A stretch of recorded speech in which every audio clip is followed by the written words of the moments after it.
Hey, hello viewers, welcome to the stream. It's good to see you. Hi, cute viewer, I love you. Yes, I am live streaming Devil May Cry Dante's Awakening. I wasn't sure if I changed that in time before I went live, but I'm very happy to see that I did. Hello, RB, welcome to the stream, it's good to see you. Blip. Blip. Getting everything tweeted out. Blip. Blip. Like to thank Nocturnal Aquarist who followed me during Barry's last stream because I was in the chat. Very nice of them. Arbeat, I am not at all prepared, no. I'm glad you asked that. The answer is no, I'm not ready.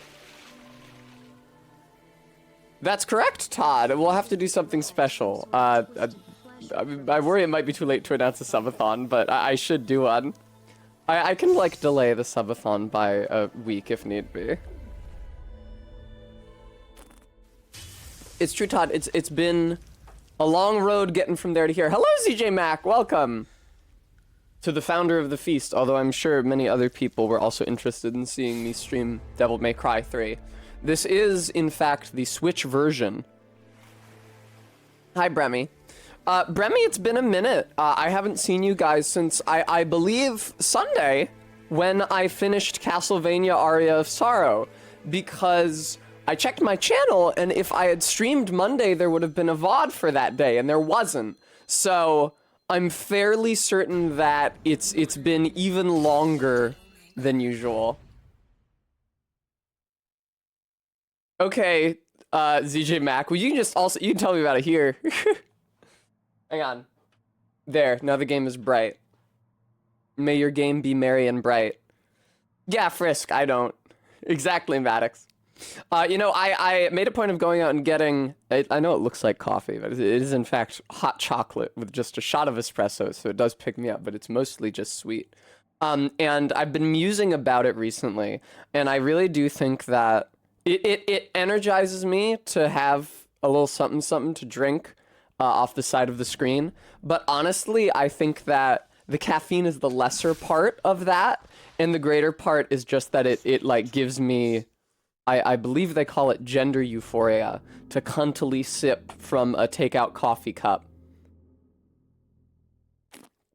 Like I'm late to the stream because I stopped at Starbucks. Except, of course, here's the thing about that viewer, right? Now, we all like to fetishize consumer capitalism, but here's the thing about that, is that if you go to a chain, the people working there are fucking miserable.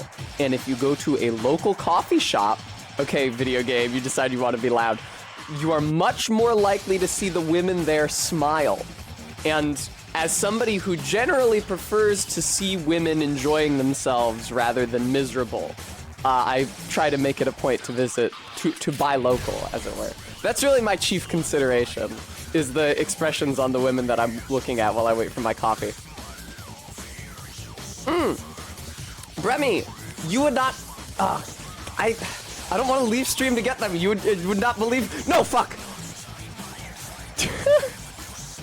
Now, I gesticulated a bit too wildly, and I did spill hot chocolate all over my desk, because I got too excited about the platform sneakers that I wore to pick up my coffee. But let's just dab at my extremely expensive keyboard. I'm sure it's going to be fine. The fact of the matter is that the keyboard is actually not that critical to today's stream. Maddox, Happy Coffee Kent, thank you for the $5 donation. The keyboard is not that critical to today's stream, so that after stream, I can simply pry each and every keycap off and then deep clean the interior. These things happen in life sometimes. You know, it's fortunate that the keys are underlit because it makes it so much easier to see where the coffee has gotten in between them. Anyway, Bremy, before I went insane at the mention of platform sneakers and destroyed an extremely expensive piece of computer equipment, I was going to say, yeah, you should see the ones that I wore to pick up coffee. They're really nice. If MK has a moment for you, because she's actually visiting at the moment, I'll ask her to bring them in. You showed up. What is with the evil murder clown that is showing up in the opening cutscene that I've seen like 4 times now? I didn't give a damn, but because of you. Anyway, yeah, don't go to a Starbucks. I realized this because Barry will send me to get her coffee in the morning when I'm staying at her place. And sometimes she sends me to Dunkin' Donuts because she wants the donuts or because she has gift cards for it and she wants to spend those. And the fact of the matter is, the people, you know, it's the lighting in Dunkin' Donuts, the bright white and hermetic, and the floor is that same white linoleum as every other location, and they're all in the uniforms, and they're very production oriented, and you know, it's on like a strode with the concrete, and everybody looks like their heartbeats away from taking their own life. As opposed to, you know, there's another coffee shop near Barry's that will get my order wrong, that has trouble hearing my order, that fucks up my name, that makes me wait for a long time for my order. But I go there, and all of the college-aged girls working there are excitedly having private conversations. And while that might result in what could be termed a substandard service experience if you were production-focused, are we RB? She's not watching his shit. If you're production focused, I prefer not to make someone's life more miserable through my action. All right, I'm going to play the video game. Roxy, thank you so much for the 12-month resub. All right.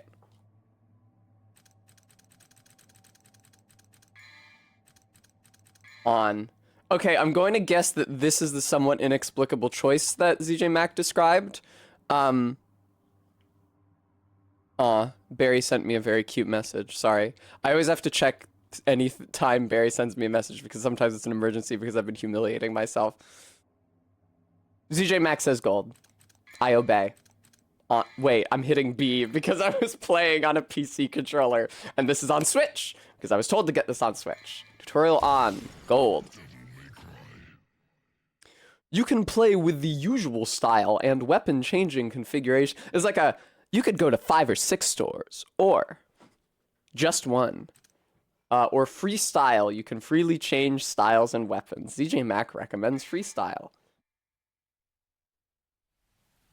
You know, I really do think that very little of that coffee made it into the base of my keyboard. I'm extremely gratified. Haven't you? The legend of Sparta. No, I'm not familiar with Sparta. Why don't you tell me about it? My father would tell me stories about it. Long ago, in ancient times, In a distant land, I, Aku, the shape-shifting master of darkness. For the sake of the human race. Okay. With his sword, he shut the portal to the demonic realm and sealed the evil entities off from our human world. I fucking hate But evil since he was entities. a demon himself, his Ah. power was also trapped on the other side. Let me turn it up. I can't hear it on my end. I thought it was just a child's fairy tale. You would But think I that. discovered that this so-called legend wasn't a myth at all. Sparta This so-called... existed. Oh, I see. It was Sparta with a How D. do I know? Well, I thought it was Sparta with a I T. met the sons of Sparta, Okay. both of them. There's 2 of them. They do look like the Same gay blood that twins fought from and flowed Nier through Automata. veins. The two battled each other fiercely like arch enemies. I'm really enjoying this translation. It seemed as if they derived some sort of twisted pleasure. Twisted from pleasure from this brotherly fight. fighting. I know about that. Imagine siblings deriving twisted pleasure from fighting.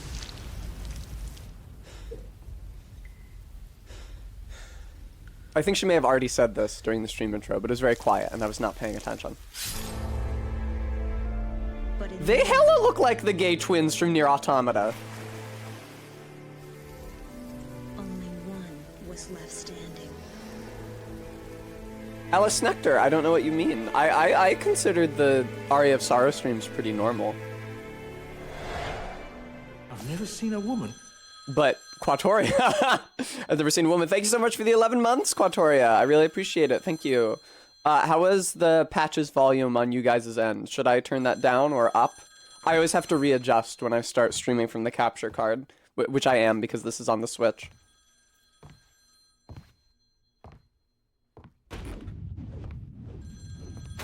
Wow, Dante, nice.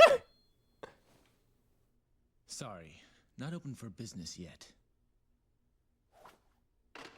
Jesus fucking Christ, is this even Dante? And I'm already getting calls. I'm already getting calls. It's like fucking Gene Starwind. Look how low poly this is. What the fuck platform was this on? It must be PS2. You a customer too? Well, if you want to use the bathroom, help yourself. If you need to take a big nasty shit, be my guest. Son of Sparta, Where did you hear that? from your brother.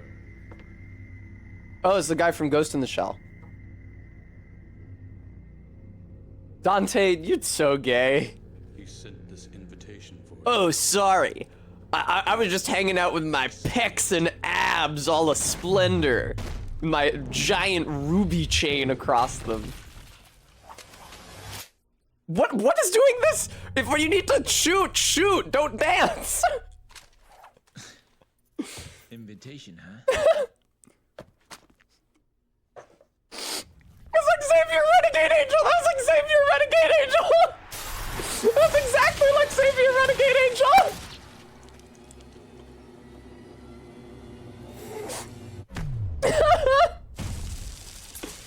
Oh, hey. Demonoids. Got a lot of the movements are reminding me of Xavier. Hi, old Mako. What? Is that a... Oh, that was a blade from the scythe that got caught in his chest. I thought it was like a page from a book. Crazy.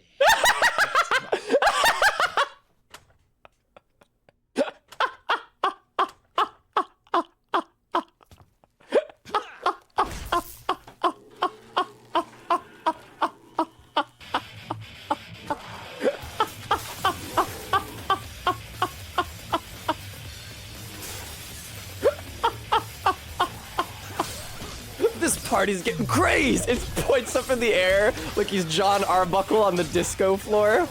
Oh my god.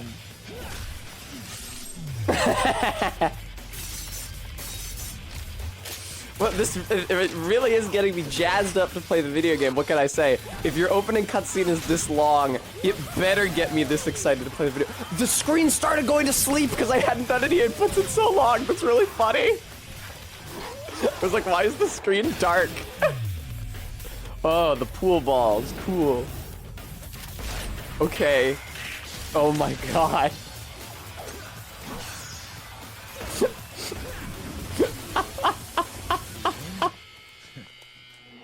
Bet on it. Who are you talking to? It's just you in the room. That's so funny.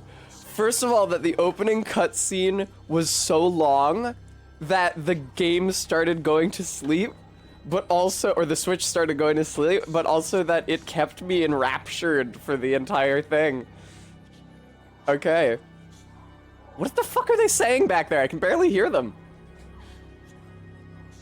It's just like evil chanting. I don't think I'm supposed to be able to hear them. Oh, I can't actually, this is not a screen on which I have an input.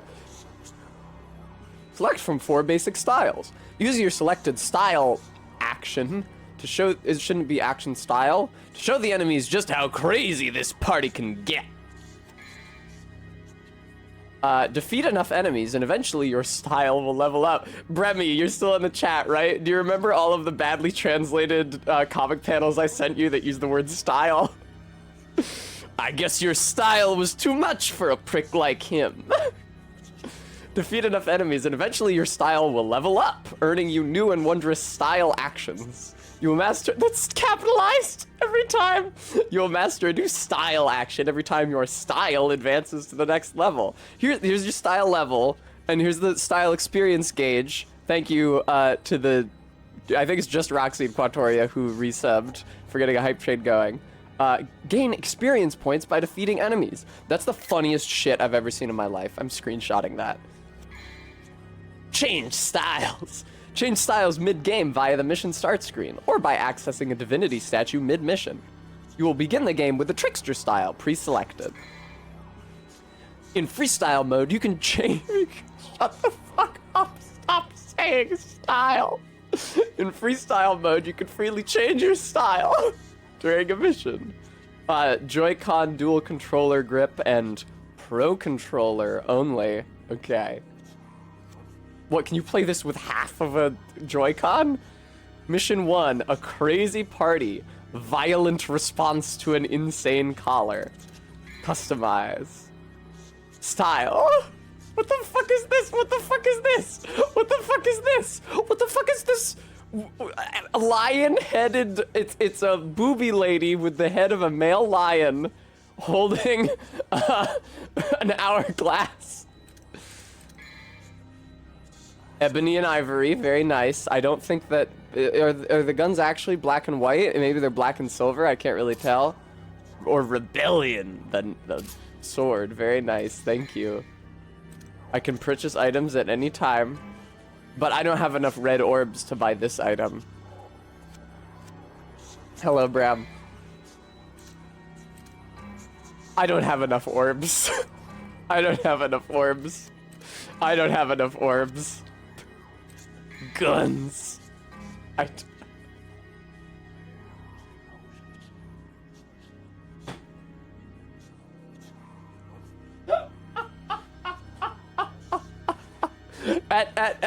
no point in that very long... Hi, Sugar Water. At no point in that very long text tutorial did they say, you'll get orbs for doing this. They told me all about all these mechanics. They didn't say anything about orbs. I go in the menu, the first thing it says to me over and over, you don't have enough orbs. Well, you don't have enough orbs? Okay, well, player, you understand, you don't have enough red orbs.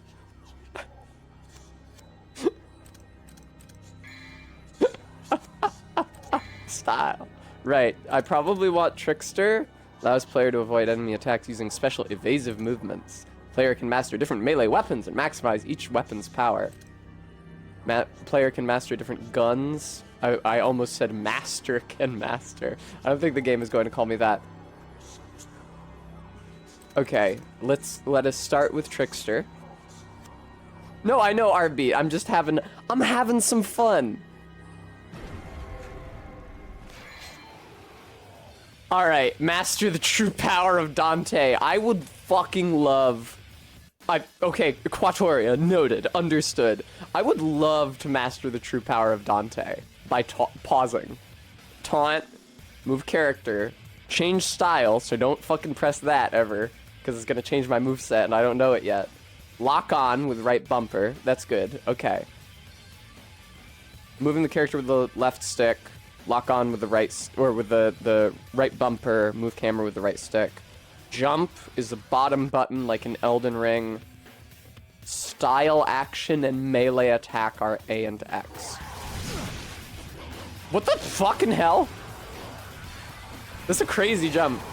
This is style action. This is the style action that I have. So, this is like Nier Automata, right? So where is the button... Fuck. Where's the button to just shoot at them from afar with my little drone instead of actually going into the combat myself? LOL, Quatoria. I didn't read that screen, but it was, oh, that's the gun button. I didn't read the screen, but that was probably about the red orbs that I collected, if I had to guess. Melee attack. In your face, stylish action. Wait, I just realized that the game is really zoomed in. I'm sorry, let me fix that. I had it aligned to the resolution of the menu. Or the, like, main game. There we go. Wow, it's a lot bigger now. I'm fucking sorry. It actually fills the entire screen now. It wasn't fucking doing that before when I was on the game menu. I guess they resized the game for the Switch, but they didn't resize the game menu? Alright. I'm something of a gay menu myself, because I serve so much content. Very good. I'm glad that we could walk through that together. All right, attacks differ depending on the timing of each X input command. X, X, X, X, slight pause, X, X, or press X in midair. Fuck you. Fire your guns with Y. Repeatedly press Y to rapidly fire at the enemy with Ebony and Ivory. There it is. There's the test move. Press Y while jumping to fire from midair. No, this applies to default control configuration. Hi, Case BPTV. No, I changed style. Fuck. Okay, no, never mind. I'm good. I'm good. I think the camera axis is inverted from how I want it, but it also moves incredibly slowly anyway. So I feel like I'm probably mostly going to be controlling the camera with the... Man, the gun sucks! Just like in every fucking Japanese-made game. Yeah. Devil May Cry 3 gun-only run? Somebody say? Hello, Entrots? Green Orb, a magic green stone of crystallized demon essence. It returns lost life power. Thank you. Stop fucking attacking me. Oh, I see. They're respawning. I was like, how can they possibly still be alive? Yo, the stick sucks to move the camera. But also, locking on doesn't actually move the camera. Okay, I'm figuring out the controls. Okay, this is like Nier Automata in that the camera fucking sucks. The camera's harder to control in this than it was in Automata. Lock on. No one's getting away. Hold down R to lock on to the enemy. The current enemy you're locked onto will be displayed with a cursor. Change lock-on targets. Change lock-on targets by pressing L when locked onto an enemy. Why is it L and not the stick that you use to control the camera? Don't worry about it. Tilt L in the direction you want to attack while in lock-on mode to... Fuck off.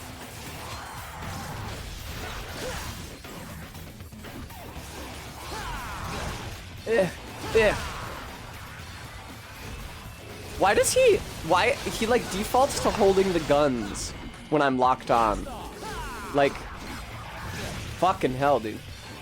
Yeah, honestly, locking on is not incredibly useful. I hate to say it. I don't want that to be the case. I want to lock on. This is like, if I remember correctly, when I was doing this kind of combat in Nier Automata, I just kind of let the game put the camera wherever it wanted because it sucked so bad to try to control it. I think that's what I'm gonna have to do here as well, because it does change the camera angle depending on where I am in the room. Unfortunately, that usually means that the enemies are either off screen or between me and the camera, but it's so hard. I guess I can get a sense of where they are by pressing right bumper.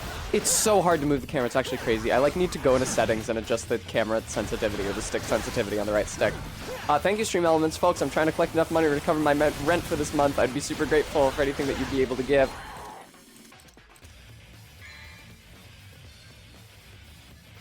LOL, RB. Alright, No. Player 1 controls, maybe. No. You gotta be fucking kidding me.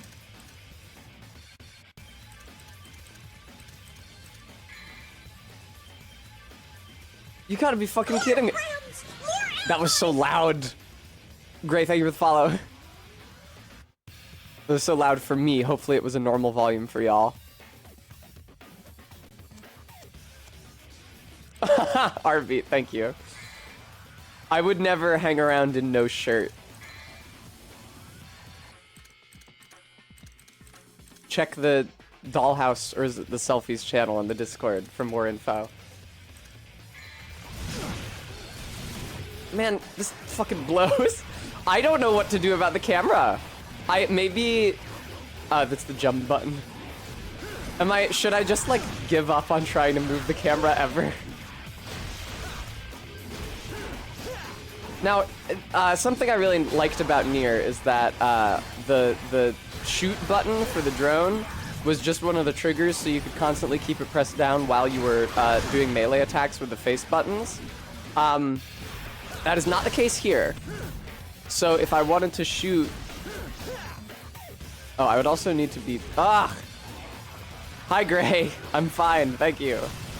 How are you? Fine, thank you.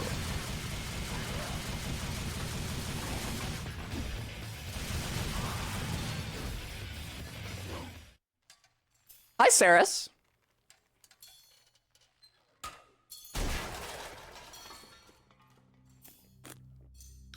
Saris, I hope you enjoyed that link I sent you.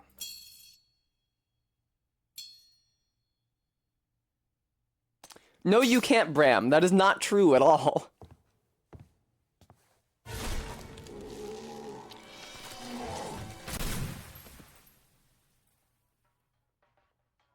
Thank you, Saris. No, Bram, you are a liar. There are Lakidus in the level that you can kill. And sometimes you can kill one when it's where the camera is. And sometimes you can kill one where the camera is while simultaneously pressing the shoulder button that reverts camera control to Mario. But you cannot actually kill the Lakitu that controls the camera because it's not rendering an enemy where the camera is.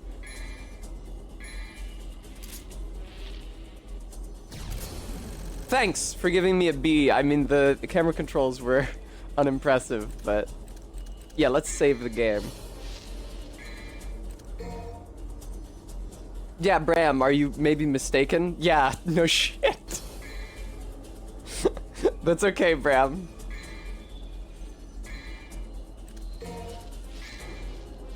I see, it didn't move me off save. There we go. Mission 2, the Blood Link. Bludgeon the devils like an iron hammer.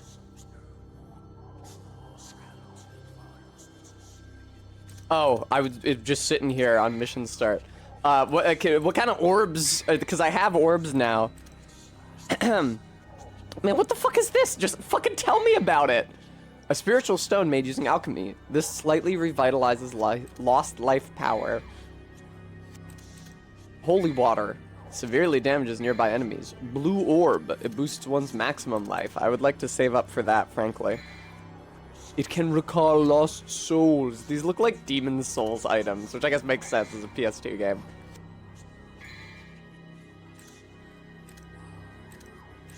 I'm just gonna keep playing.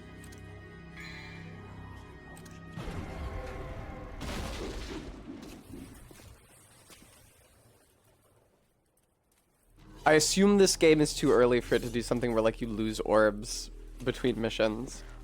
Hey, Dante from the Devil May Cry series, what's good? Damn it! You guys totally wrecked my shop, and I haven't done it yet. You guys totally wrecked my shop. You're gonna pay for that. You're gonna pay for that.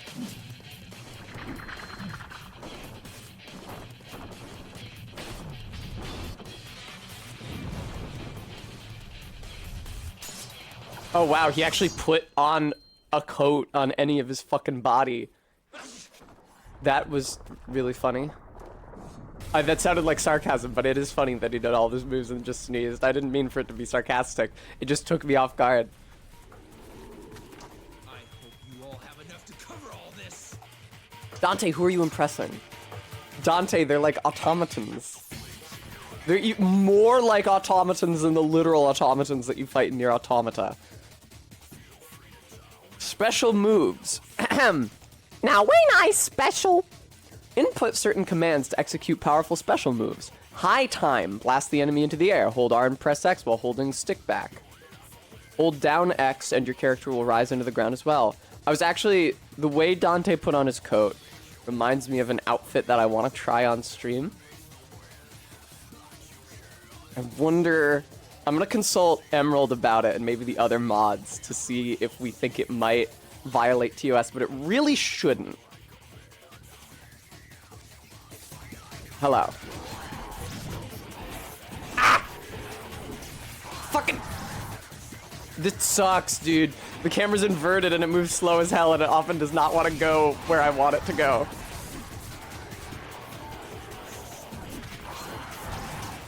Ah! Ah! Eh. Oh. Okay. The fucking camera, dude, no. I'm gonna be saying that this entire game. I'm sorry. This is why I found Vital Star S. This slightly revitalizes lost life power. This is why I always say I added it to the test custom spreadsheet. Understand that when you fund a game via test custom, which this one was, Tess will find the most annoying aspect of it and latch onto it and never fucking shut up about it. It's true. Aye! Oi! Except for To the Moon, which had no annoying aspects, so... I guess the only annoying aspect was, like, the one guy's personality, but I warmed up to him by the end of the stream, so... D for dope. C for crazy. Really? I like that even the low letter grades are still positive adjectives. Like... What if I just fucking literally mash the buttons? Because that's what I did in Nier. I'm just gonna mash the shoot, jump, and dash buttons. What does this do again? Oh, that's the shoot button. F for fantastic. Sometimes people try to taunt me by being like people like my girlfriend try to taunt me by, oh, it's one of those guys from the Ashes of Ariandel. People try to taunt me by being like, oh, good job, Tess. Oh, gold star, A+. Just because I did well in school, as if my doing well in school was based on, like, academic achievement being personally validating and just spite. Indeed, Saras. Definitely evade the enemy's incoming attacks. You can side roll, you can jump back. If you're holding down R, then pressing B, which is the jump button, while holding stick left or right, you side roll. But if you're holding down R and then press B while holding L back, you jump backwards. It's kind of like Ocarina of Time. Okay, hold R. I'm side rolling. Well, now I'm not because I'm tilted towards them. Oh, I have to mash the attack button, or the shoot button rather. I can't just hold it down like in Nier. Understood. Okay, this is... I'm still getting used to the controls here.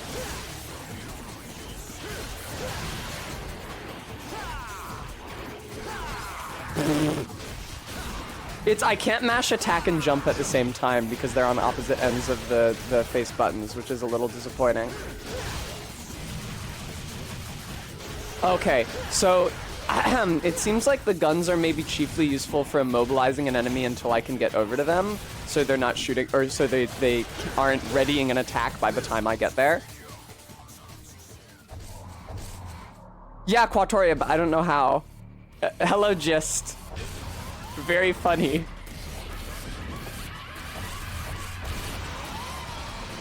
Gist, it was funny when we were talking about that and you said, holy fucking shit indeed. Oh, is this a boss now? I was backing away because I thought there would be other enemies in the room, but it seems like, it seems like it's really just him. I do seem to be doing, no, never mind, I'm not doing any damage to him. That little bit of damage must be from a melee attack that I did.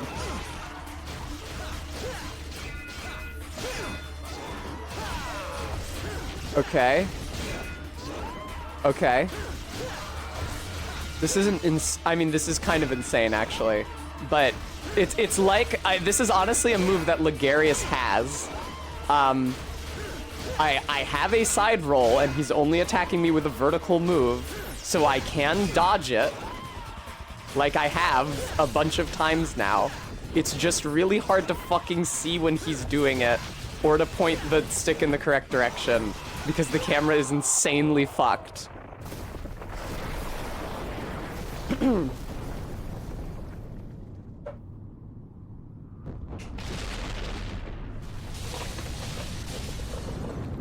Did I get S rank? I wasn't paying attention to my rank. I was trying to play the video game. My mistake. That's on me. Oh, this is where my hair product went. I was almost bought more of this morning because I couldn't find it, but the store was out. All right. Now I know. I must have had it on hand to spruce up while I was streaming Aria of Sorrow.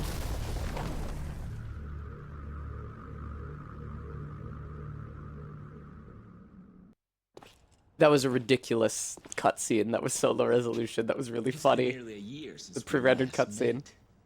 Where does the time go? Down the drain with a bottle of pain, you know what I'm saying?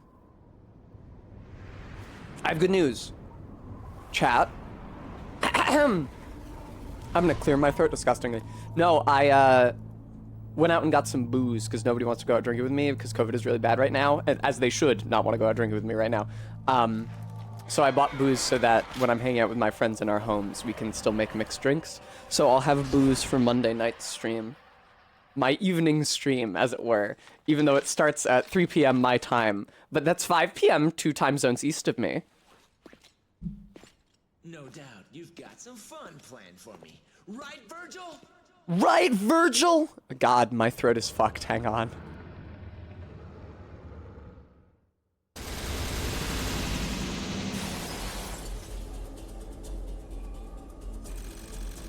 $357D, $737B, $2701C, $3950C. Items used 0S. Devil Hunter rank B. Okay, that seems fair. B seems pretty good. Why do you make me go from no to yes every time I save the game? Don't fucking do that.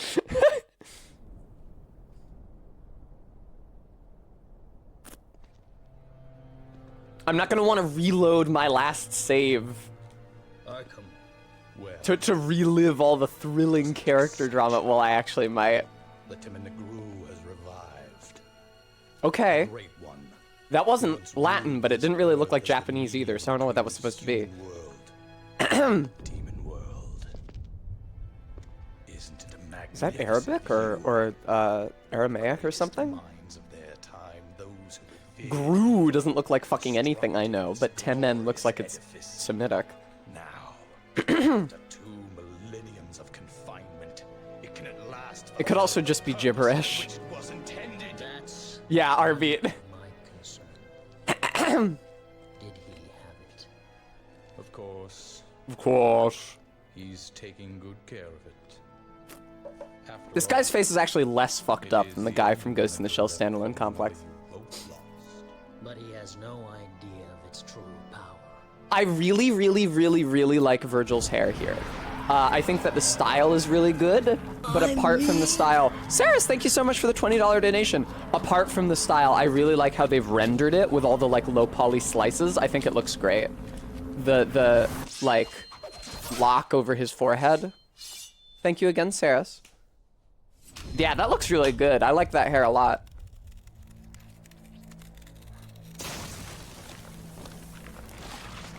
Alright, dude, fucking chill the fuck out, edgelord. Oh my god.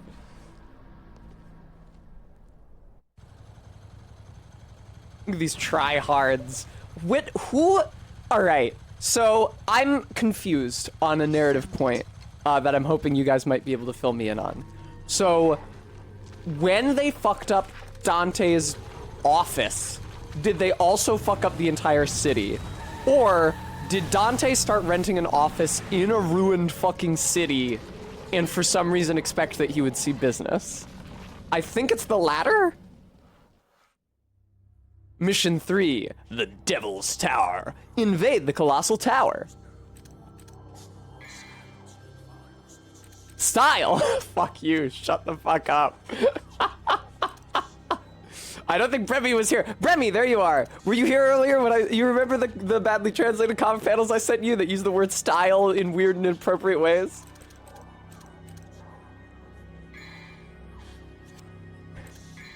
This your style was too much for a prick like him.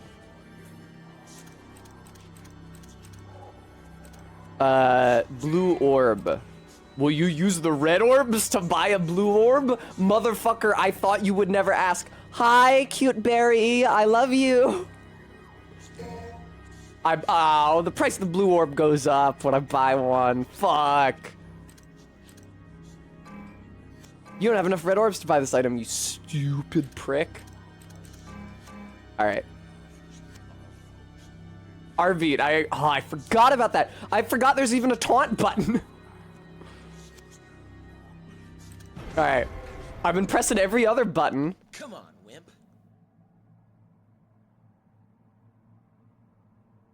Come on, wimp. Come on, wimp. You don't even have. Oh, yay, Barry! He doesn't even have any other fucking lines. Come on, wimp. Come on, wimp. Wow, it's really eerie. You guys don't know them, but he very closely resembles someone right now. Come on, wimp. Come on, wimp. It's true,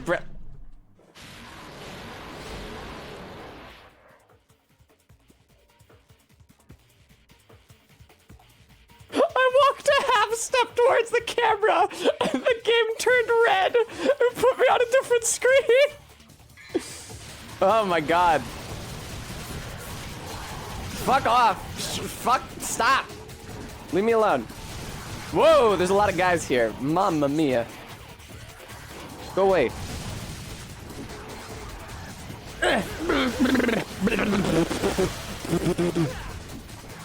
Oh, I'm locked onto this guy now. Hang on. Yeah, this would happen in Nier Automata too. You just kind of have to fight whoever you're locked onto at the moment. Come on, man. I was fucking trying to hit that guy for 10 years. This video game provides you with something that every game desperately needs, which is the ability to loudly and angrily proclaim that your failure was not your fault, because it usually isn't. Is that true, Barry?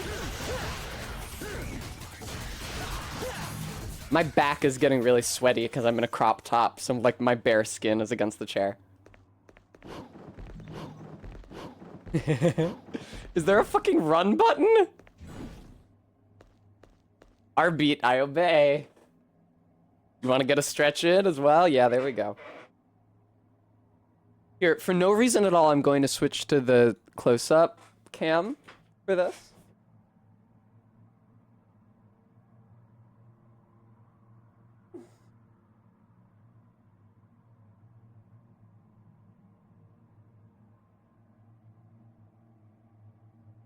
Ah. Okay, Barry.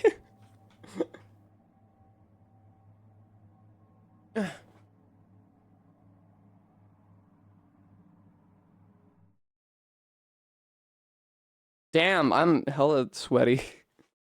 I'm also in shorts, so my thighs are sticking to the chair. You wouldn't believe it, because I don't have that much thigh in general, but... Hello, 20 yards. It's not even real leather. Ah, Barry, that makes sense. The camera blows. Woo.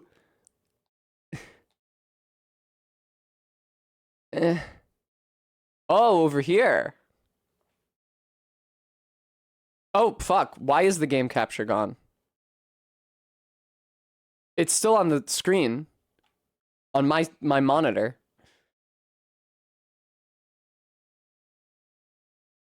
Did I delete the source? Control-Z isn't doing anything. What the fuck? Hang on. What happened?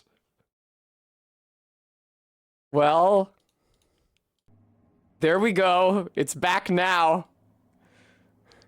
Whoopsie daisy. I don't know how that happened. Oh, it's because I'm in the wrong fucking scene. I'm sorry. Hello.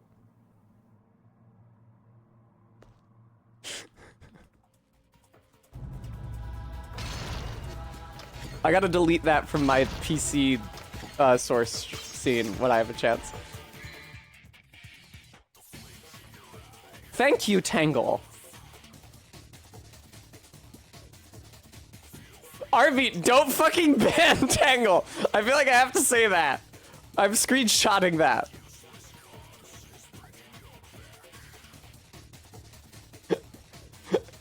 All right. Kick jump. Jump sky high. Jump 2 times as high as normal by pushing off certain surfaces. After jumping while touching a wall, press B again. Kick off the wall to reach greater heights. It's true, you can do that. so at certain places.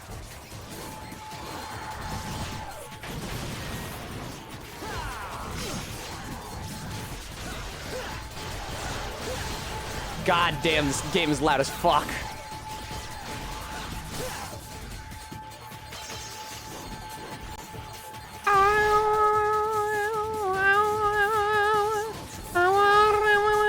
There we go.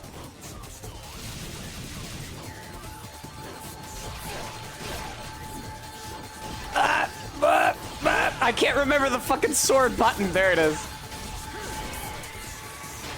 Ugh.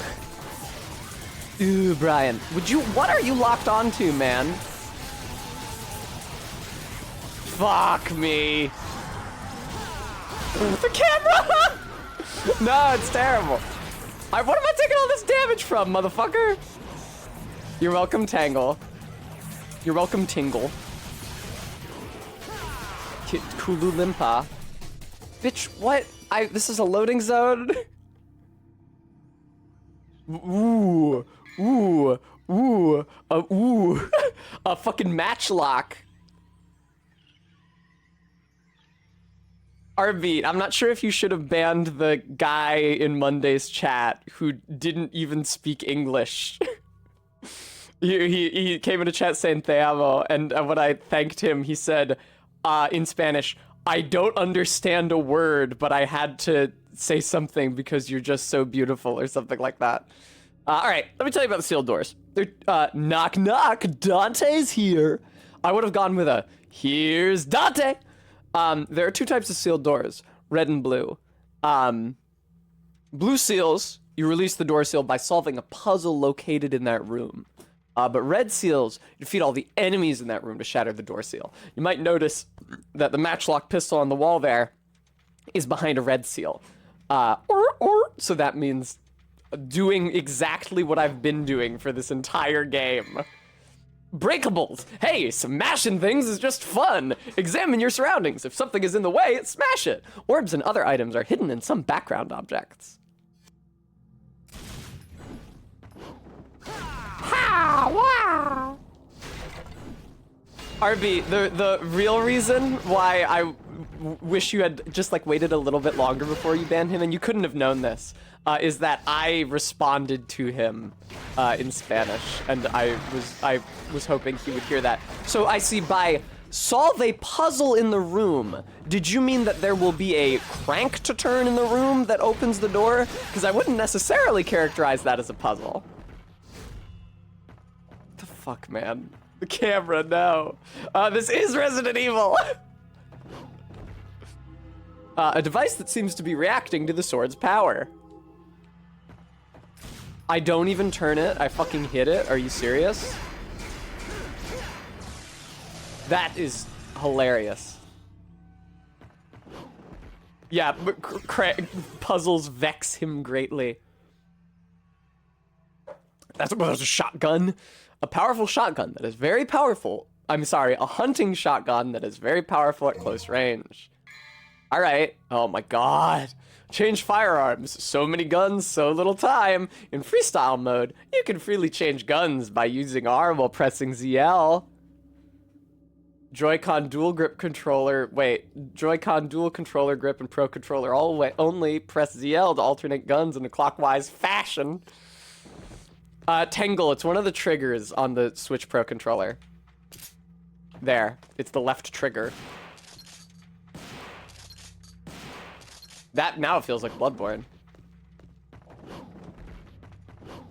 Yeah, Saris, I've streamed stuff from the Switch before. I streamed Mario Odyssey, I streamed Mario Wonder, I streamed Suika Game, I streamed Mario 64 from the Switch, and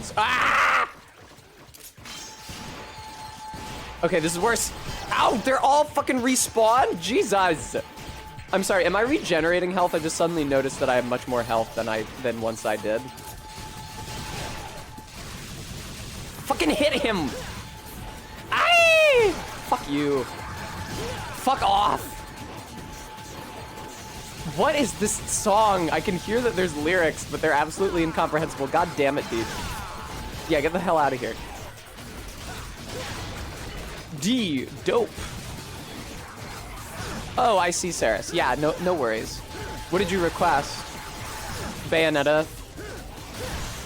And it was Bayonetta 3 and not 1 or 2, or the one where she's a child?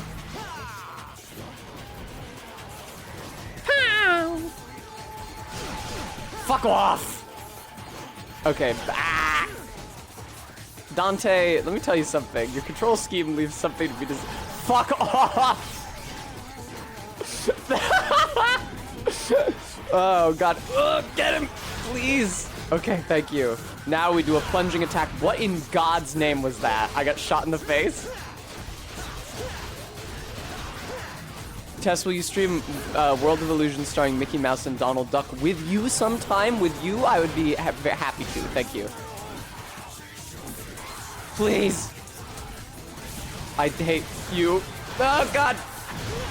What? I keep healing somehow, and I don't understand how. Because I'm definitely not using any healing items. Hey, guys. What's good? What's up, Carolina Reaper? Ow. Oh, God. The dash. I really wish the dash did not have such a long recovery animation so that I could use it to move quickly at all. Or that there was a run. Fuck off. It's gonna respawn all the enemies, isn't it? Fuck this, dude.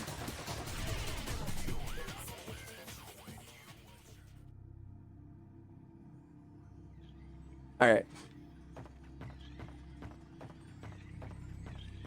Was I just supposed to keep going? No. Okay, cool, Nick Bread. That would be helpful. Man, speed limit 60. That's slow as shit. In the Western U.S. You know, it's funny, because I used to live out in eastern Montana, which is extremely flat and extremely sparsely populated. The speed limit on the highway, once you actually get out to the highway, the interstate, is 85.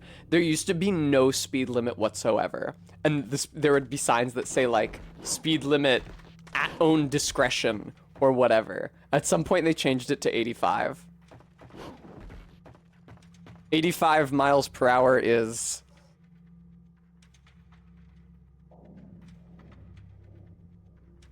...136 kilometers per hour, so 135 kilometers per hour. Tangle, if you say so. A Diesel Shot, he might. We don't know. I'm collecting data presently. Alright, I think I have to fucking go out here. I don't want to. There's too many goddamn enemies. Alright, welcome to 66 Slum Avenue. That's one of the stupidest names for a street I've ever heard in my life. Unlock, please. But relock, please. God fucking damn it. Stop fucking... Ah! Okay. Okay. So he doesn't shoot a beam, he shoots those projectiles that I was seeing earlier that I didn't really understand what they were coming from. Because there's too much fucking visual information on the screen 100% of the time. Go away. I'm probably supposed to shoot that barrel, huh? And not get close to it? What the fuck is the shoot button? That's the wrong gun. Fucking Christ. Thank you, Stream Elements. Oh god, oh god. Well, I think I might die. Fucking, I'm on the wrong gun again, because I was pressing the left trigger to try to lock on. Is that what it was in Automata? I'm not sure why I did that.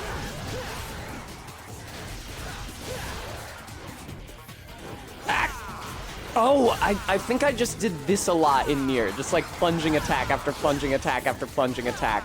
Because it's a really good way to avoid most damage sources. No, lock onto the other one, you stupid bitch. Okay, we made it happen. Fucking hit him. No, shoot the other one, please. Please shoot the other one. There we go. Alright, hang on.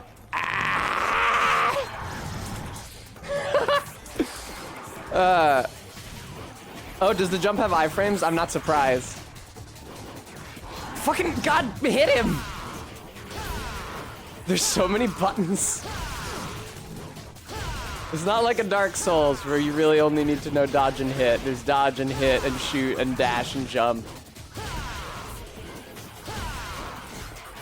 Fuck you. You're a bitch. I'll just be very far away from you if you don't mind.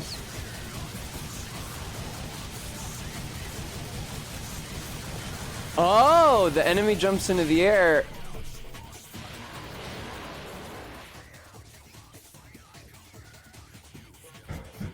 Where am I supposed to be fucking going? Where am I supposed to be going? I keep bouncing between these screens and reloading all the enemies. Where the fuck am I supposed to be? Jesus, Mary, and Joseph.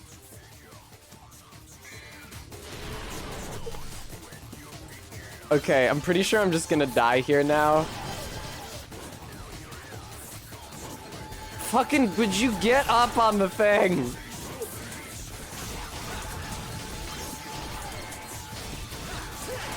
Yeah, there I go. Can I restart the mission, please? Yes.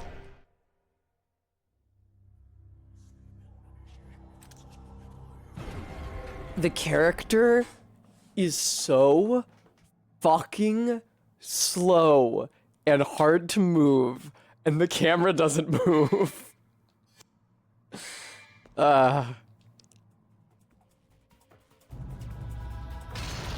Here's the thing. I'm sure that he's actually not that slow. He feels slow because the camera's like way back instead of right behind him. Yeah, you taught me about this. Thank you. Please, get me up. Ah! Okay. No, please. Stop. Don't. You bitch. What, you're both over here now? What, everybody's fucking up here. It's a goddamn party. Ha. Ha. Ha. Yeah. Okay. No, don't. I didn't want to shoot the exploding barrel I was directly next to. I wanted to shoot the exploding enemy that I was slightly further away from. Fucking Christ. I feel like the way through is probably in the bar.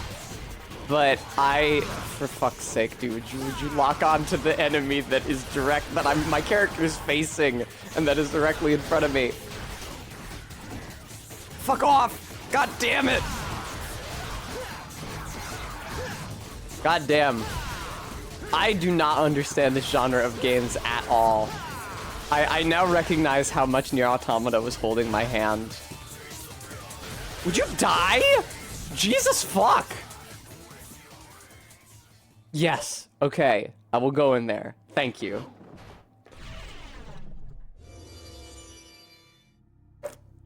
This really makes it seem like I was supposed to go through there, but I swear to you, I tried to go. Shut the fuck up. I swear to you, I tried to go through there. I see RB, and this game doesn't. I understand. Shut the fuck up.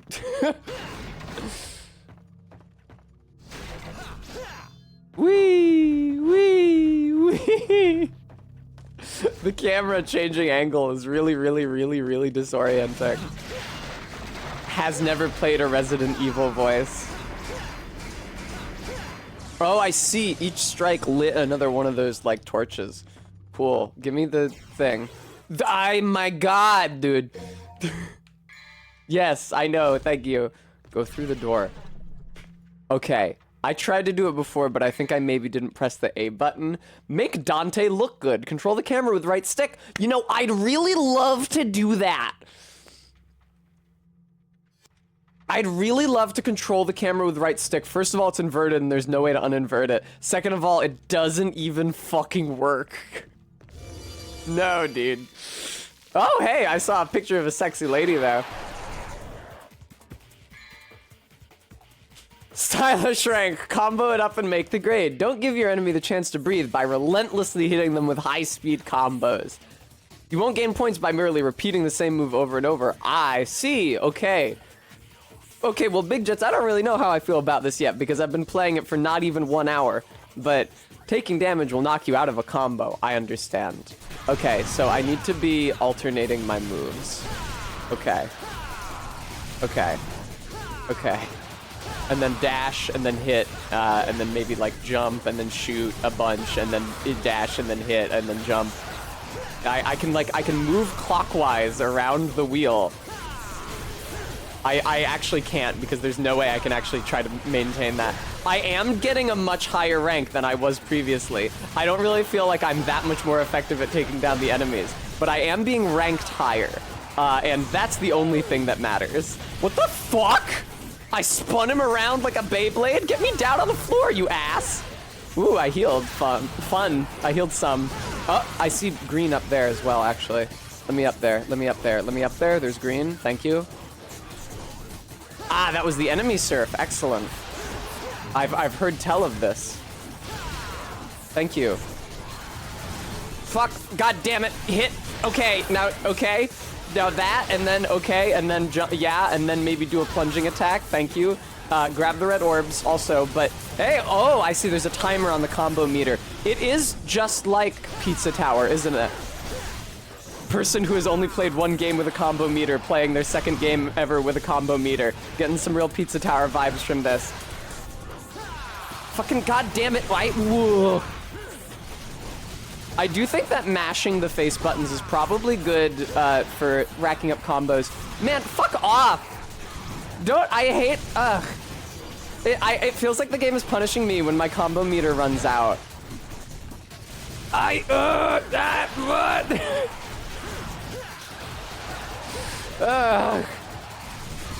Okay, excuse me.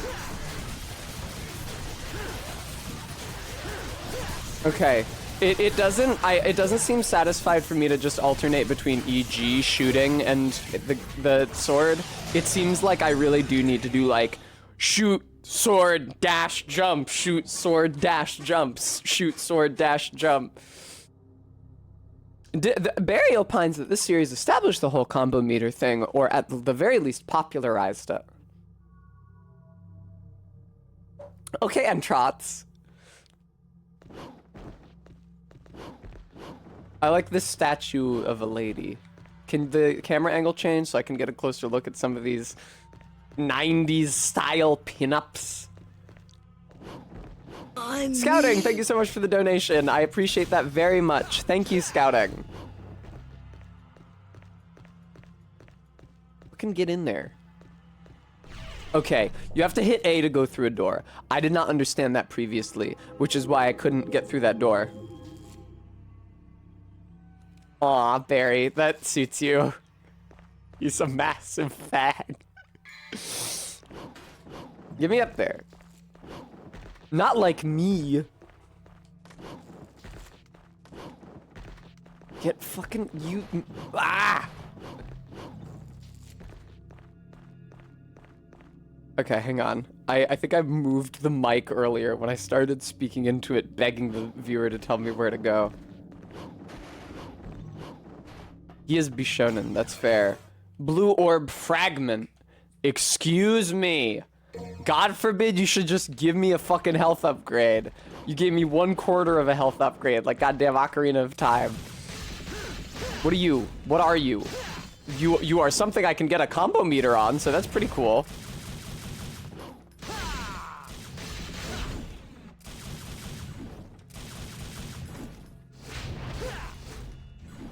Okay. So I want to like jump, gun, sword, jump, gun, sword, jump, gun, or no, this jump, sword, jump, gun, sword, jump, sword, gun.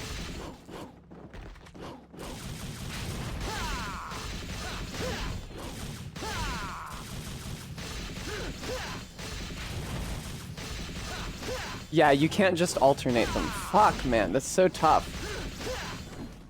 I'm glad that they put this fucking thing here for me to grapple with. Ninja Theory photoshopped Dante into Brokeback Mountain as part of their pitch for the bad Devil May Cry. Man, what do you want from me? Oh, I see the meter turns different colors. Okay, depending on like if I'm filling it. Do I have to like press the inputs like super rapidly?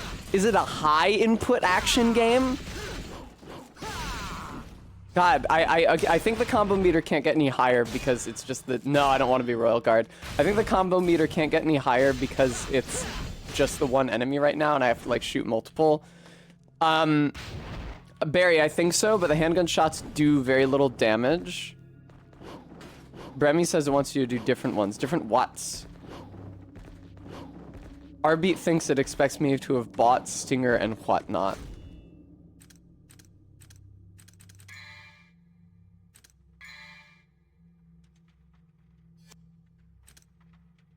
Let's say Devil Arms, not Devic Arms. Okay, I can't buy anything right now.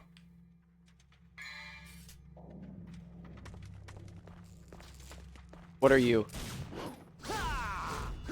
Something to aid me with the forthcoming boss? So here's the thing, I did a great job against the first boss, like the tutorial boss that they put me up against, but I played it like a Dark Souls fight, which is a good way to live and win, but not a good way to have a high combo meter.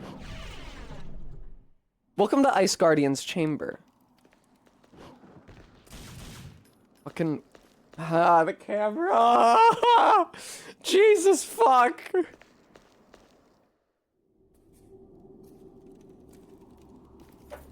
What do you want? Bam, bam, bam, bam.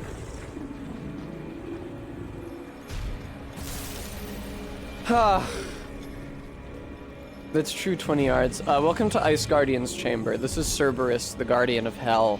He's not associated with ice in any iteration of that particular myth, but why not? Also, he doesn't talk usually.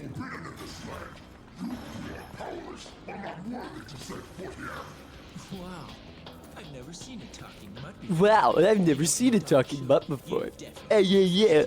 Barry, I was much more taken with Virgil than Dante. Personally, I've only been playing this game for a short time. I like Virgil's look more, and he talks less like a jackass. He still kind of talks like a jackass, because this game is the game that it is, but... Come on! Alright, as usual, the gun does nothing in a boss fight, that's fine. Okay, dodge to the side. I couldn't see that. I didn't know what you were doing there because I couldn't see the projectiles off the screen. I see, so this is a situation where perhaps I have to jump up to hit your head. Seems like it. Alright, that seems like something that I don't want to be hit by. Oh, I think that I am breaking the ice on your body? I am breaking the ice on your body. I probably also want to break the ice on your head. Okay, I'm learning a lot.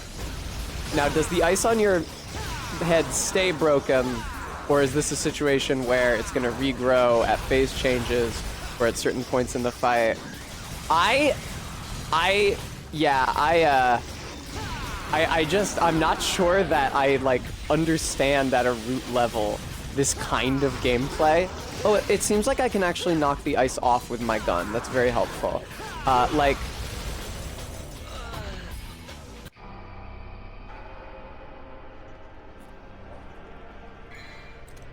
What does continue do? Does it just allow me to... Yeah, it just allows me to... What is this fucking thing, by the way? Is this like a save point? I can't interact with it. It's weird because A is the dash button, but A is also the go through doors button. Yeah, I don't know. It just, it feels so almost like detached from player input.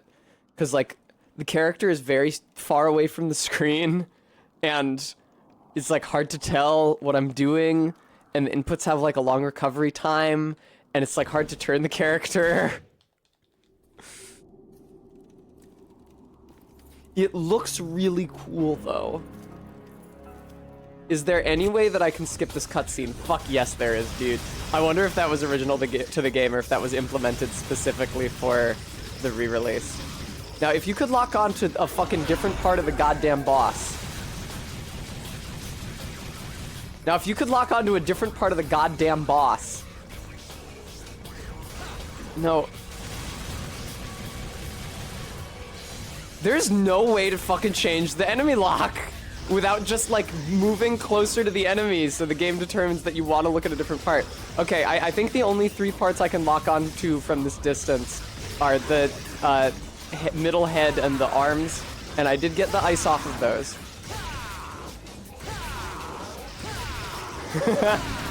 Okay, hang on. No, you want to jump to get out of that one. Okay. What are you doing? What move is this? He did a thing. That's the ROM-style icicle crash. Oh, he does regrow ice on his faces.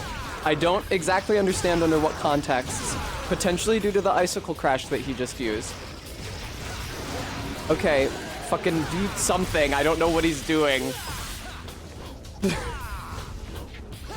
I can't really see him, or the wind-up, or the projectiles coming in. I think I actually might have not taken damage from that. Oh, thank God. He eventually just lowers himself to be hit a bunch. Okay, I really didn't know if I was coming out of this fight otherwise. Okay, I can also, it seems like I don't have to jump to his head.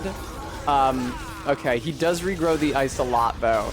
It seems like I can just hit his body with it a bunch. Please, God. Don't. I don't know what you're doing because I can't see your body.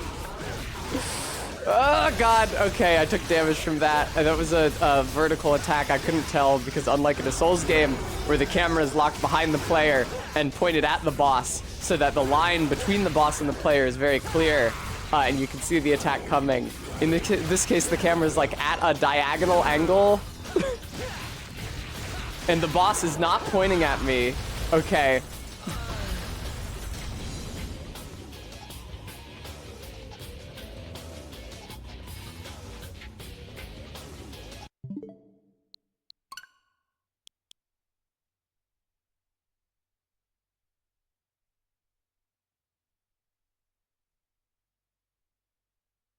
Where's my anxiety medication? I'm not gonna take it because I drank something with caffeine and it might it wouldn't be destructive, but it might feel weird. But that made me really angry.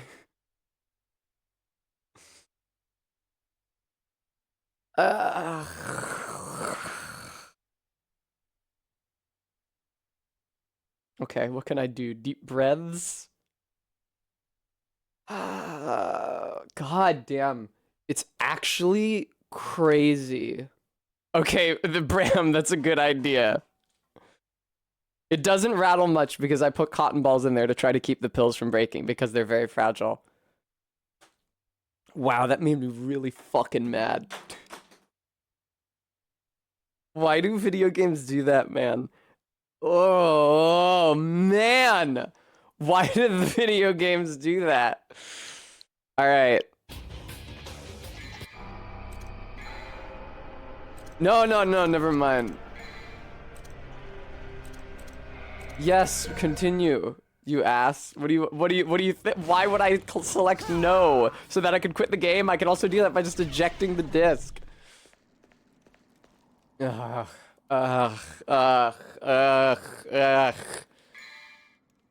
Okay. Oh my God. It's actually crazy how fucking angry that made me. Oh, good. Yeah, let me watch the cutscene. That will relax me. That'll allow me to detach from this experience. It wasn't even anything about the mechanics of the game that made me mad. It's that it put up a text box and said, "Hey, you limp dick cock, do you need to turn on the easy mode?" It wasn't even, "Do you need to turn on the easy mode?" It was, "We didn't think you'd need it, but now that we understand what a fucking pussy you are."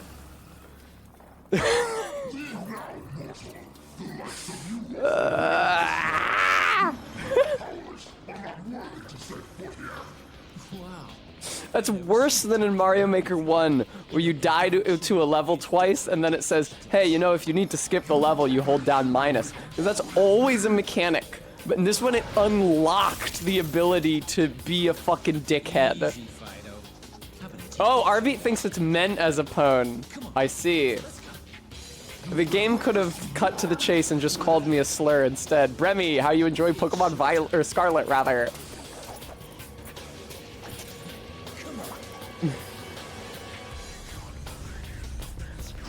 Bonk! Bonk! Oh god, Bram. That might have actually, I forgot about that. That might actually be what put me off 3D Land. Because I think that is from 3D Land. Oh, I think the shotgun might be better for this fight. I switched to it wholly accidentally, but I think the shotgun might actually be better for this fight. Yeah, look at how much ice it takes off, how quickly.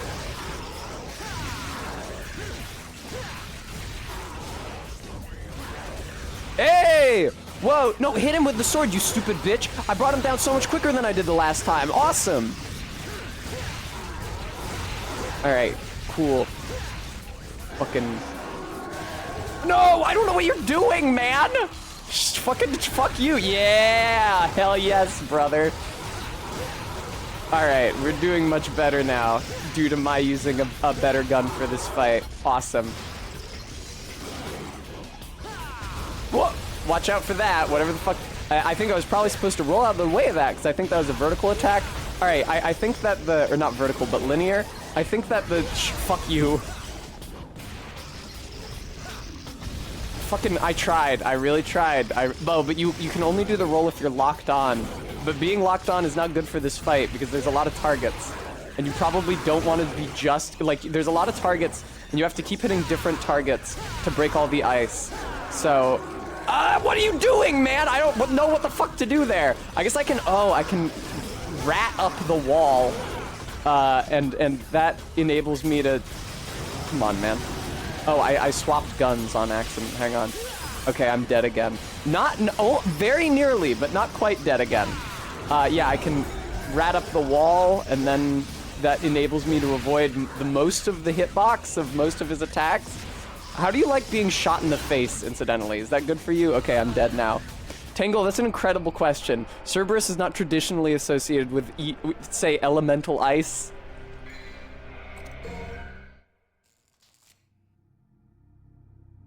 Ugh. Yes, Saris, I do remember that.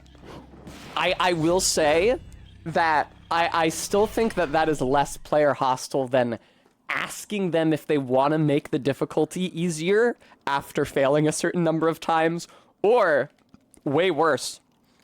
And this is something that Mario did, that this game at least had the courtesy not to do, right? So this game tells you, hey, hey player, I noticed you're having a little bit of a hard time. You know there's an easy mode, okay? Like, that's extremely dickheaded, but Mario actually just gives you the Tanuki suit. It's Mario 3D World and 3D Land. It's one of, like, the Wii U / 3DS titles, like that era, where Nintendo decided that they wanted to be as patronizing as possible to their player base.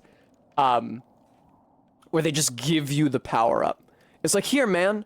Yeah, no, you know how there was like a different power-up in this box before, and you had a strategy surrounding it, and you were interested in like utilizing that strategy to overcome the level? But listen, just go nuts, okay? You don't have to worry about the jumps. You don't have to worry about the enemies. Here, I'll hold your hand. Bram, yeah, but they don't make you play as Yoshi. That's something I liked about Wonder. There were a lot of options to make the game easier. The game didn't force you to use any of them. It did incessantly remind you, it's like, hey, you're not using a badge. I really recommend this badge for this level. It's like, all right, well, shut the fuck up, but...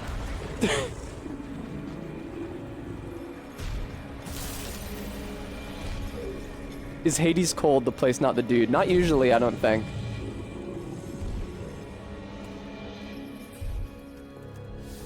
I don't know a lot about the different parts of Hades. I know that there's Tartarus, and I know that there's Elysium, and that's a good one. I know that there's like general purpose Hades, which is just where you hang out. It feels very much like Norse Hell, Hel to me, in that, or Jewish is it Sheol? I am not Jewish and I don't remember. The vault beneath the earth where you just hang out and wait for the second coming. But like a lot of afterlives throughout. Thank you, Entrot. A lot of afterlives and a lot of religions and mythologies are just like a place where you a place under the earth where you hang out. And before Christianity made that place an explicitly negative place where you're tortured and punished for your sins, as contrasted with a positive place, it was more neutral. It's like Sheol in Judaism is not a hell where you're tortured. Hades in the Greek mythology isn't really, and hell in Norse mythology, Hel, is just like the normal place where you hang out. It really is just like the default afterlife. Something that frustrates me, and I'm going to talk about this instead of playing the video game, because the video game is ticking me off. Something that frustrates me is the way that the like common cultural conception of Valhalla has been colored by modern Christian images of heaven, because it's not heavenly. It's not in the sky. There are no clouds. There's no sunshine. It's not a place to hang out with angel wings and play a harp. It's a fucking battlefield where men who have died in combat kill each other and are resurrected daily in preparation for a final battle at the end of the world. It is almost exactly a Buddhist hell. In Japanese media, when they talk about hell, they will associate that sometimes, I've seen this in anime in a few different places, with dying and being reborn, being killed and being reborn over and over and over again, because that is an aspect, a popular aspect of Buddhist hell in Japan. Dying and being, like violently dying, being reborn over and over again. And that's why that is a thing in Dark Souls, because having the curse of the undead, being trapped in undeath, is supposed to be like hell. And that's what Valhalla is. You kill each other and are you die violent death after violent death after violent death. They do also, yes, Sarah's Hawk. So Valhalla is the Hall of the Dead, but it also has an associated battlefield. You like drink and then you kill each other, and then you drink and then you kill each other.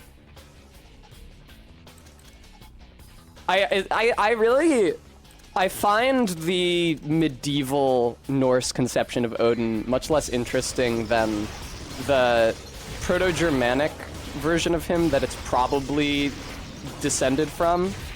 Because by the medieval period and like the version of him that is recorded in the Eddas and stuff, he's just like he's like Denethor in Lord of the Rings. He just hangs out in his hall in his afterlife with all of his warriors, just kind of waiting for the end of the world where he knows he's going to die.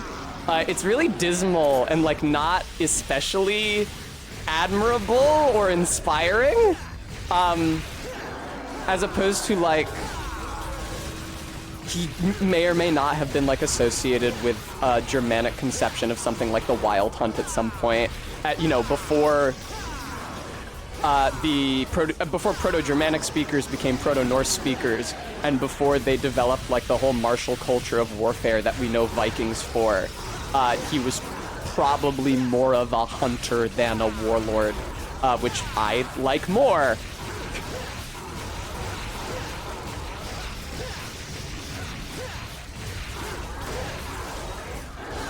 I obviously like sedentary,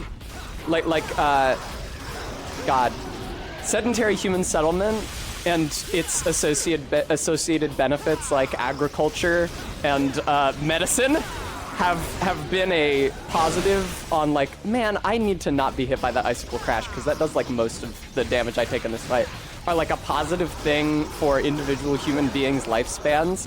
I do think that culturally they have been poisoned. But I am not so much of a psychopath that I will say that we should place the path of human culture beyond the quality of life of actual individual living humans. This is really good. I cut off one of the heads. Holy shit, dude. I think I just get to win now, maybe? Please don't kill me. Please do not cheese me at this late stage, you son of a bitch! You son of a bitch! Don't! Please! I'm fucking begging you here! No, what are you doing to me? Don't. You are an asshole, please. Do not do this. Do not do this. Please, I am fucking begging you, dude.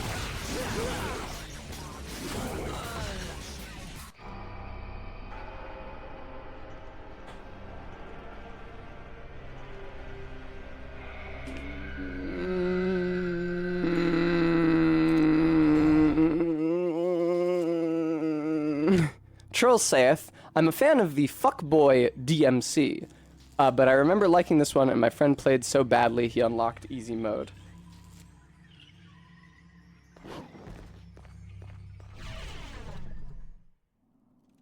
I think that you should be you worry about Churl and Trotzen, not me. Do.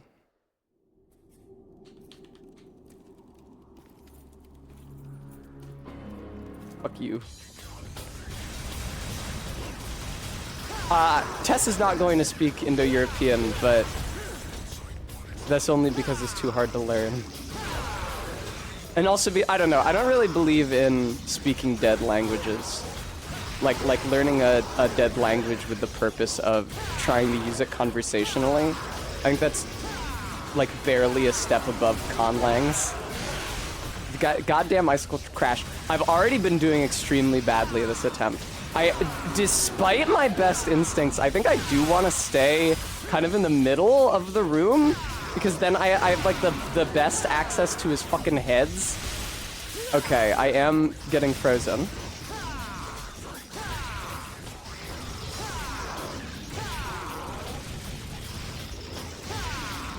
Now, Churl, I will, at this time, express my legendary largesse. Wow, I can hit him from all the way down here? I didn't think I'd be able to.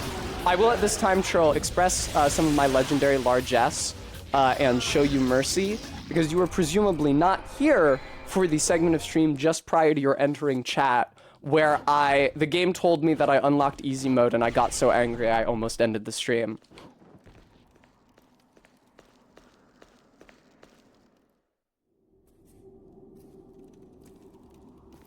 Shut the fuck up, Dante. Right, I forgot. I need to be using the other gun. But is it Automata where the lock-on is left trigger? Because I keep hitting left trigger and swapping the gun when I do not mean to. I'm hitting the heads through the arm, and that is a very good thing, because I now know that I can cut them off, and I don't know if that diminishes the number of attacks like the moveset of this boss. Oh, hell yes.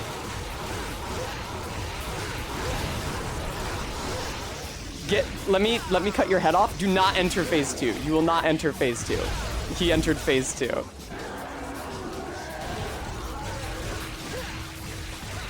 What if I just started spamming attack on your arm here? Oh, fuck yes!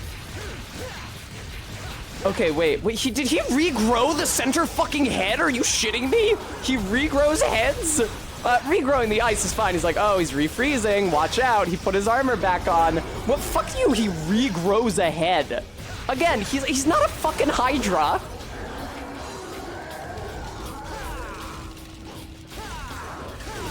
Oh my god, dude.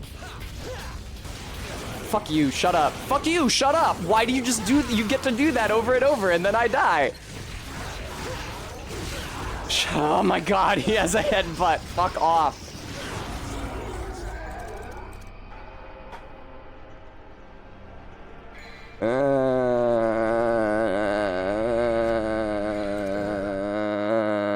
Let's fucking stop, light.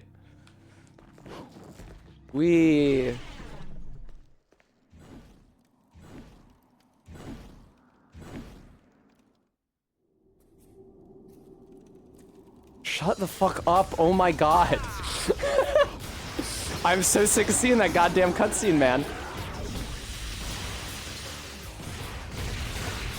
Shut up, shut up, shut up, shut up, shut up, shut up, shut up, shut up. Can I? Oh, no, move! Yay, I successfully avoided the icicle crash for probably the first time in any attempt. Is that the icicle crash again? No, it isn't. Okay, cool. Yeah, if you could just continue to hit his head through the arm as well, that would be great. Honestly, no, if you could just hang out in front of him and get all of his heads, because we've established that in this phase, you can just kind of mash hit on his heads until he goes down and you can start severing them. They will not stay severed by any means, but you can... Man, what the fuck is this phase transition? Go to hell! What happened to me cutting off your heads that has happened every other time I got you that low of a point in your health? Fuck you. Stop doing that move. It just hits me every time. It's because every animation is 10 years long and I get locked into them, and then I am incapable of moving out of the way before your attack hits. Okay, I just need to get under the head. Did he heal? No, I think I just never hit him that much. All right, I did cut off a head.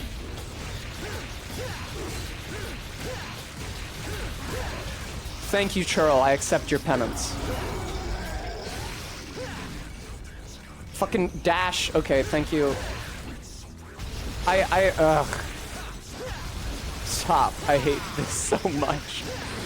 Oh my god, dude. What the... I'm sorry, was there a wind-up? Am I just Soul's Brain because I'm expecting to... Oh, fuck. Go to fucking hell, man. Am I Soul's Brain because I'm expecting a wind-up and what's actually going to happen is that the boss is going to do an animation and hurt me and I have no window to react to it? Tangle, that would be really cool. I would love to see... I would unironically love to see a boss fight with Kullervo. That would be sick as hell. I'm imagining him right now. That would be really cool. There could be a phase transition where he grows swan wings like Malenia.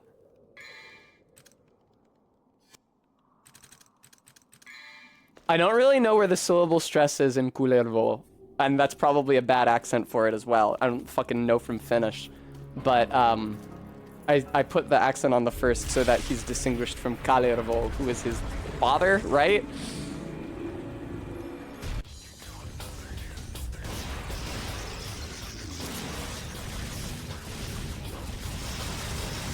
Fucking die, you bitch! That is probably the appropriate attitude to have in a game like this, isn't it? I am talking more and more like one of the characters in the game the longer that I play this for. Alright, just hang out by his two heads. You're stun locking him. Dash or jump, whatever, over to his two fucking heads. Just hack through them. Just literally mash the attack button. Keep mashing it. Yes, thank you. Fine, thank you. And now the last head remaining to you, please cut it off. He's doing his fucking phase transition. Please stop him. Okay, now this time the head stays severed. Please fucking kill him. You could not possibly lose this fight. You have so much health. All you have to do is continue mashing the attack button for 3 more goddamn seconds. Please, don't do it. Do not cheese me, you son of a bitch. Die, you bastard! Phase 2. I'm not even sure myself. Shut up. I severed all of your heads. Shut up. You don't have that head. I cut it off of you in the fight.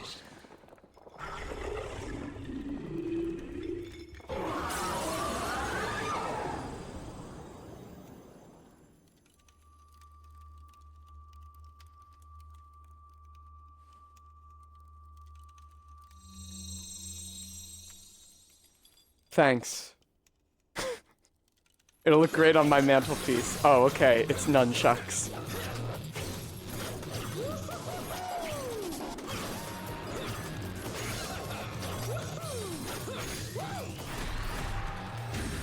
I think my... Shut up.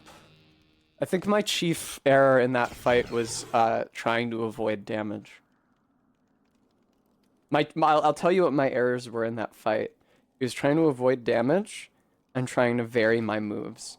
Because by far the most successful strategy I employed was hanging out under all 3 heads at the point in the arena in which I am in the most danger possible and mashing the sword button. I guess also shotgunning the ice, that did also help. But the core strategy there was really hanging out under the 3 heads and mashing the sword button. Thank you, Maddox Kent.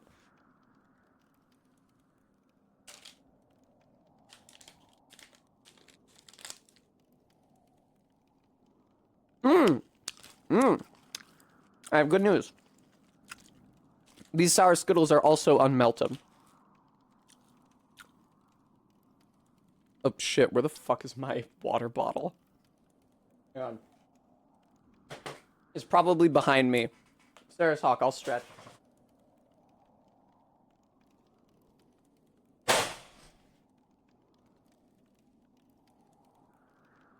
Hi.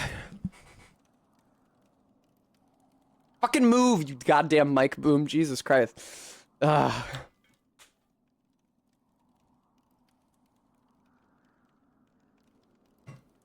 think I might be a little agitated.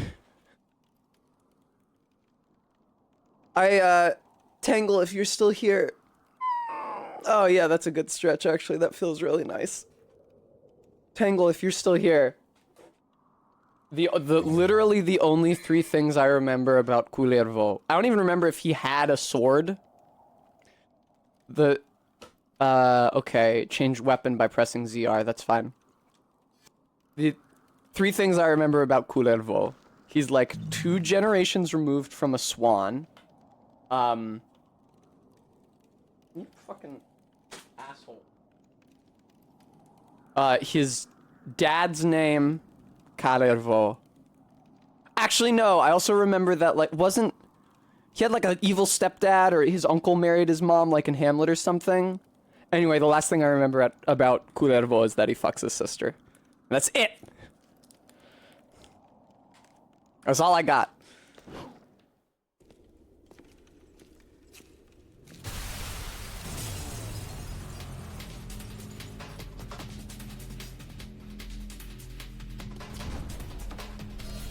Hello. Are you going to the party? What's the hurry? Didn't you get an invitation?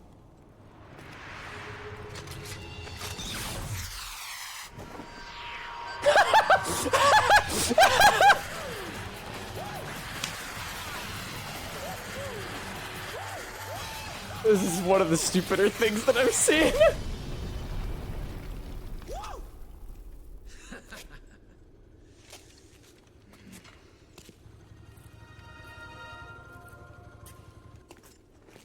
Alright, does she have heterochromia? Is that... Hello! Wow, look at that thigh. Look at that low poly thigh. She looks like Barry. I love her. She hella looks like Barry. Barry is probably not here, but I'm sure she never expected playing this game on the PS2 that she would come to look literally exactly like that. It's getting better and better.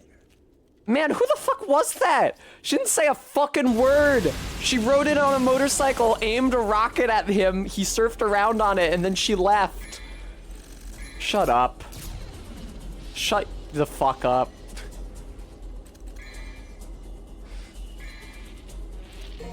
Okay.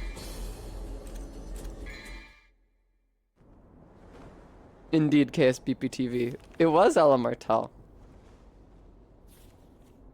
Hey, Virgil, you're a lot hotter. You're a lot less cringe than your brother? Looks like we have an uninvited guest. Oh, you look like shit head on though. Is that so? Your face is whack. Your face is PS2 graphics. A woman. I'm afraid Remy, I should ask the uninvited that is my to intention, leave. yes. That is what you want. Actually, I happen to be acquainted with that woman. Man, I can't fucking hear you over the music. Speak the fuck up. I need to pick up my voice because I'm starting to sound like Andrew again. A storm is approaching. That was actually, I think that's going to be a really good... Oh! It's animated? Oh, it's a facial tattoo, I think, as opposed to scarring, or maybe it is scarring, but either way, it's animated. I think that's gonna be a good benchmark for me voice training wise, is, because I made Andrew's voice so close to my normal one. Whenever my normal one starts to drop below a certain pitch, it sounds like Andrew and I get freaked out. All right.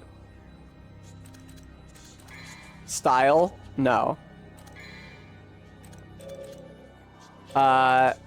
I like, yeah, why don't we use Ebony and Ivory here?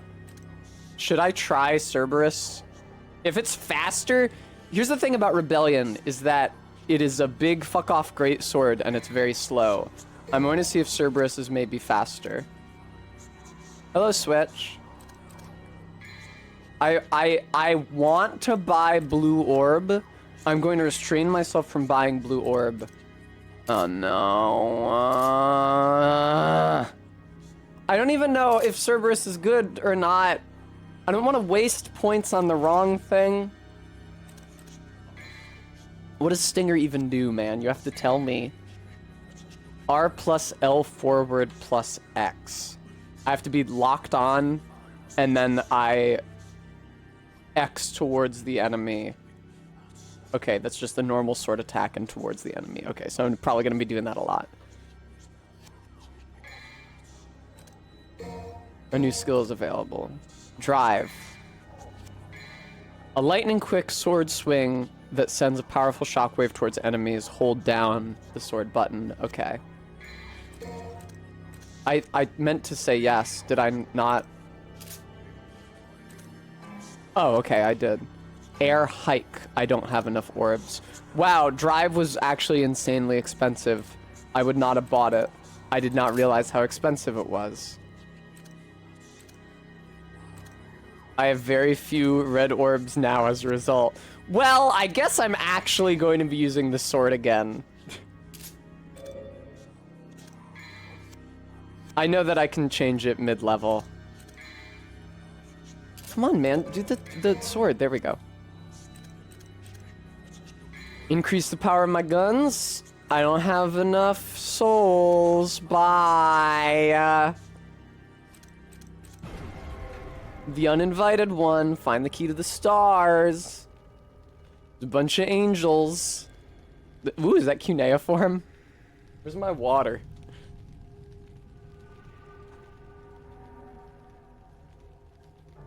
Ugh.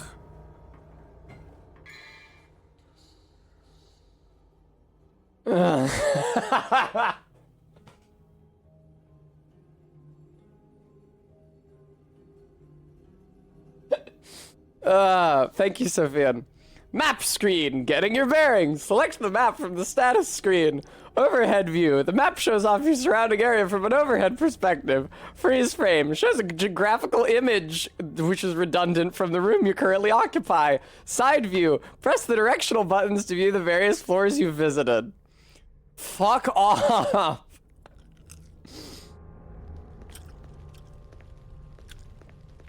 Hello, save point. Alright. Hey! Hey, look at that! Jerry. Armani Jerry.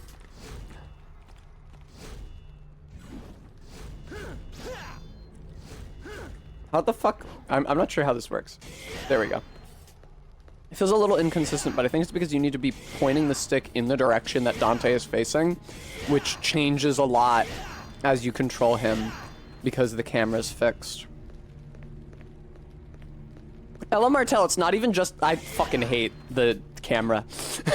It's not even like that I'm not familiar with the concept of maps. It's that the map has like 4 different aspects that it occupies an entire, menu screen that they have to explain all the parts of. And it has a little catchphrase on there. What?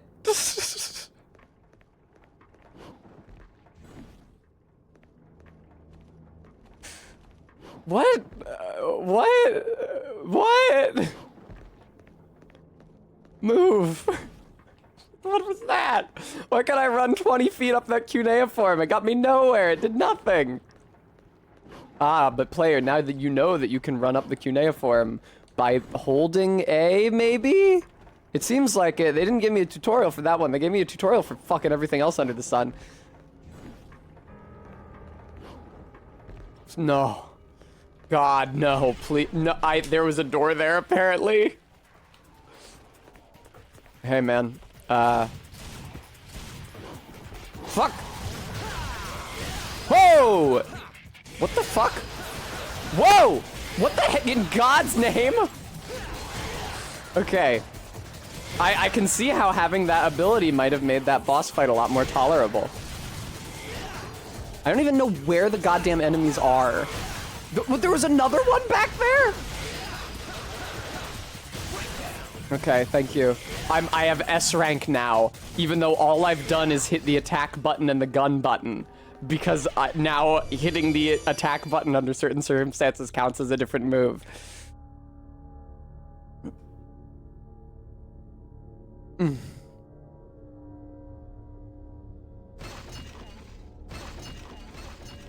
Stop. Oh no, it's these things. Thank you, Bram. Nice shot. Nice birdie. Let me tell you, nothing says adrenaline pumping fun to me than the game coming to a grinding fucking halt so that it can display a tutorial screen with the words adrenaline pumping fun.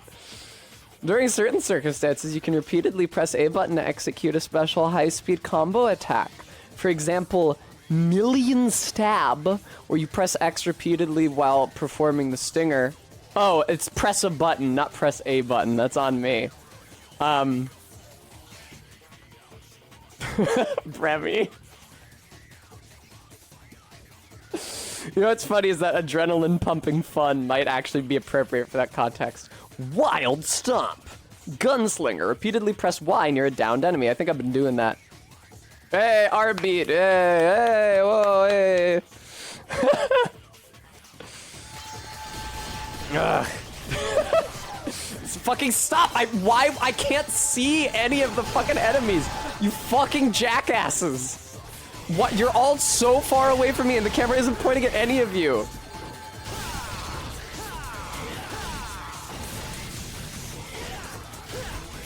Okay, I'm gonna assume, I feel like for most purposes, the more rapid fire gun, would you fuck off? For most purposes, the more rapid fire gun is better than the shotgun.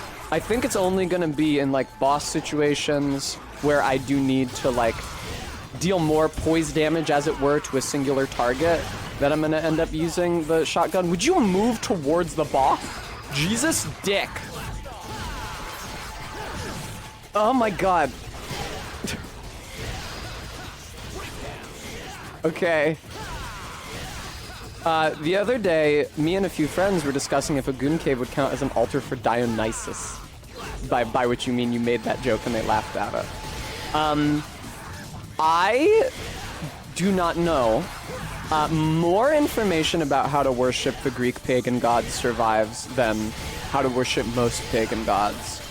Because it's like articulated in shit like the Iliad and the Odyssey. But I don't know if the practices of worshiping Dionysus specifically are recorded, and if so, what those might be. I will tell you that I know quite well at least one of the tenets of the Athenian cult of Zeus during the classical period, and I'm happy to say that I myself enact it regularly. I would say I do my ancestors proud, but my dad is not from Athens or the south of Greece in general. He's from the mountains in the north of Greece, like Alexander of Macedon. Like a much less violent and dick-headed Alexander of Macedon. When did edging come into fashion historically?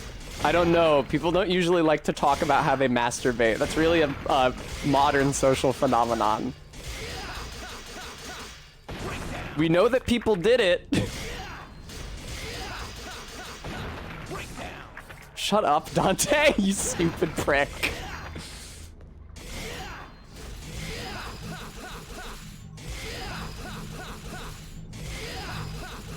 Okay, Clarm, fucking take me to school.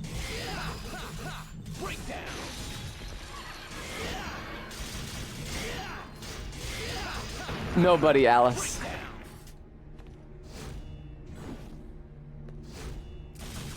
Pew. LOL, Bremy.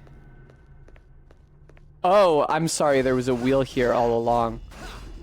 Dante, if you could actually point your body at the wheel. I know it's hard because you're very far away from the camera. I'm waiting for Alice Nectar. I'm waiting for Clarm to take me to school here.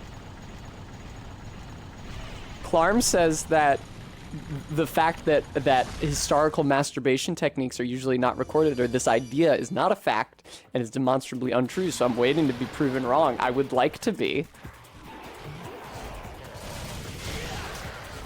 Trad Gooner. God, that's a very funny concept. You have to get like olive oil. That's really funny. Wow. Return to tradition guy, but a gooner. Is pretty good. And it's not about like marriage or having children, it's just about traditional modes of masturbation. That's pretty good. Funny joke. I do enjoy it. I somehow have an S combo now, even though I've been doing nothing.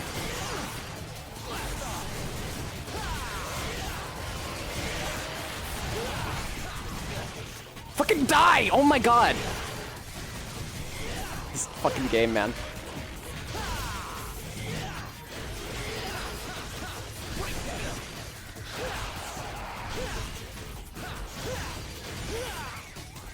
I died? Well, I didn't even notice I was taking damage.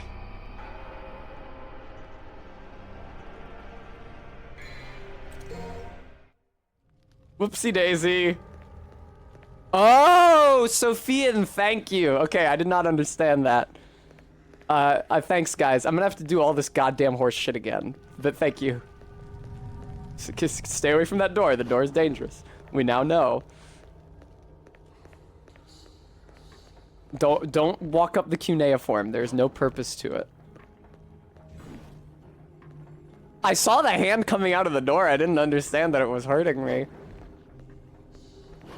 Fucking get up there, you dope.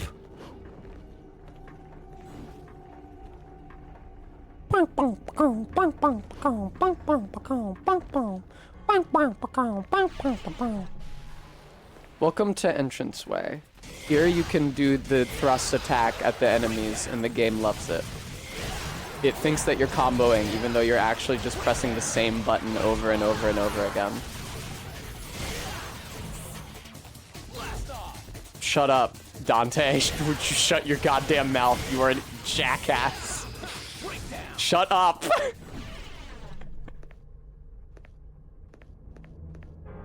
Okay, Clarm. I don't mean to tell you your business, but I feel like there might be a certain gulf of history in between Grecian urns of people jacking off and James Joyce.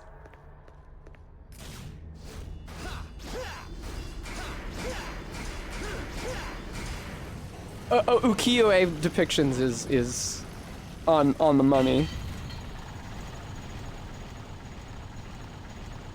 I'm sorry, Alice. You know why? I'll tell you.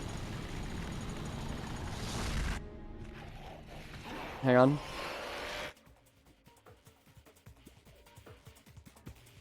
I didn't mean to time out Switch Ad Victim for that long. I just wanted to press the button because I didn't want to type in a time increment. But 600 is a lot of seconds. How do I untime out someone? Untime out! That's a thing! /untime out. Great. Switch Ad Victim. No, it's and it's exe. Okay. There we go.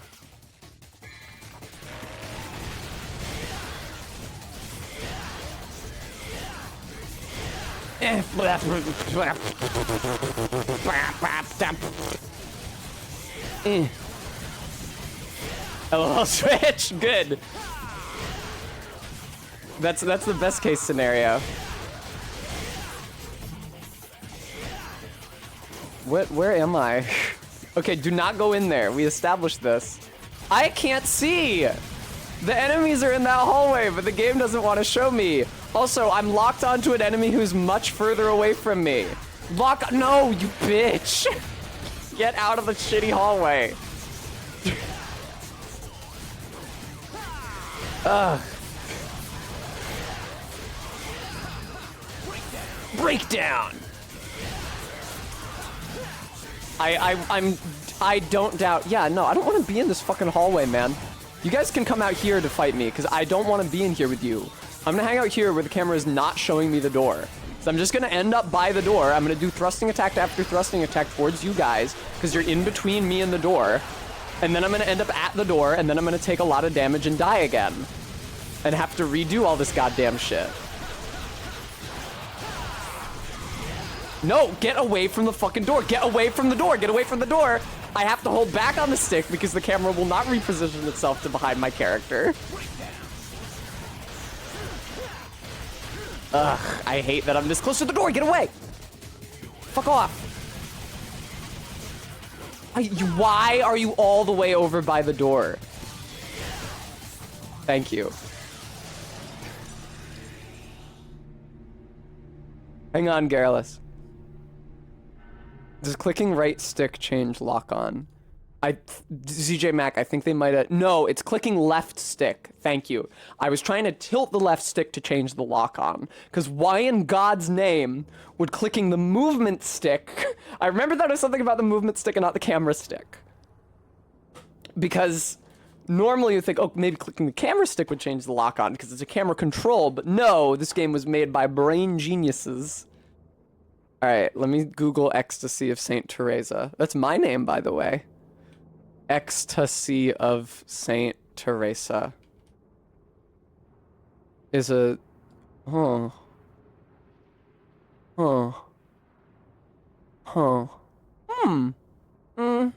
Okay. It's not as explicit as I thought, but I guess it's pretty horny.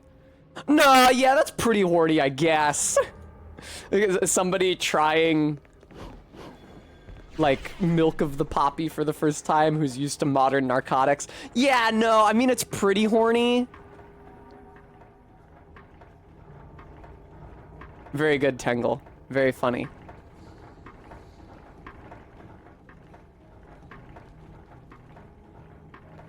I can show it on stream. I was just too lazy to drag the picture over because that would be a pain. There's no double jump. But you can do one of those. But watch out, because the camera angle will change mid-jump, and you will have to adjust your grip on the stick to compensate for it. So watch the fuck out. Get over the goddamn thing. Why am I here? Just to suffer? Wow, it's the Nexus from Demon's Souls. Did I come from this door? Yes. Don't be here. This is a bad place. Okay, Atlas.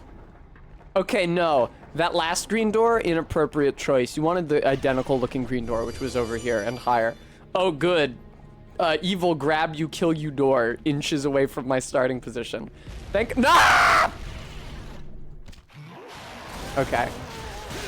This was an unintended fall. It's not like during the finale of Nier Automata where I kept fucking... I can't see jack dick.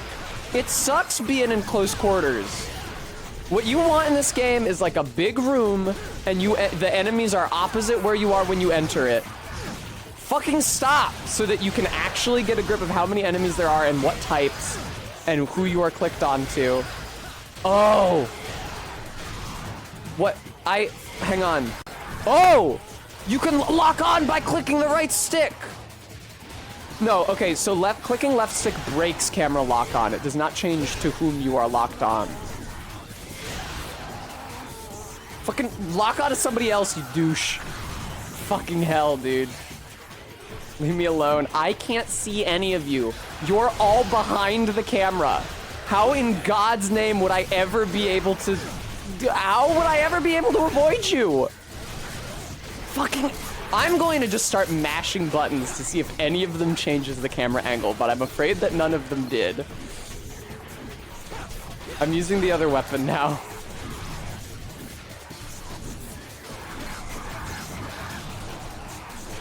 Oh, man. Stop, you bitches.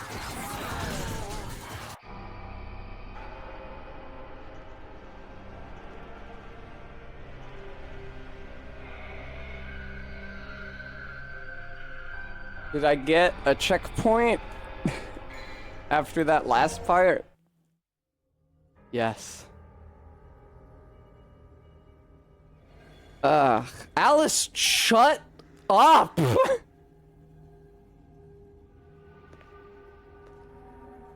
I am not on easy mode. Shut up! Alright. Oh, God.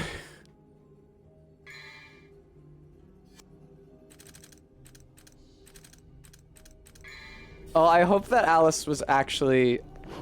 I hope that Alice actually intended to be mean, because otherwise it was pretty dick-headed of me to say and... Oh! To say and do that. I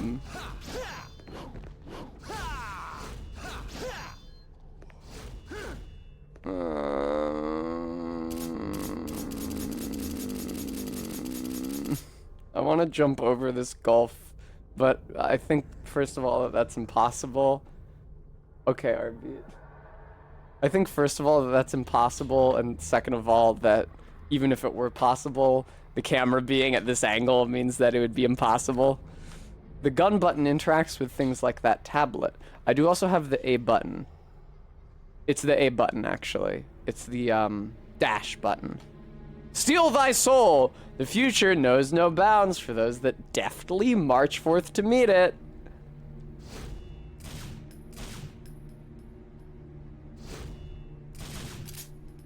There we go. Okay, Alice, I'm sorry for getting mad at you. You were not actually making fun of me.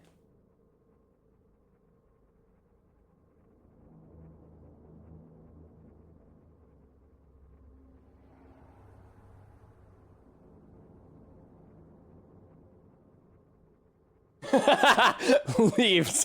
Right. My shame is so great that I just walk out of frame.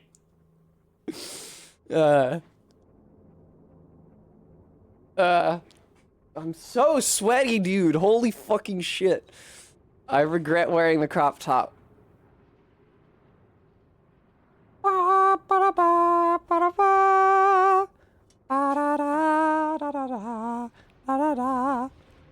Fuck. Shit. Getting caught on the light. That's right, KSBP TV. It is sword. I fucking hit my monitor with this point of the sword. So if I have the sword at the right angle, check it out. It actually becomes chroma keyed, and then you can see the game through it. I really like it when that happens. Ooh. Ah. Oh, test reflected in sword. Hello. Hello, viewer. That was probably a lot less loud for you guys.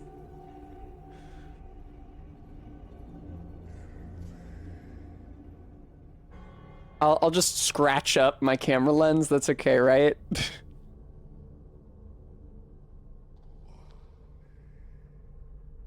And this is a good sword grip, right? You want the finger on top of the handguard? This is how you hold a sword, right? It's Truzai. Ah!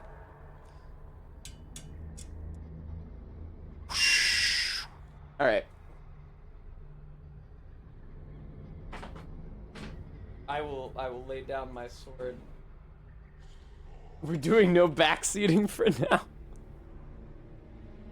now. Listen.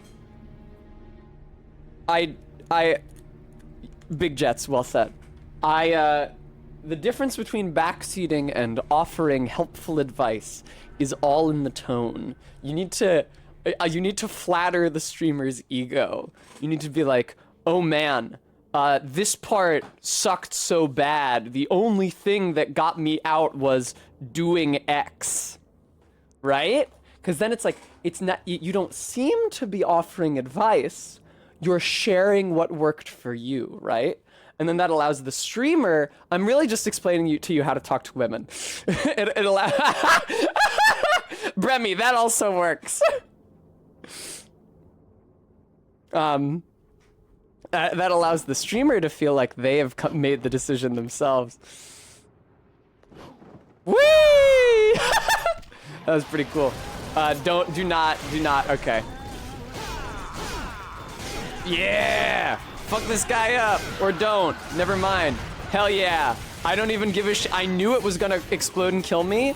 I'd rather know when it's going to explode and kill me than for it to be fucking off screen somewhere and I know that it will eventually do so, but I don't know where or when. Yeah, fuck yeah, dude. All right. Wow, I feel so much better now. Why is that? What did I do? I showed the sword. Remy said something that a lascivious man would say to me. That probably also helped. Breakdown! No, lock onto the other guy. Yeah, no, lock onto that. No, lock onto the fucking. God damn it. Dear Tessa, hang on. I want to read that. Hang on. Dear Tessa. I'm always jumping off platforms for no reason. Understand what you're doing too. I think I had a better time when I stopped doing that. Dear Tessa, this game is quite idiosyncratic with its gameplay. It's a game of its time. That's very funny. It's a game of its time. The two main ways to deal with large mobs in tight spaces are use moves that take you and the enemy up into the air. Semicolon, listen for audio cues. Hold away from enemy and hit the sword button. Hold away from enemy and hit the sword button?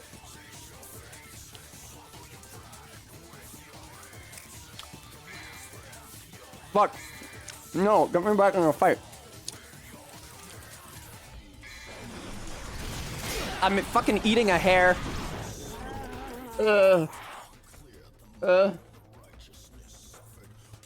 God, how'd that get in there? Jesus. Nope, stop going into the menu. Oh, come on. I thought I was far enough away. Fucking what? Stop with the exploding enemies in these close quarters. I will never know where the fuck they are. Or when they're about to explode. You need to fucking stop with those. I can't move the camera. Please, no. Shoot it, shoot it, shoot it. You're locked on. Shoot it. Shoot it, shoot it, shoot it, shoot it! Yay! I was just out of range of that, I think. Yay! RB, the thing is that you need room to flounce. I don't know what you guys picture flouncing as. See, when I flounce, I'm like, when I said in the server that I was flouncing, I was like bounding around, like kind of skipping, so that successive percussive shocks would rock my piercing and cause the chains to jingle. Which I can't really do, like, on stream. It's true, exactly, Churl. I feel bad that I got so mad at Alice. And she wasn't actually trying to talk shit.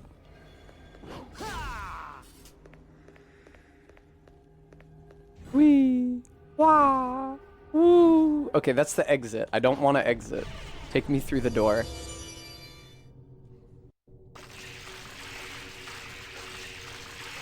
Oh! A Shadow of the Colossus boss. Ah. Has this game been loud as fuck? I'm turning it down somewhat. Hopefully you guys could hear the game, or could hear me okay over the game. But if you couldn't, then that accurately captured my experience playing it, so. Oh, it's like the fucking worms from Nier Automata, my favorite enemy. This is a boss? Oh my god, dude, no. Not homing projectiles.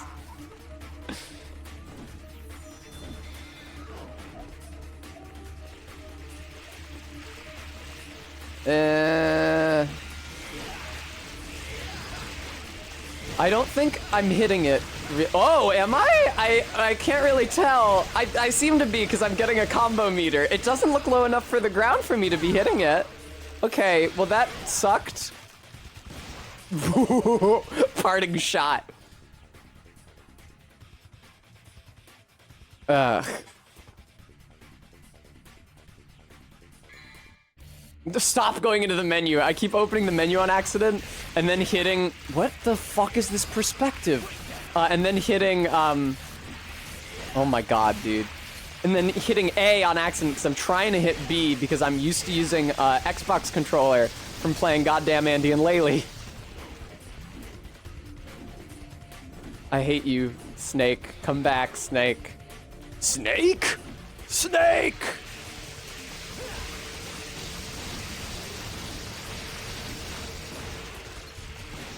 I mean, I could always just dodge out of the way of its projectiles and then shoot it with a gun. It doesn't seem like an especially fun way to do this. Am I supposed to be, like, getting height? Oh. Imagine. Like the Doja Cat song. Yeah! Hey!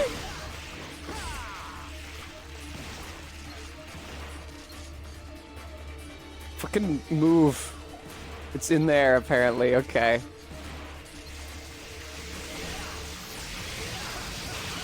Okay, don't do a combo on nothing, because then you'll be standing still and it will be very hard for you to avoid its attacks. If you like that's not the shoot button. I'm thinking Bloodborne. That's why I was hitting the fucking right trigger to try to shoot it. If you do a combo when it's at the right point in like its movement animation, you can catch its belly and just like get full credit for all of your hits on its belly specifically. I think I probably want to be moving right now though. I cannot stress how much I am still fucking learning the mechanics of this game in every moment of this fight. I'm hitting the floor. What if I did a plunging attack on it when it emerged? It seems like it really only emerges at ground level. Don't hit me, door. Yeah! Oh, no way, dude! Oh my god! I don't even care that I took damage. That was sick as fuck. You can ride him. I had not anticipated that mechanic. Uh-oh, he's gonna do the thing. Uh-oh, I'm gonna die, I think. How did I avoid so many of those? Ah, I didn't quite make it onto him. Okay, I'm not gonna be able to get over there in time to land on him, I don't think. Well, I could maybe land on him when he just, like, comes by at this point. Or not, because he's gonna be too high up.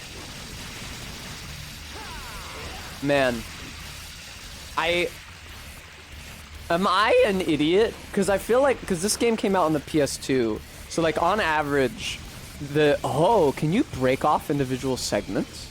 On average, like the people who played this game when it came out had way less gameplay experience than me, because it came out like at a time of less pervasive console saturation, and like this was a very new kind of game, and like I played Nier Automata. At this point in my life, I have a lot of experience, you know, avoiding enemy attacks in video games. And I have no idea what the fuck I'm doing.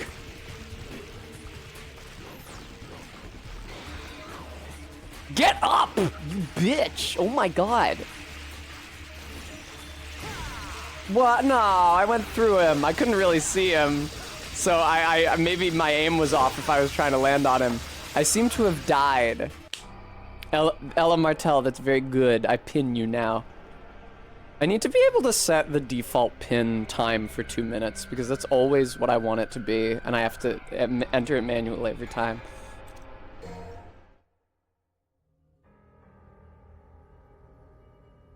Clarm, I don't know.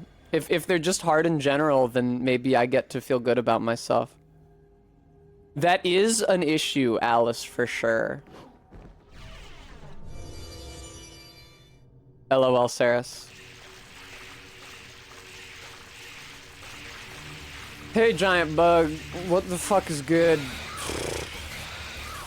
You know how sad it is that I said that unenthusiastically? You know how sad that is for me to be that unenthusiastic about a giant bug?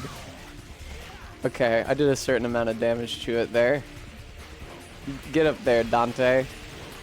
Probably... Whoa!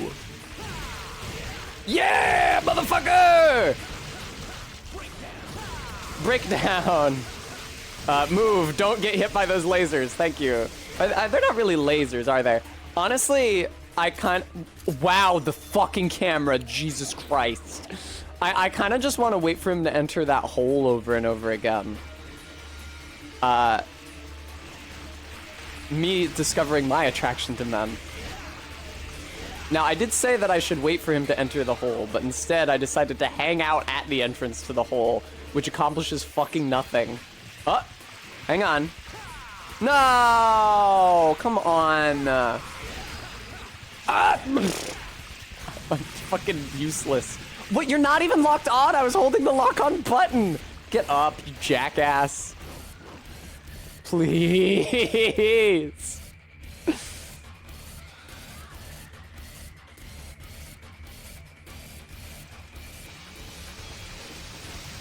This fight is, oh man, no!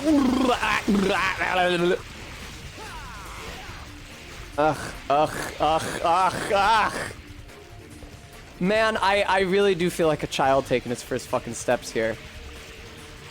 Man, what the fuck is that? Why I didn't land on him? Fucking lock onto a lower part of its body, man. If you're gonna do the automatic lock-ons and you're not gonna let me swap between lock-on points, then you always need to be locked onto the closest one. I'm just gonna hang out by the hole.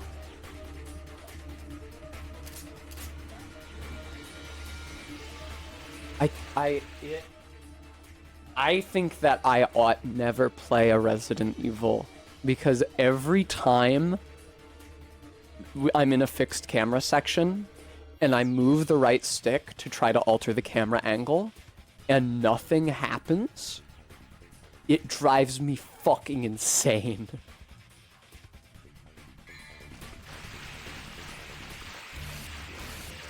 Now, I don't know why you would elect to start fighting him at this juncture, when if you waited for him to come out of the hole, you could actually ride around on him.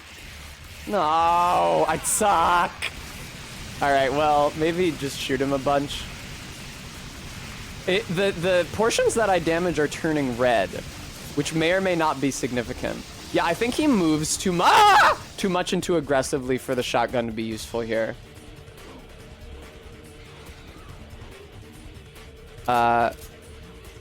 What the fuck is the lock-on button? It's right bumper. Okay. No, don't do that. No, don't do what you're fucking doing. I super did not want to do that. All right, get up. There we go. Now, lock on to his head. Yes! No, dude, I was on him for so short a season. That's heartbreaking. It's fucking heartbreaking. Okay, that's a good strategy, I think, is to die. No, I actually have maybe not taken any damage yet. A good strategy is like to wait for him to come out of the hole. Like, okay, when he's coming back into the hole, I can shoot him. And then when he emerges from the hole, I can plunging attack onto him. I can press the wrong button so that I do a plunging attack at this point when it's a bad idea to do it. Instead of shooting him, which is what I wanted to do. What the fuck is the goddamn shoot button? There it is. Holy Mary. Please. Okay.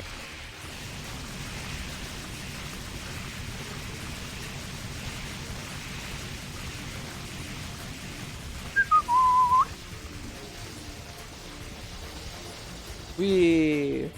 Wow. Wee.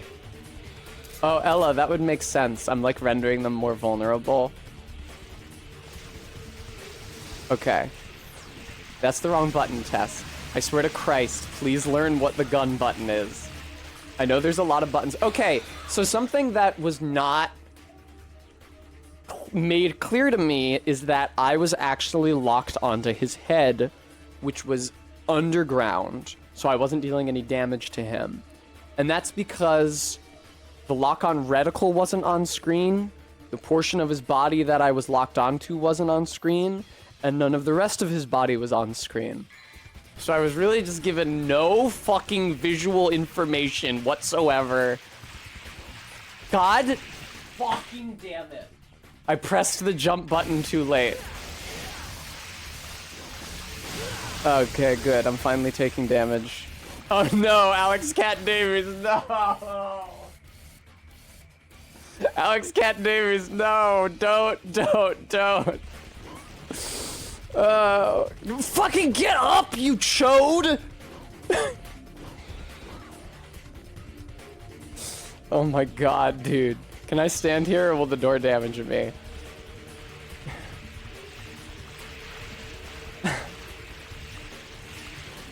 Whee! fuck you. Yeah, yeah, fuck you. Oh, he flipped over. Cute. Okay. Whee. Yes. Get fucked. Oh, if I face away, then it'll take me longer to drop off of him when he spins around. I'm doing a Gene Starwind voice for no reason. Shoot him! I'm on the wrong gun, damn it. All right, get back over there, you jackass. I fucking hate this. The jump sucks. Oh my god! Did they have to make all of the jumps maximum height? So if you fuck up the double jump timing, you just suck ass? Get over here. Please don't ever change your moveset, or I will no longer be able to do this. Okay, that's fine. He was about to flip over anyway. Whee! Okay. This is fine. Yes! I'm facing in the correct direction. No, I'm not facing in the correct direction. And as a result, I'm doing less well. Video game. Okay, that's fine. I think that this might be a winning strategy. I fucking wish I could move the camera, dude. You have no idea how much I long for that reality. One in which, like, the motion of one of the two analog sticks on the controller that every PS2 game had moves the goddamn camera angle. Like, that would be a blessing, like, beyond my wildest dreams. Alright, that's fine. Just get up and wait for him to come back out of the hole.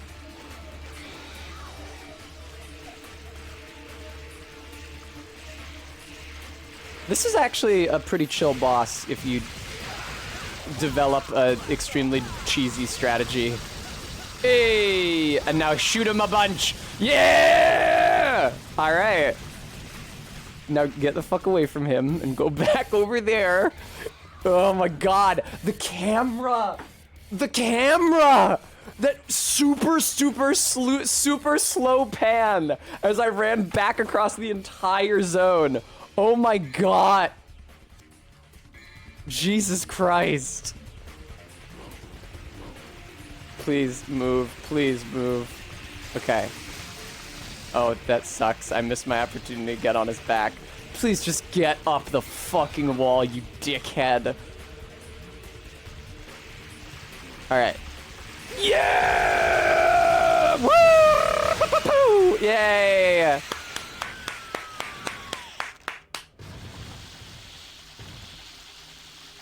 That took me way fewer attempts than the Cerberus boss fight.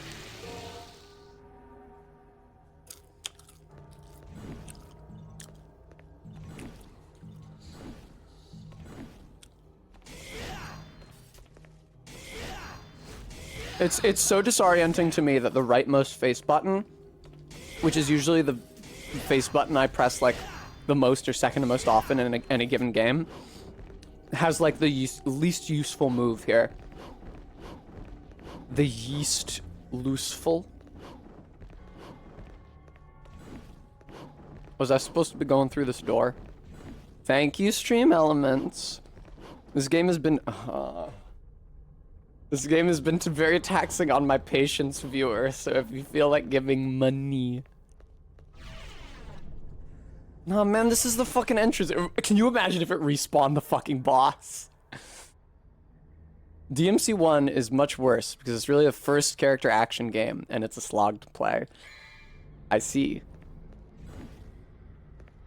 Fucking the goddamn, you cannot control the camera. It's like I said, once I realize that I'm in a fixed camera segment, then pressing the stick and seeing nothing happen feels normal. But when I first start, like when I first enter a fixed camera segment, and I move the stick to try to change the camera, and it hasn't yet been long enough for me to realize that the camera's just not budging, it feels like the worst. It's like somebody driving a screwdriver into your kneecap. It's like somebody flicking you in the back of the head. It feels awful.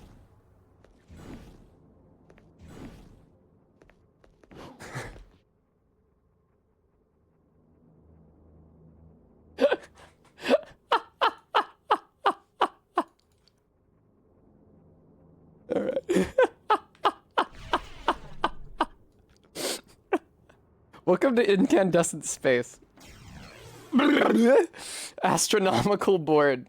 An astrological device which displays the endless void. It doesn't seem especially useful. Said to be powered by time.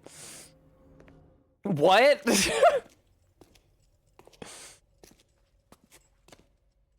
At this point, I found it more useful in my playthrough to go through the opposite door.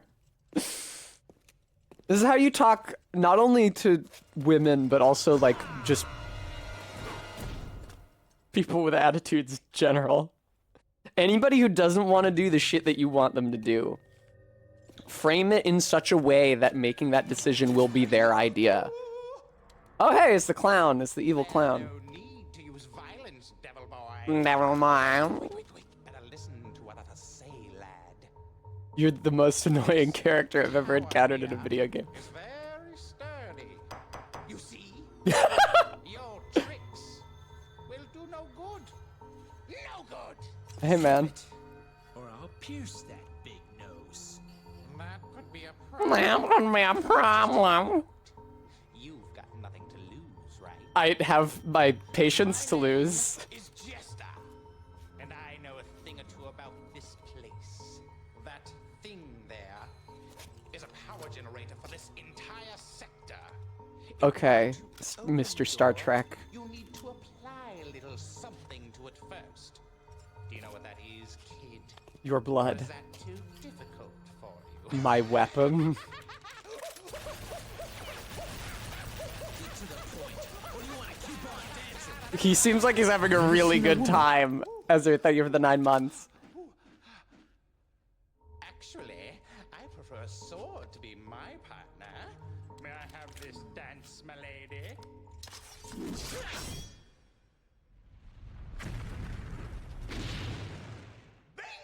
The entire cutscene was there to tell me to hit a switch with my fucking sword. Write it down on your hand if you don't trust your head.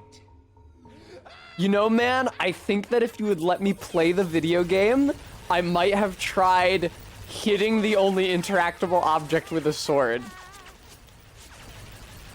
I see. Thanks. You still piss me off, though. That was a genuine thank you for telling you the most fucking obvious shit in the world?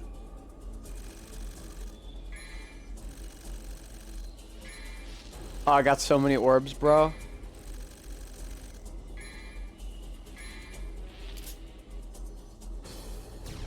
B for bad.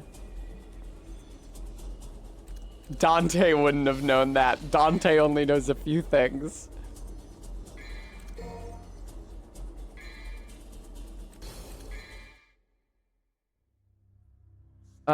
Mission 5 of Devils and Swords. Unleash your might on the demonic gatekeepers. Thank you, Alex Cat Davies. He barely comprehends pizza. I wanted to customize. I fucked up. I pressed the wrong thing. No, dude. Destroying the luck for me, devil boy. I destroyed it? Welcome to hell. I thought I triggered it appropriately. Don't be humble. Just take it. After all, we're buddies, aren't we? Thank you, Saris.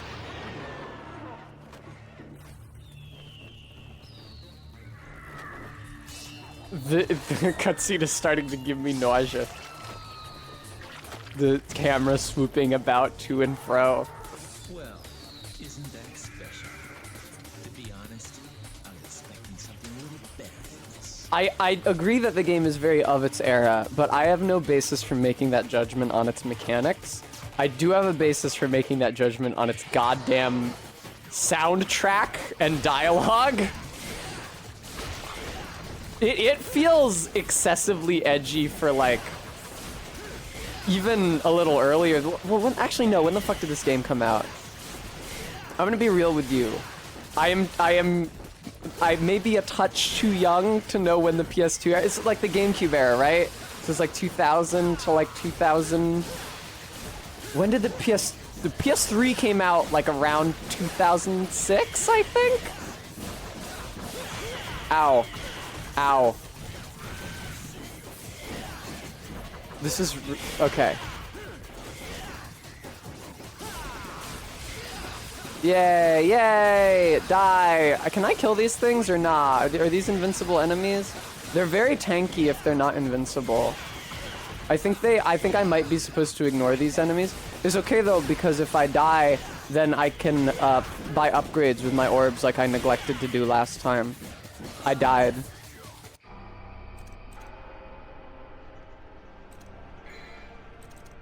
Man, I just started the mission. There we go. Yay! PS3 was 2008. Todd says PS3 was 2016. Steam until 07.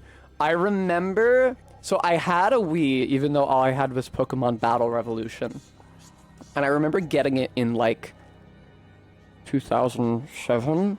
And I remember there was a YouTube video called, like, PS3 versus Wii, in which the PS3 was represented by a short, bookish woman in business wear, and the Wii was represented by a blonde bimbo. And she said something like, I like go-karts, and she was thrown a Wii steering wheel from off-screen and then pretended to use it to steer. Any of you guys see that? This is how I know that the PS3 and the Wii were from the same era. You're right! El Paso Slim. It didn't occur to me that it was parodying the Mac versus PC commercials, but that's exactly what it was doing. You are spot on. Bremy. Yeah, correct, El Paso. Yes, I forgot about those commercials, but that it was very much on that model. White background, similar vibe, yeah. What kind of orbs do I got? I do have enough orbs to get... I have enough red orbs to get a blue orb, but how many red orbs would that leave from my... Oh, okay. Here's what I'm gonna do. I'm gonna upgrade Ebony and Ivory. Shut up. And now I am going to...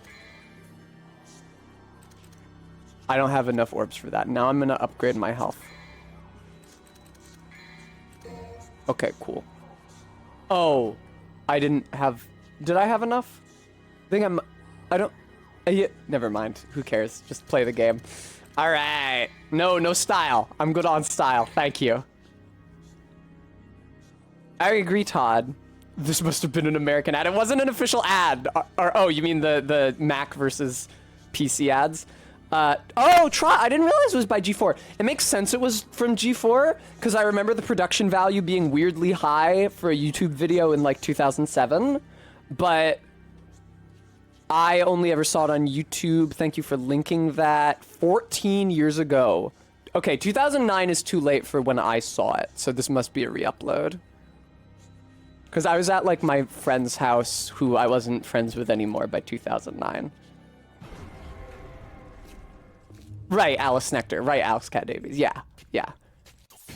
All right, so what am I supposed to do here? The thing is that I can't see anything in this arena. What if I just went over here? This is the same arena where I fought the bug, I'm pretty sure. Oh, is there one of those doors at the end that... Yeah, oh no. Well, there is one of those doors, but hang on. You know what'd be awesome is if I could unlock enemy health bars like you have from the beginning of the game in Nier Automata. I'm really not sure if I'm supposed to be fighting these things even.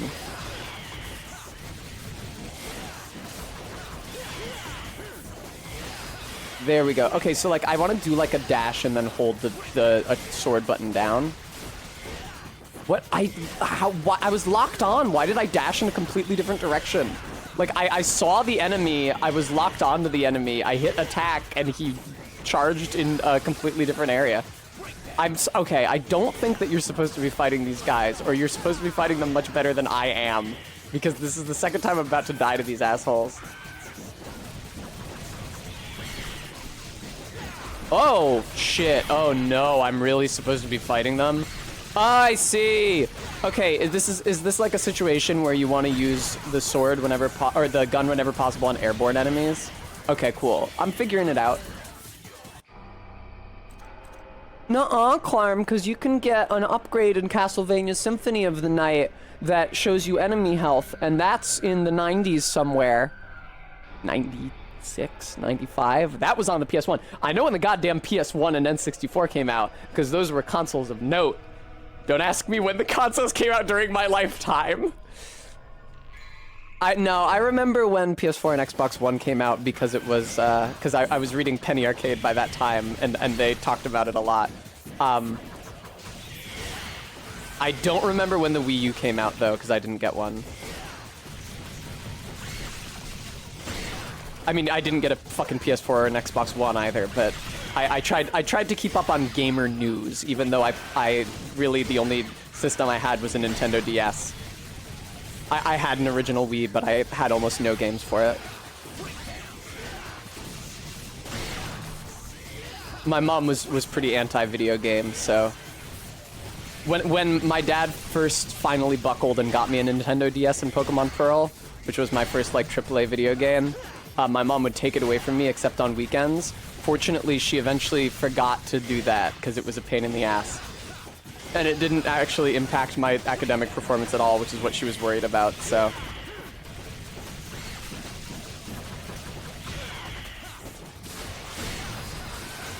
This, sucks. Am I really supposed to be killing all these guys? I mean, the seal on the door was red, which is a kill all the enemies seal. Why is this the fucking camera angle now? Are you absolutely shitting me? No. Continue, yeah. Of course, Todd. I think if I had to guess, having known the woman for my entire life, I would say that... Oh, okay, Roxy, I'm sorry. I would say that she had too many other stressors to add having to remember to take my DS away on top of the rest of them. I'm pretty sure she broke it and never told me. I've told the story on stream before, but one day in middle school, I was playing my Nintendo DS on my rug in my bedroom, and I had to go to the library. So I closed it and left it like in the middle of the bare rug on my bedroom, right in the middle. I was grinding honey trees in Pokemon Pearl trying to get a Munchlax. And then I rode my bike to the library. I came back and I opened it and the screen was just like shattered. It hadn't moved from the ground. The top screen, or no, the top screen was just absolutely shattered.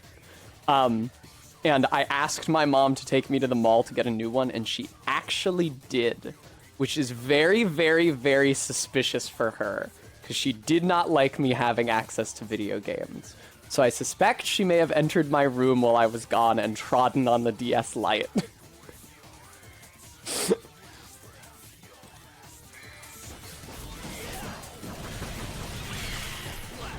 Shut up, Dante! Just hit the goddamn enemy!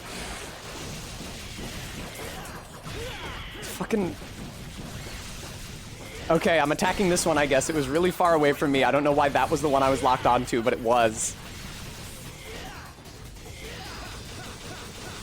What? Was I even hitting it? Man, what the fuck is going on here?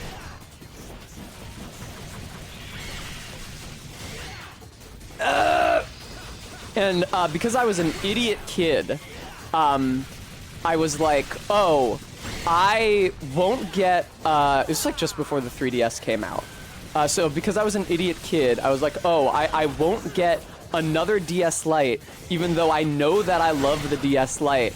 I'll get whatever the latest DS is. I'll get the DSi. Or no, this can't have been middle school, because the DSi came out when I was older. So this must have been like high school. Because yeah. Or no. I don't remember. It doesn't matter.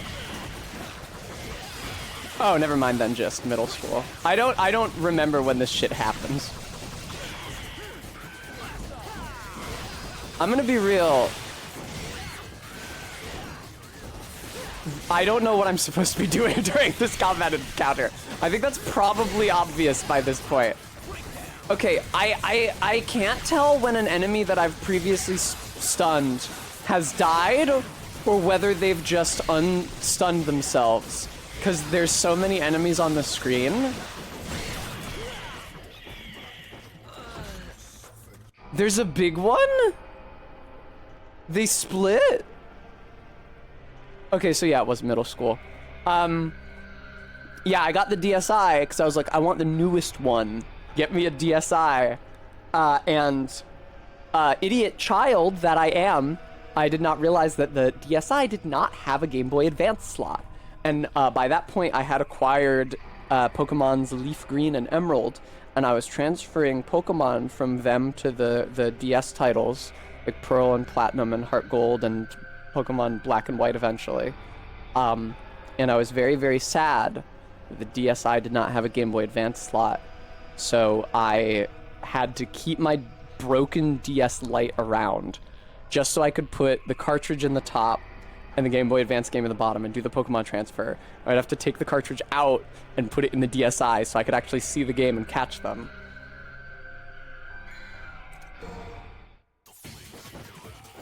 Okay, where the fuck is the big one? You know, if they're gonna do this thing where there's like one main enemy that I'm meant to be, is it the one in the I couldn't tell if the one in the foreground was bigger or if it was just closer to the camera. Help, please, viewer. What the fuck am I supposed to be doing? What big one? I can't see anything. Oh my god. The music is so infuriating as well. Okay, get away from here. I need to get to where the camera zooms out so I can actually see what the fuck is going on in this fight. This is a horrible way to move. Hooray! Okay, camera zoomed out.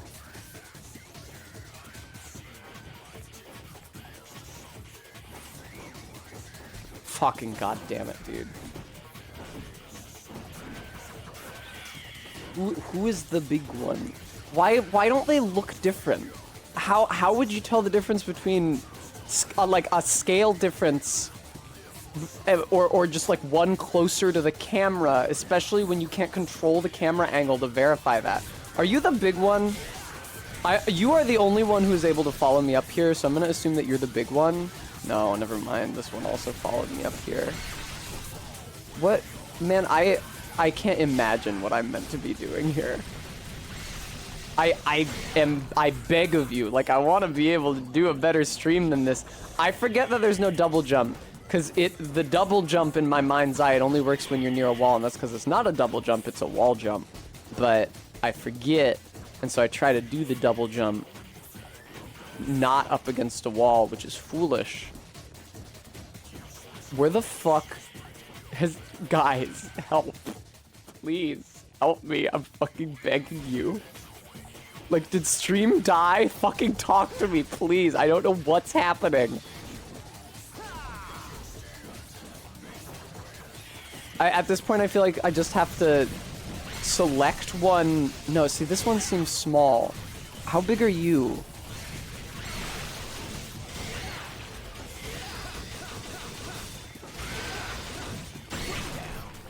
Is there like a particle effect, like on the one that spawns copies?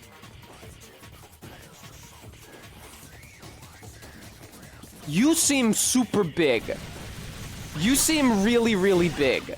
I'm just gonna focus on fighting you. No, see, that one wasn't so big, because now there are more. Well, maybe it was big, and it's just that now these are its spawns, and I just have to deal with them individually. Oh, hello! Are you the big one? Or do the... You seem really big, but it might just be that you're close to the camera. Fucking... No! Lock onto the one that is right next to me! What is wrong with you? What kind of a dickhead makes this video game? Why would you lock onto the one on the other side of the room? There's one right next to me that I've been attacking for 10 years. Guys, listen, I really want to play the video game whose playthrough has been, like, earned through viewer donations. I don't know what's happening. I spawn in, and then I fight for a really long time, and then I die. I don't know what the fuck is happening. I'm pretty sure I've been here longer than I was on the boss that you fight in this room.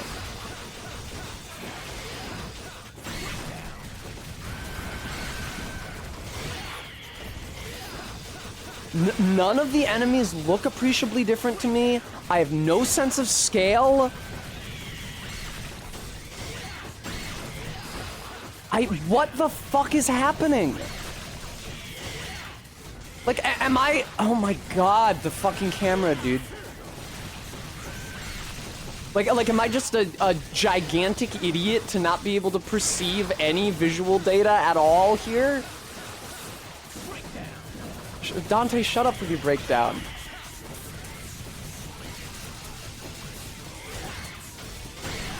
Arby, I fucking hope so, man.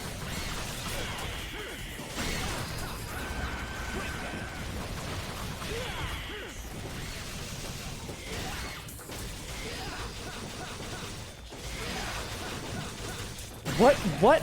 Where?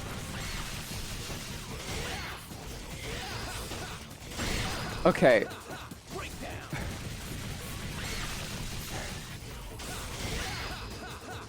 Hit it! Oh my god.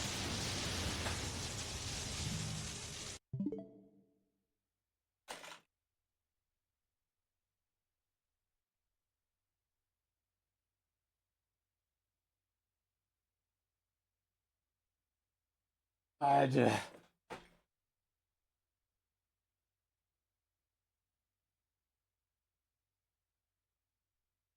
don't want to think about how long I was stuck doing that stupid bullshit for. What? What is this? It's interactable. You give me a checkpoint right fucking now. You give me a checkpoint immediately. Sophian, thank you for the $5 donation. You better have given me a checkpoint before this fucking boss. Do not accidentally restart the mission. Alright, I'm gonna swap guns, because I think it was Sarah suggested that the later gun is probably, or like the gun that you get later is probably better. Okay, I have died. Now, I'm gonna hit continue, and I'm gonna load into this clown boss fight, right? It's not gonna be the room with all the cliff racers again, right? Hit continue, and it's the clown boss fight. Yes, very good. Sophian, thank you again for the donation. Oh my god. Okay.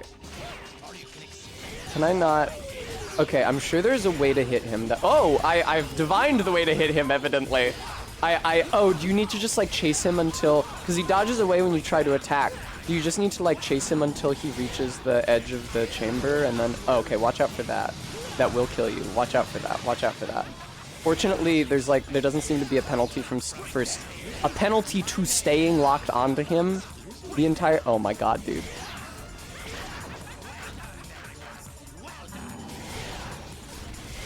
So it's like, I just want to confirm. I want to share my impressions of this game, and you guys can tell me if these impressions are accurate or not. So right now, it feels like every single encounter in this game is designed to be as aggravating as is humanly possible. Now, is the segment in the video game where— come on, man. Is the segment in the video game where the gay clown disappears every time you try to hit him, and then laughs and does a little dance, and like a ha-ha type laugh? Is that designed to be aggravating?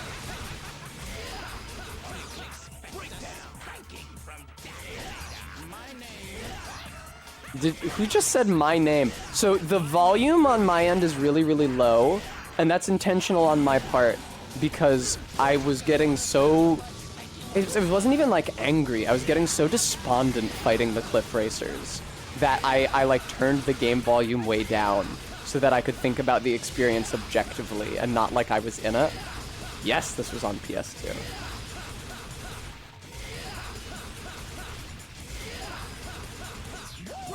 Okay, hello. Hello, Jared Leto Joker. This guy is a lot better designed visually than Jared Leto Joker. There we go. But are you doing the one that kills me right now? Evidently not, because I'm not taking— okay, there it is. I don't understand why you stay still. It seems like a really bad strategy to me. I came in here with like a third of my maximum health, but I got you under half of yours. Oh no, wait, that was the first attempt. Never mind. The Jonkler found the gun better when he's teleporting around. Thank you, CJ Mac. Why are some of his orbs green? Oh, this may be health tingle. Heartbeat, thank you very much for the $5 donation. Welcome to hell! I did not hear him say welcome to hell before because, okay. Wrong gun.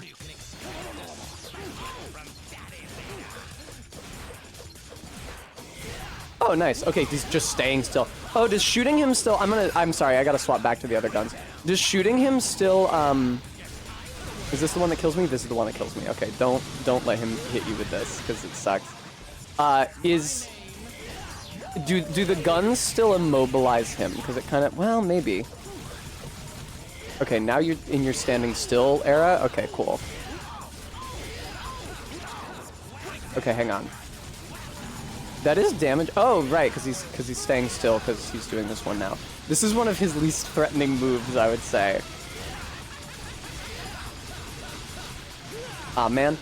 It's really hard to tell when they're gonna hit me. Partially because a lot of them are off screen, but more just because there's a lot of them in general.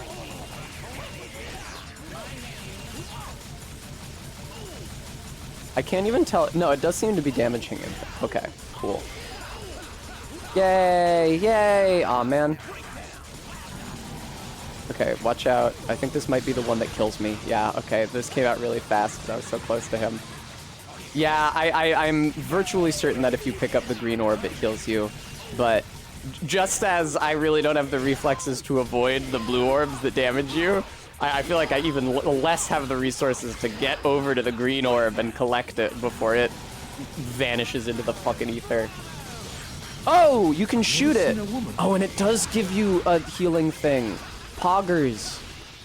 Alex Cat Davies, thank you so much for the 10 months. This is so dumb. He just stands there laughing while you beat the shit out of him. Something about this reminds me of Psychonauts. Was there a fight? I know that there's bouncing orbs that damage you in Psychonauts, but was there a fight in Psychonauts where the boss is constantly fucking laughing at you? Because it feels very familiar. Okay, they are homing in on me here. It's a little difficult to detect, but it's hella happening. I'm gonna wait for this fucking attack to end, if that's okay. There we go. Is he continually introducing himself? Did he just say my name? Again, the volume is really, really low on my end. Come back. Wow, you can rack up damage so much more quickly when you have that drill move. It would have been hella useful against Cerberus.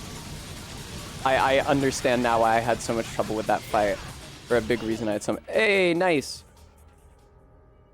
Oops. Ooh. Is this phase 2? He slaps his ass at you. I do the same thing, although in a marginally less annoying way. Level up! Trickster level 2, Skystar. Hold L in any direction and press A while in midair. That's the dash button. Okay, so it's like an air dash. Double dash. Perform the dash maneuver 2 times in rapid succession. Cool. Give me those fucking orbs, motherfucker. Is this not the end of a level? The end of a mission? I beat a boss. No? I did 2 really, really annoying things. I guess this is more like a combat rush type mission instead of a like actually explore a level one. Am I just supposed to go back to... No, should I... This is from... Oh my god, why is there a combat encounter here now? No! Can I go through the door at the far end now? Fucking stop. Fucking everything stop. Get me through here. Yay! Welcome to incandescent space. Yeah?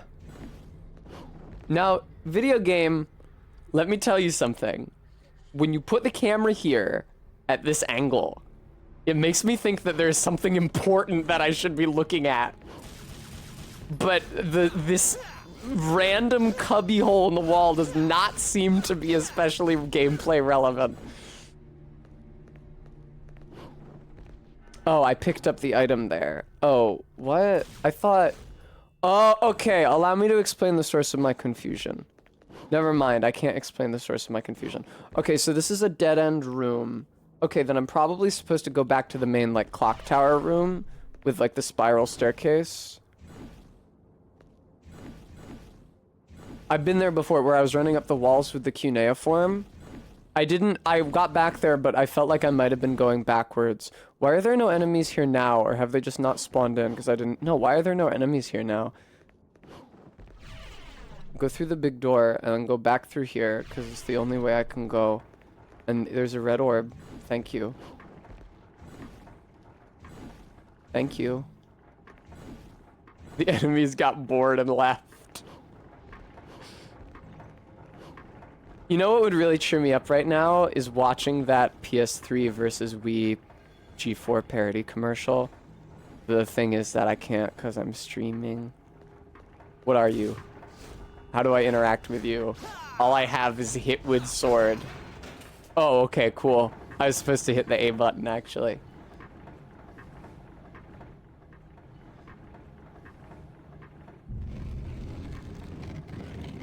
Ooh, an item.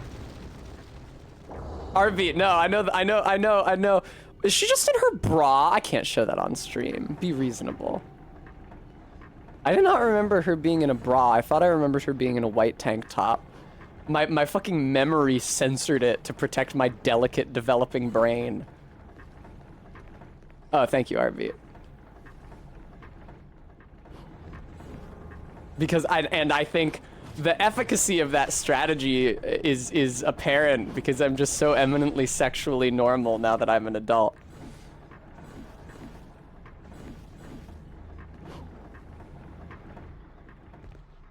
I don't know where I'm supposed to be. I don't know where I'm supposed to go. What is this? Oh! Cool. Oh, that is the air dash. Okay, there's the item that I revealed. Good, go in there. Well, Entrots, that's what Barry said, and she really did... She really did stick it to me. Model of an ancient weapon used to control lightning. This is merely an ornament. Is this a Hindu thing?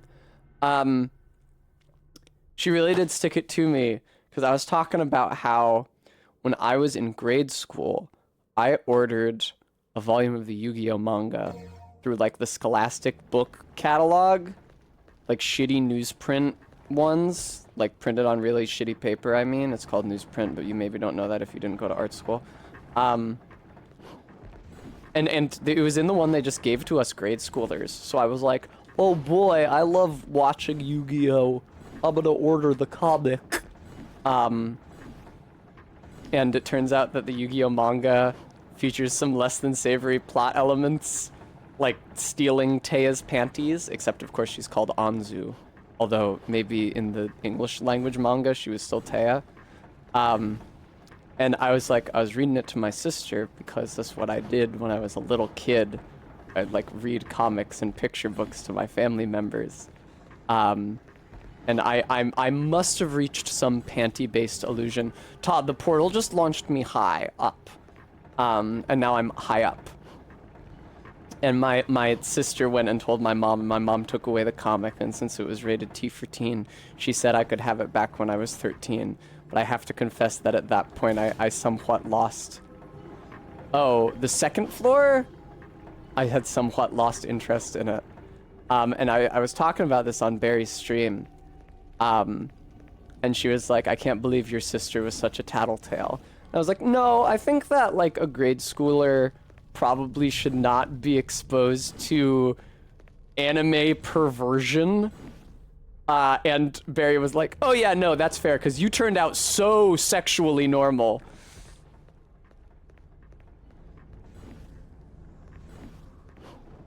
And, yeah, that she might have a good point.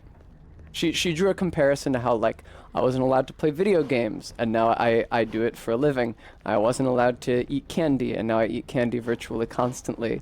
And so maybe having been denied anime perversion unilaterally, that may or may not have had an effect on my psyche or development. Quatoria. Can I just go in here? Is this where I'm supposed to go? No, this was the entrance. Can I go through the door on fire? I feel like I probably can't go through the door on fire. At least it doesn't damage me like many other doors.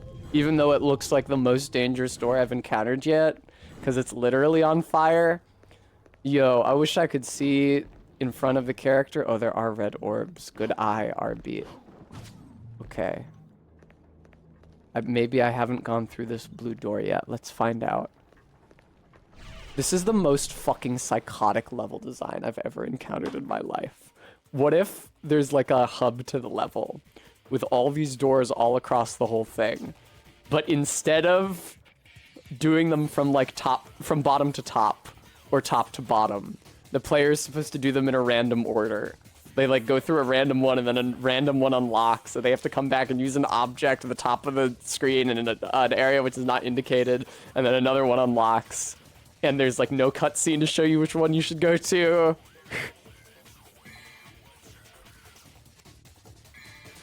I really hope I'm supposed to be here. Am I supposed to be here? Or is this like an earlier part of the level that I've already been to? I'm really not sure. It looks very similar to an early part of the level I've already been to. These are like pretty low level enemies. Okay, RB. I will. Thank you. Oh, health. I'll take that. Thank you. Breakdown. Fucking okay. That's the Chamber of Echoes. That's fucking my apartment most of the time, frankly. Okay, Dante, we're all very impressed by your ability to run up the wall. So, let's assume that I've been to Chamber of Echoes. The trident is used in a room that you have already been to. ZJ Mac, I did not understand that the trident was a usable object, so thank you. I'm going to go back and try the Chamber of Echoes then. I'm just going to run through. I'm going to try not to engage in too much combat. Excuse me, gentlemen. Whee! Whee! That's awesome that I can do that now.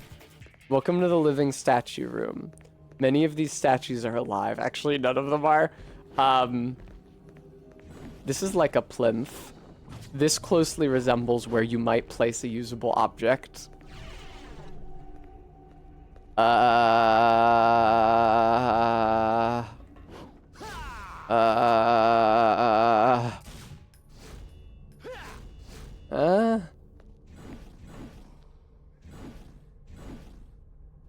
you interactable? No, you're not, and I've already lit all of your candles. Whoa, what are you? Well, I can destroy you for one red orb, is what you are. Can oh, I'm in Royal Guard mode presently. Oh. Oh.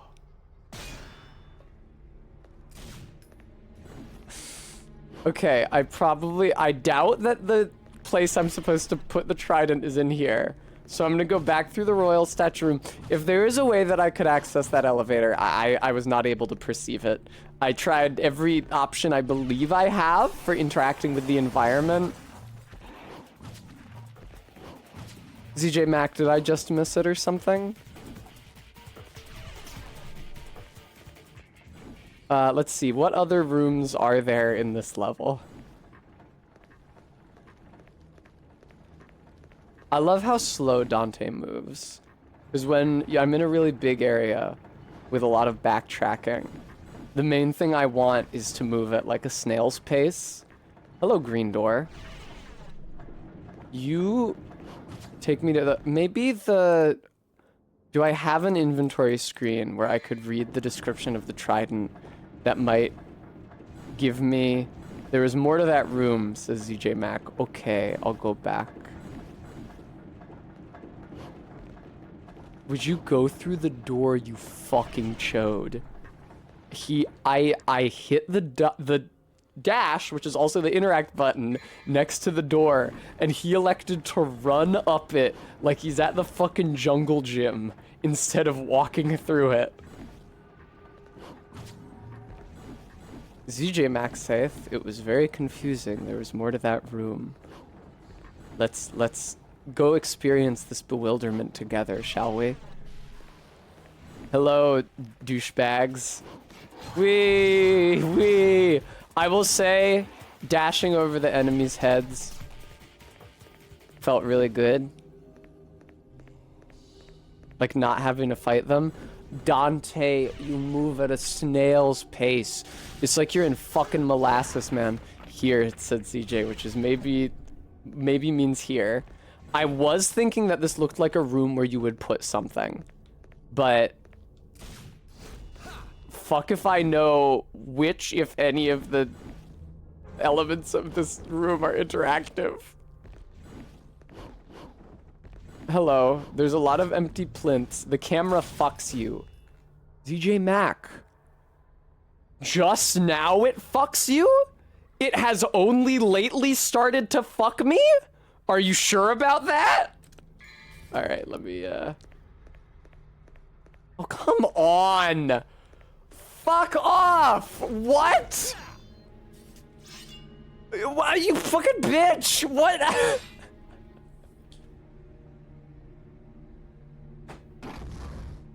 Who designed this room? Yes, give me the item, please. Who the fuck? There'll be an entire second story to the room that will be totally invisible to the player. And there will be an obvious exit on the ground level, so they will never know. Oh my god. Alright, what is this? Soul of Steel, the essence of a powerful and fearless soul. Its possessor need not fear hell nor oblivion. Does it get you through doors that are on fire? ZJ Mac, that's really dumb. Okay. This is peak games that are sold with strategy guides era. That would make a lot of fucking sense. I have forgotten the fucking combat controls of this video game. I've literally forgotten how to play this. I no longer remember how I'm supposed to do this. I haven't been in combat for so long. I'm dead now. Did it maybe save after I got the item? Welcome back to the Chamber of Echoes. Did I hit restart the mission? I didn't hit restart the mission, did I? Did I hit restart the mission? Didn't I hit continue, didn't I? Didn't I hit continue? Why'd it put me back here?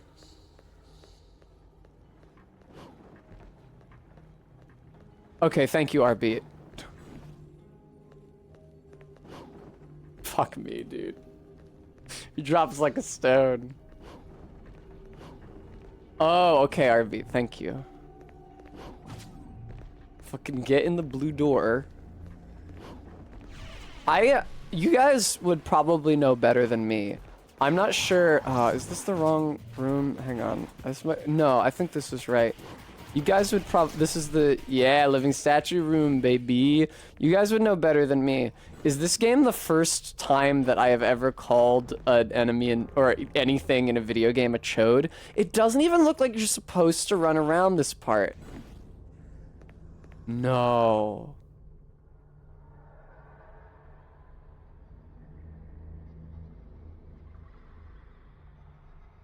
I don't have the trident. I don't remember where the where the fuck was the trident? I don't remember where it was. Oh, never mind. Okay, no, we're good. We're good. We're good. We're good. We're good. We're good. We're good. It saved after I had consumed the trident, but before I picked up the Soul of Steel. Okay. Okay, nice. Yes, very nice. Very good. Very nice. Let me go fight these guys. Right bumper to lock on. That's the sword button. And I do the forward dash. I hold the sword button to, excuse me, to drill. And then, yes, holding the sword button to drill. Excellent. Yay! And then I can, mash the left face button in order to shoot, which will probably be useful against the living statues, which are firing projectiles. And I believe there's one over here. I don't know why he wasn't firing projectiles, leading me to believe that he didn't exist. Oh, there's another one down there. So an issue with using this technique against the living statues is that it knocks them back, and then they're no longer on camera. Because the camera, despite the fact that it chooses who to lock onto, and it chooses where to go, does not actually follow enemies you're locked onto when they are launched off of the screen.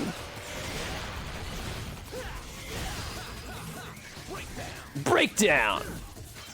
Wow, listen, I can hear the music that they're playing during this combat sequence, and I understand it's supposed to be thrilling, but I was just wandering around the level for like a half a goddamn hour trying to figure out where to go, so I'm sorry, video game. Why is it shooting? Oh, I'm in gunslinger mode. I was like, why is it shooting when I press the dash button? That'd do it.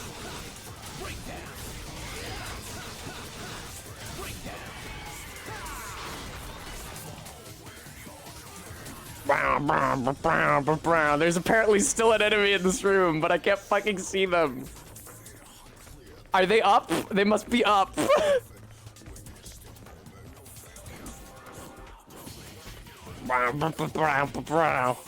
Where? Huh? Oh, hello, there you are. If you were firing projectiles at me, I at least would have realized that you were a living statue. Okay.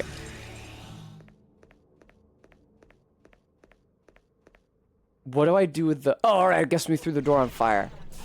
Poggies. Move. Whee! Wah!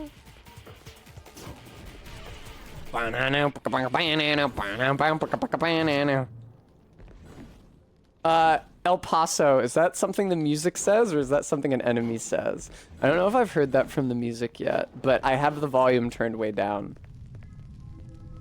Crimson flames twist and dance around the door, keeping all would-be trespassers at bay, including those who collected the steel soul, meaning that the steel soul does not get you through this fucking door. It does something else somewhere else.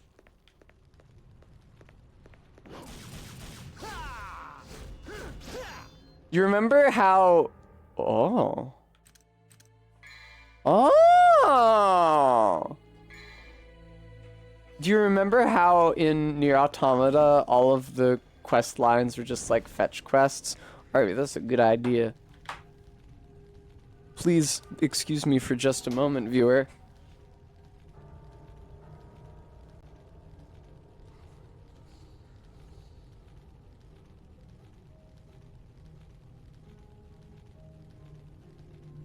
Blahaj.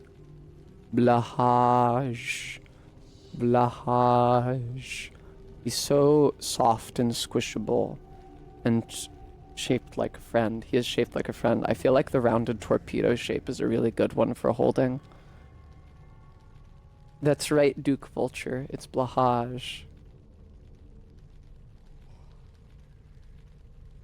I love you. Blahaj is so good. Yes, everybody spam Blahaj emotes. I like how soft his belly is too, unlike a real shark's, which is not furry. But Blahaj is much nicer to me than a real shark would be.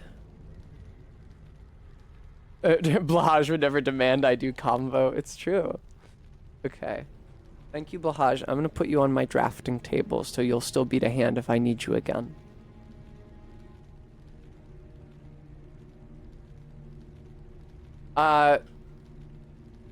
Alice Nectar, the issue is that fur creates drag in the water. But I agree. That's a shame, and a lot of like marine mammals would look a lot cuter if they had hair. Baby seals have hair when they're babies, when they're not yet tied to the water. I know that they're smooth, but they're not soft. They're not like plush, right? Because they don't have hair on them. ZJ Mac. ZJ. Can you tell me where I should be using that steel soul? Also, it did not escape my notice. Now, I did hit the dash button, but I hit it rather late. It did not escape my notice that there is a sea shanty redeem. Unfortunately, at the moment, the game is quiet. So as soon as I know where I'm supposed to go, I'll start singing. Remember the staircase that broke away? Yes, I do. I believe it was through the green door. Now, I don't know how I was supposed to know to go there from the item description on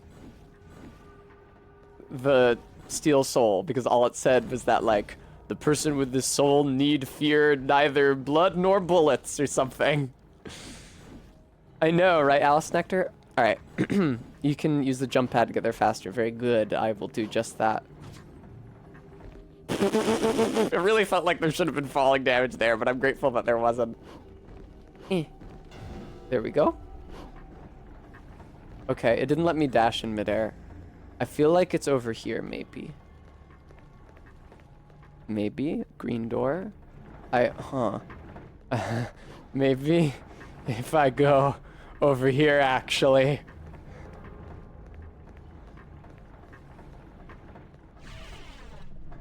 I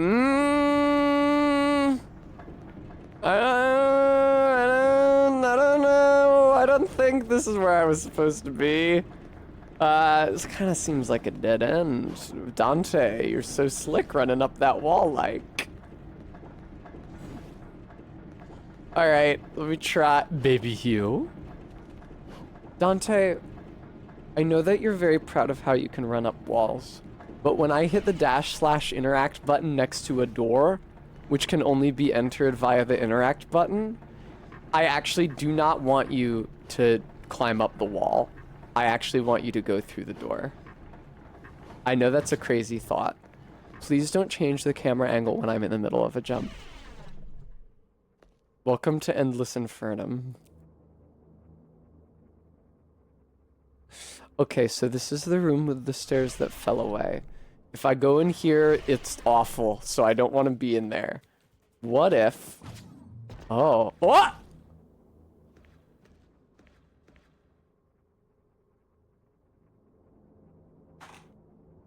Oh my god, I just got the worst fucking headache. Oh my god. Oh my god.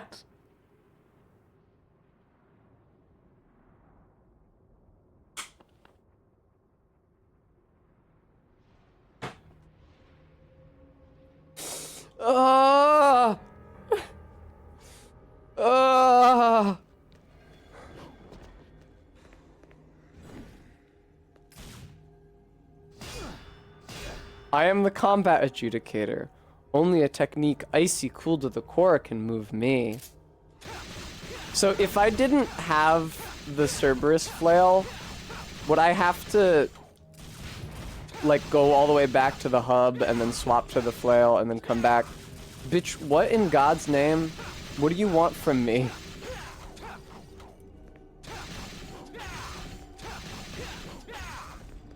Oh yeah, Ella, I am not surprised to learn that information. What do you want? Oh, you have to hit it until the fires go out. Thank you so fucking much, an edgelord. Wait, the fire reignited. Oh, do I need to aim at the fires, like, individually? There's only one lock-on point, and it's on the main body.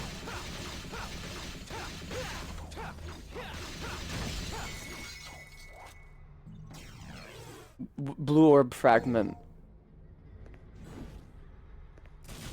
Why did I want to move him? This isn't a door that I can go through. Oh, is that optional just so I could get the blue orb fragment? This is where you use the Soul of Steel. Okay, an edgelord, that makes sense.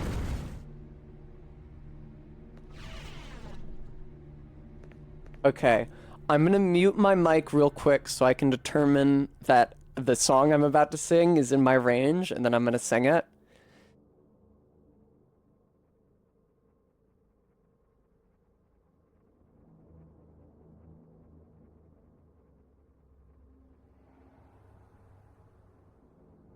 Don't mind the rain or the rolling sea. The weary night never worries me. But the hardest time in a sailor's day is to watch the sun as it dies away. Here's one more day on the gray funnel line. The finest ship that sailed the sea is still a prison for the likes of me. But give me wings like Noah's dove, I'd fly above her to the girl I love. Here's one more day on the gray funnel line. All right, I'm gonna cut it there. I'm on the elevator. I figured it out. I tried to convey my confusion. Oh, okay. Excuse me, gentlemen. I tried to convey my confusion at what the fuck I was supposed to be doing by bias.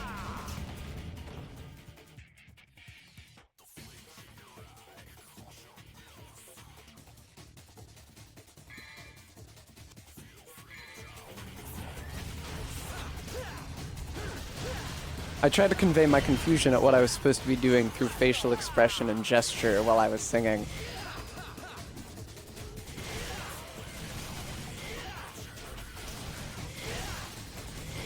Cool. Okay, I think that probably more enemies will appear on the platform. Thank you, Big Jets. I think that maybe more enemies will appear on the platform as it races further.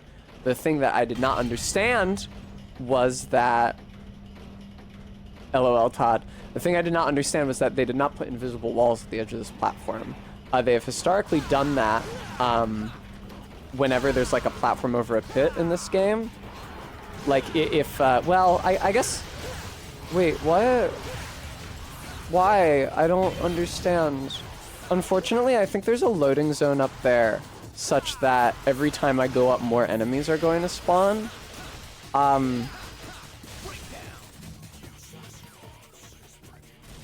Yeah, what did he say? Your useless claws? He's talking about something. Oh, it weighs too much. I see, Duke Vulture. How fucking stupid. How silly. No, don't go to the menu. Okay. Get on there. Come on now. What does that thing on the wall do? Anything? Okay. Now, I would not say that I'm good at killing enemies fast in this game. I like that your bar and... No.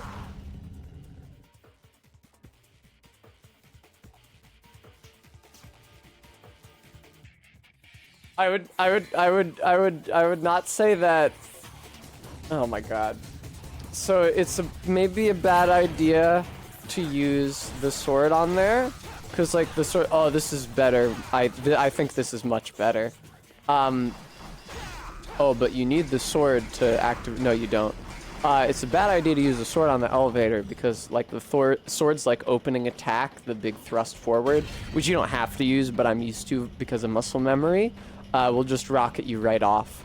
And it seems like like, just mashing attack, lock-on follow-up on this, the, like, somersault spin, yeah. Dispatches these enemies pretty quickly. So I'll stick to the flail for this section. Thank you for coming to my TED Talk. Thank you, Duke Vulture.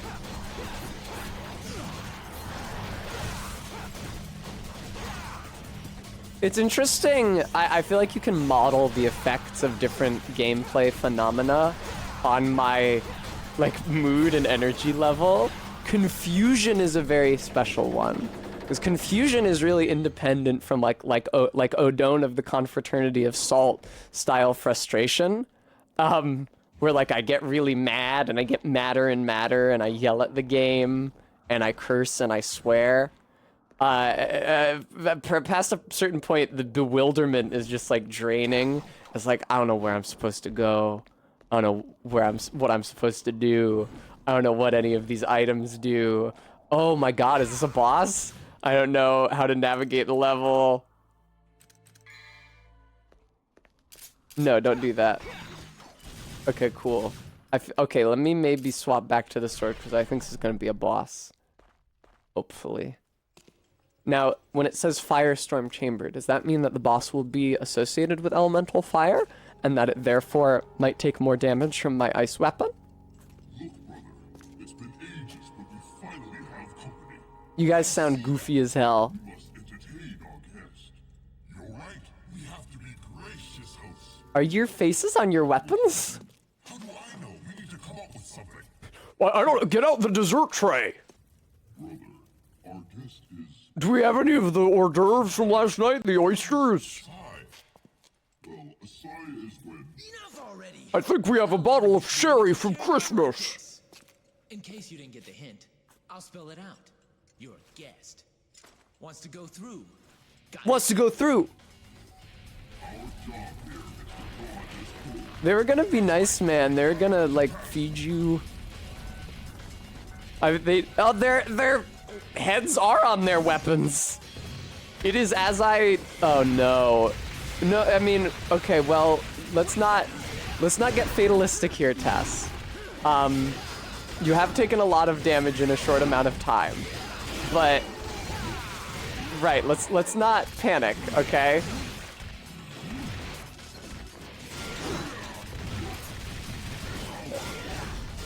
You're used to fighting enemies in groups because every part of this game is fighting enemies in groups. Whoa! I'd like to continue fighting the blue guy first because, well, I don't really get to choose who I'm fighting because the game does the lock-on for me. There's some way to change it, but it's very strange. Sometimes clicking the left stick seems to help, sometimes it doesn't. Sometimes turning the left stick seems to help, sometimes it doesn't. Why? I really wish that they would not put restart the mission just here. It should be in a menu. Thank you, Zai. Never mind.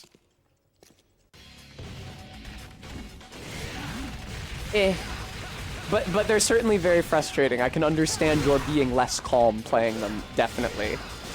I have not been this calm for the entire stream by any means. I was real mad when I was fighting Cerberus. I struggle to understand in what situations guns do anything. I feel like this was I guess it's not so much a criticism because it's intentional. It's more just like a genre hallmark that I like subjectively dislike. The like visual signaling is less clear in a game like this than it is in e.g. a Souls title, which, like, forgive me for comparing everything to Souls. I know it's like a very annoying thing that people on the internet do, but that's really the only other 3D action game that I play, or the only other 3D action games. Because games like this like place much greater emphasis on the aesthetics, on the style, as it were. Man, I have very little idea what I'm doing a lot of the time.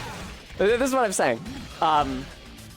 They want it to look really cool, and when you do finally win, they want you to feel like the most insane psycho, like Neo in the Matrix, multiplied by a factor of 10, like anime action star bullshit. Outside of Gunslinger stance, guns are mostly for keeping your combo going. Also, the guns mostly serve to keep the combo meter up, if I remember right.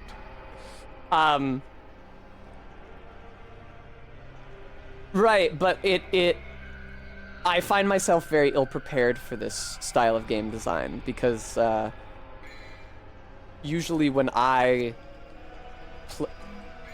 play a third-person action game, I'm like, all right, they want you to think, they want you to be smart, they want you to use the right tool for the job, and they want you to wait, and they want you to dodge every attack.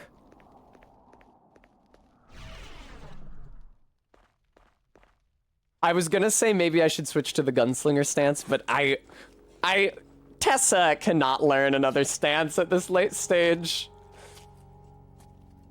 Thank you, ZJ Mac. That says a lot, especially because I spent a lot of the time just lost in this level. Oh, my roommate is cooking something on the stove. I can smell it. Zai, thank you so much for the $5 donation. That's so kind of you. Bonk. Okay,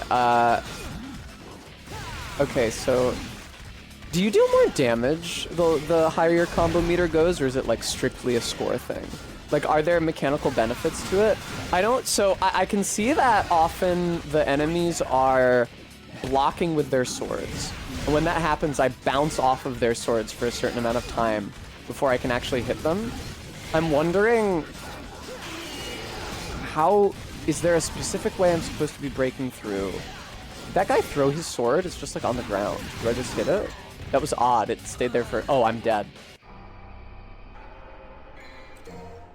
Why do you have to go to, that's so confusing to me. Wouldn't you design the game over menu so that just like pressing A would get you back into the fight? Why would you hit A for continue and then have to hit left and then hit A again? Like, why would you have to hit A a second time, first of all? Second of all, if you did, why would the default option be no, especially because it just takes you back to the same menu? You can clash their attacks, and they may throw the weapon and be stunned. I see.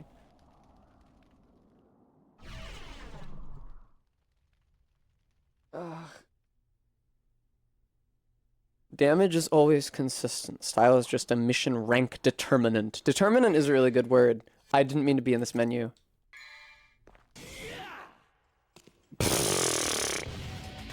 Hello. Hang on. I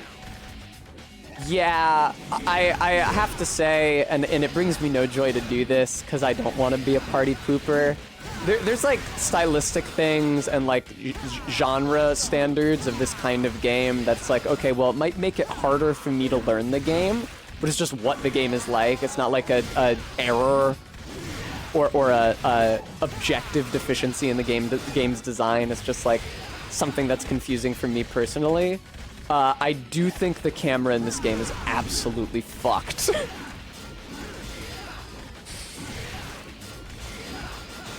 The camera and lock-on system. Now, the lock-on system does definitely direct your attacks. Oh, he's stunned. I could not read that. The lock-on system does definitely consistently direct your attacks towards the enemy that you are locked onto. The issue is more just the lack of control that you have over the lock-on system. See, I didn't want to be locked onto him. Okay, I tried to attack through that because I thought that maybe... What's the best way to break your guard? I tried to attack through that because I thought that maybe I would like counter him, but that doesn't seem to be what happened. Maybe you can't counter the charge?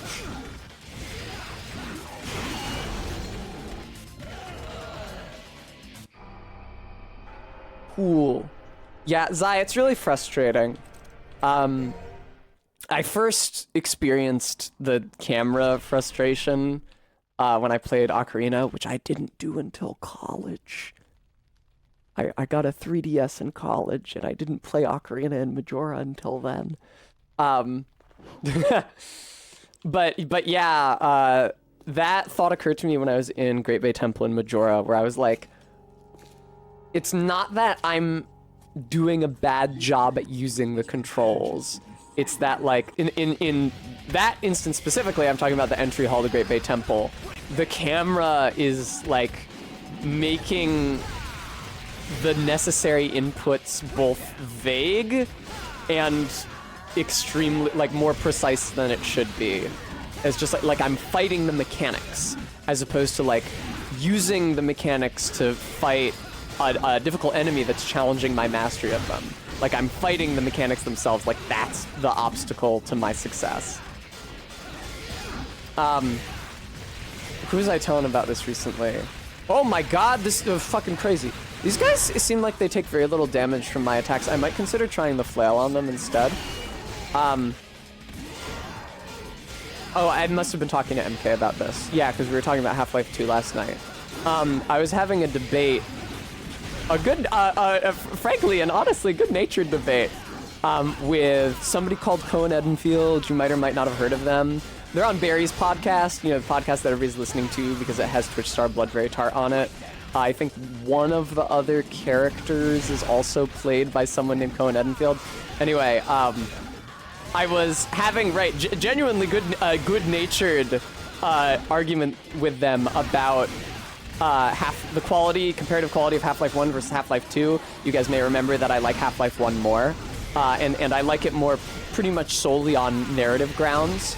But they felt that Half-Life 2 is very strong narratively, and I think they actually felt that it was stronger than Half-Life 1 narratively. And so we were like having a debate in which we were like talking about the respective narrative merits of the game that each of us like more. And they were being very respectful of my position, and I said, well, I feel like the play structure of Half-Life 2 is less impactful to the narrative and play structure of Half-Life 1, and is maybe more about what a young male would find empowering in 2004. That's when it was released, right? Somewhere around then. And Cohen said, are you sure you're not just projecting based on no longer liking the stuff you did when you were little? And I said, no, because I didn't play either game until 2012. And they said, oh, then you're too young. You know nothing. And stopped talking to me about it.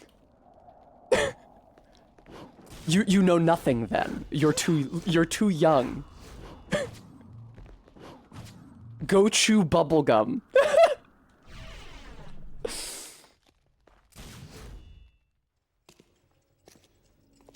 Ella Martell muses that the red guy might be weak to the ice rod.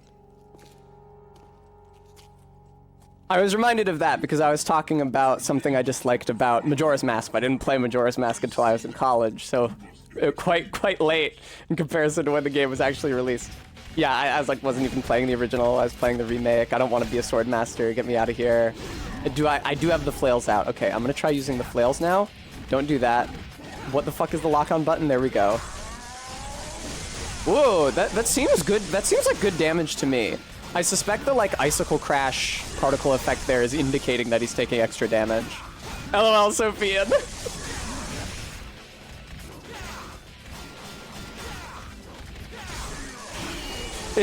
I found it really funny because, you know, they like to give me shit, not least when they're in my chat. Whoa, God! But we were actually like having a reasoned discussion of the subject matter. And then they realized how much younger I was than them and stopped talking to me about it. It was like they were a judge throwing the case out.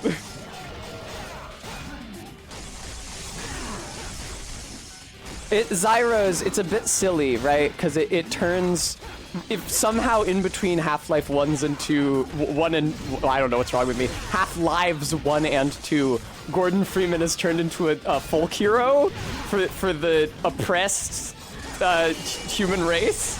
It's like, who the fuck is Gordon Freeman? He's like a like low-level scientist at a research lab in New Mexico 20 years ago.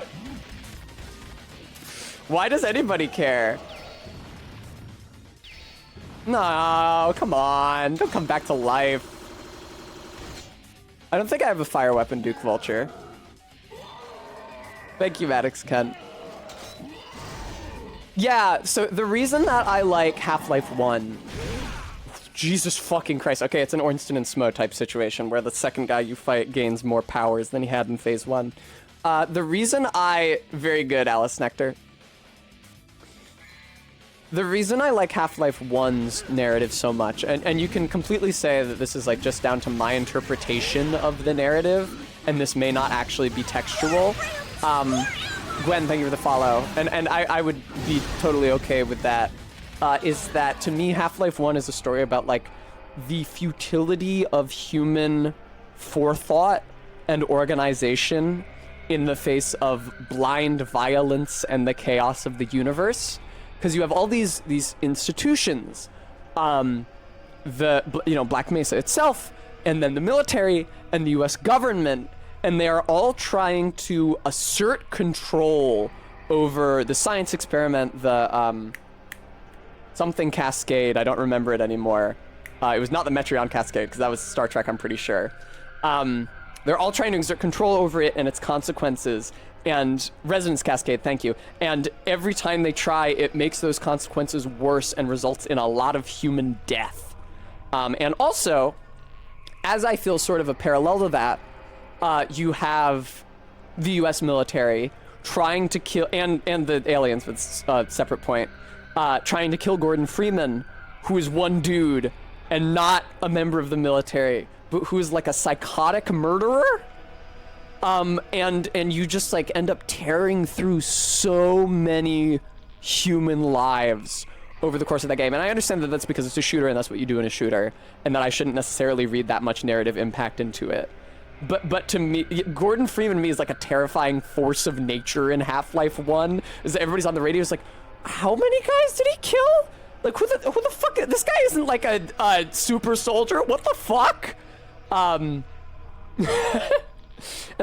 you end up like facing your own death so many times because you die in so many unforeseeable ways, especially if you're playing on hard. There's like traps and shit that just kill you until like I feel like your identity is completely annihilated and you are just like a force of entropy working its way through the game world until you bring down the Nihilanth, which is like a bastion of alien power in the same way that the US military is like a bastion of human organization. And right, ultimately, like, everything is destroyed just through mindless violence. And that's the thing. I can say things like, Gordon, we need you to turn on the satellite. Gordon, we need you to go over here and save these people from the building. But the reality is that the actual, right, exactly, Alice Nectar, the action of the game is solely conducted through violence, through unilateral violence. And if you kill every friendly person in the game, it does not impact your success. Jenny Bodied, I played up to Zen, but when I played Black Mesa, Zen had not yet been added, so I haven't played Zen. Right, so that's how I feel about Half-Life 1.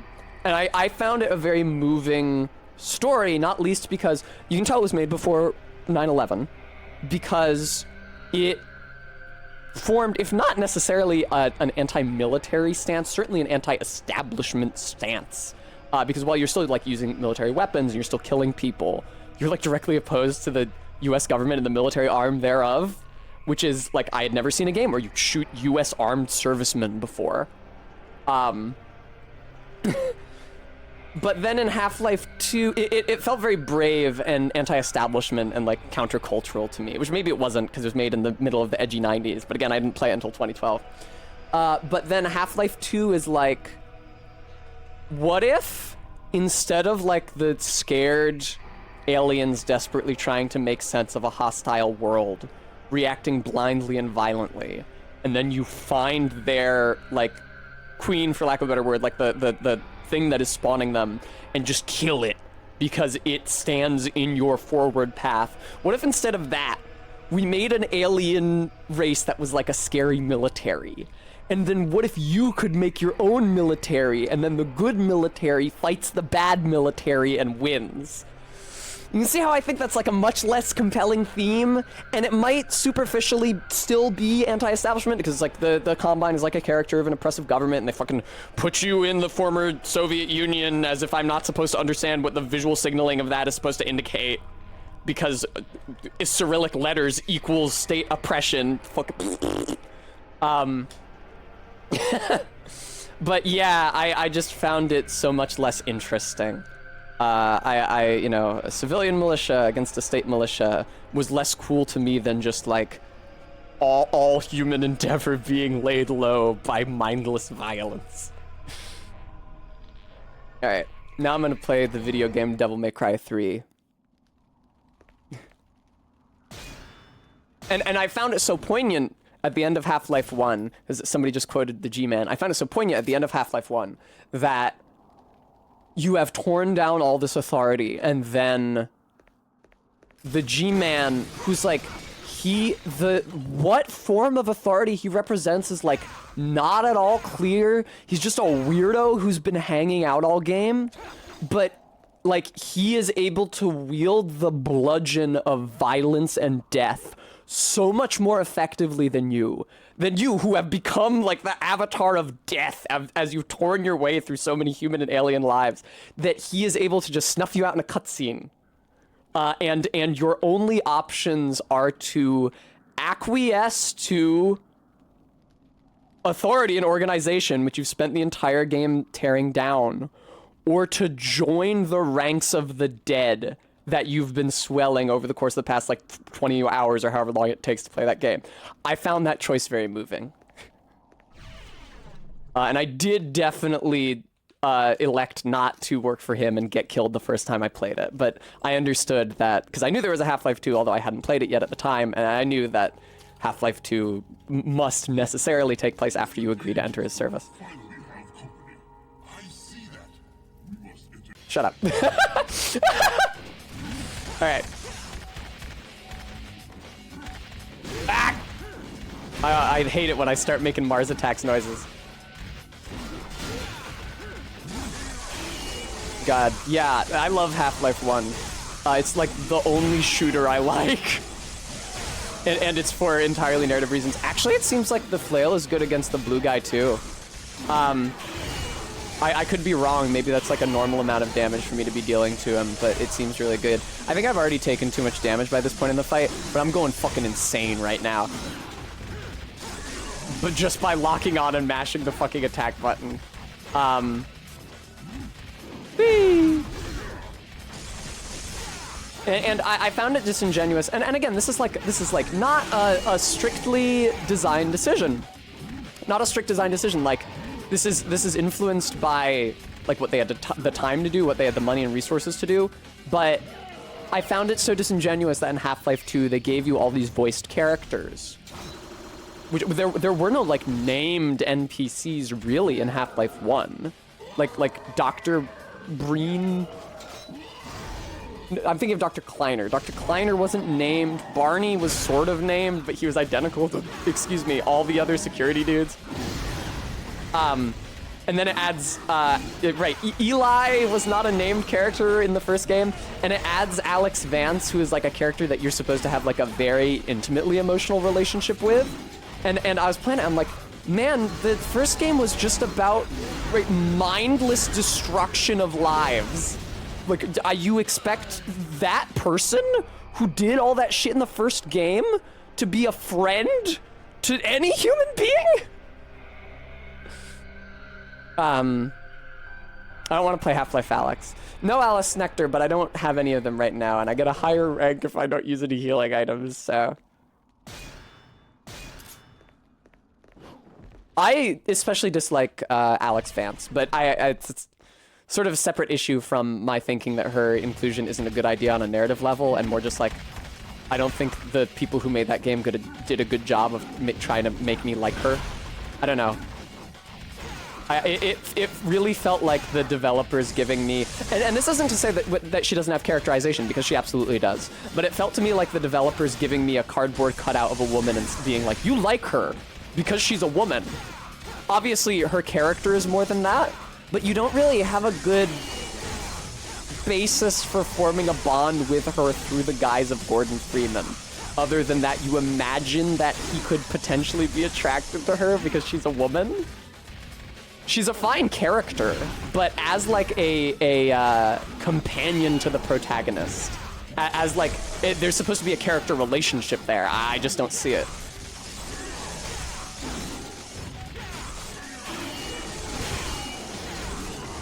Pam pam pam pam pam pam pam pam pam pam pam pam pam. Clearly, if they wanted me to like the daughter of one of the scientists from the first game, who they added as a very blatant love interest, they should have made her bitchy and possessive and insane.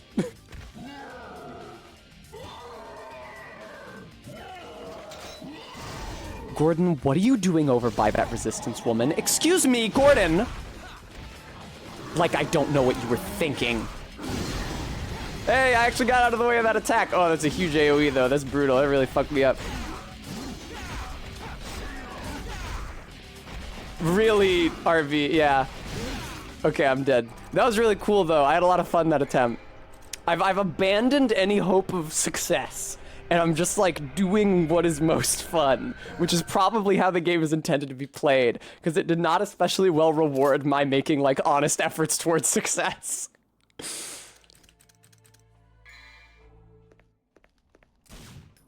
Gordon, what happened to the HEV suit I bought you? That was gorgeous.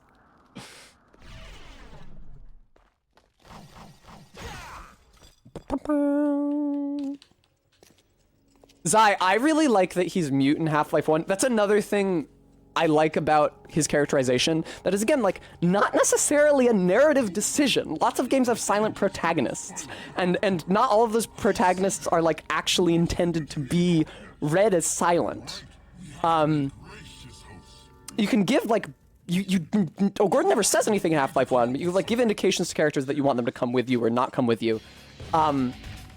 I really liked the image, though, of Gordon being mute. And, like, I imagined him, like, because, like, when he shows up in the morning, the scientists, like, make small talk with him. I imagined him, like, speaking using sign language, and I really liked that thought. You get, like, you get a sense of his character, but it's, oh, sorry, I'm attacking the blue one, that's my mistake. You get a sense of his character, but it's, like, very distant and very strange. It's like, you can go down to the shooting range, and the guy is like, oh, hey, you're back for more practice. So, like, Gordon Freeman, even though he's on the science team, practices with a gun. And, I mean, you would think so, considering how proficiently he is able to wield them in the game. You get the sense that there's, like, a distance between him and the rest of the team. They kind of keep him at arm's length. They kind of talk down to him, and, like, a little belittling when you're supposed to get to the test chamber. And I think that, like, that does suggest, like, a certain amount of social distance in between him and his coworkers. That could very well be reflective of the fact that, like, he can't talk and they don't know how to deal with that. I did horribly that attempt. I don't really understand why.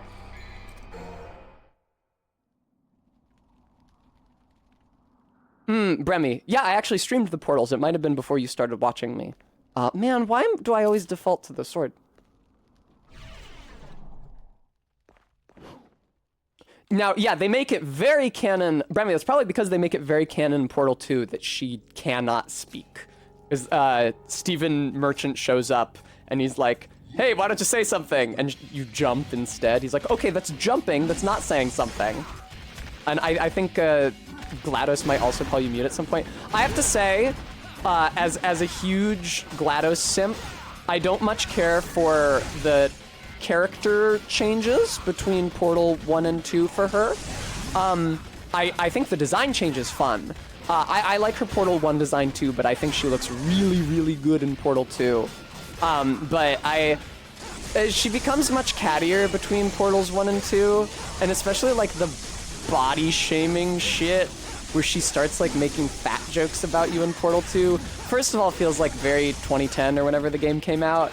But second of all, feels weird and inappropriate for a robot. Like, I get that she's catty and hurtful on an arbitrary basis because she's a bitch, but the body shaming is a really weird way to go about it. Calling you stupid would seem to make a lot more sense, not least because she's a computer, but also because you're playing the game by trying to solve puzzles, and if you don't do it well, yeah, you know, the stupidity comparison, I think, suggests itself much more readily. Thank you, Stream Elements. I hope you guys will consider donating to support the stream. I'm trying to cover enough for this month's rent. Money is really low for me right now. It's low for everybody. It's not a surprise, but that's true.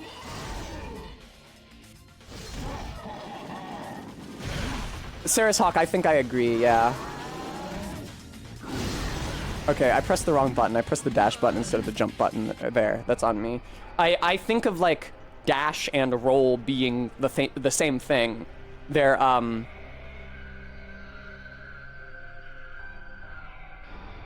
Damn, it's not homophones. What the fuck is the word? The difference between them isn't phonemic, is what I'm trying to say, but I think there's a word for two sounds like that. I think of them as two different versions of the same thing, like how in Japanese eda and ela are considered two different versions of the same consonant sound. All right. Wee. J.K. Simmons? Oh, Bremy, is that the guy who voices Cave Johnson? No, Bram. He does a good job. I really love, and I'm gonna sound like a dick and a liar saying that I love it because I can't remember her fucking name. But I really love the voice acting performance for GLaDOS in Portal 1. It's funny because like before I played Portal, again, I played it very late. Probably also around 2012. Didn't Portal come out in like 2008 or something? I guess that's not as late as when I fucking played Ocarina, but I knew from like using the internet that there was like a mean robot in Portal. So I saw like fucking web comics where there was like a mean robot voice talking to the protagonist, right? And so I started playing Portal, and you hear like, right, please exit your chamber, and it's like, okay, when does the mean robot show up? Because this is just like a normal like voice recording. Like this clearly isn't an AI. And watching that character turn from very robotic and very mechanical and seemingly like oblivious to your actual activity to nasty, just like mean and nasty and deceptive and duplicitous was so fun. I guess I do have a type. I just heard all the adjectives that came out of my mouth and the tone, the enthusiasm with which I applied them. I guess I do have a type. Ellen McLean, thank you.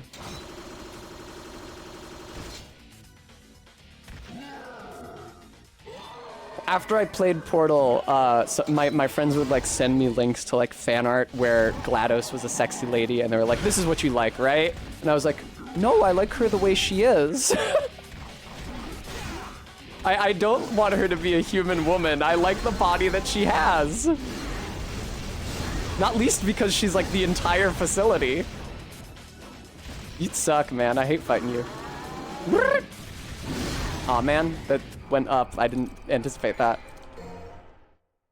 Have a good trip, Bram.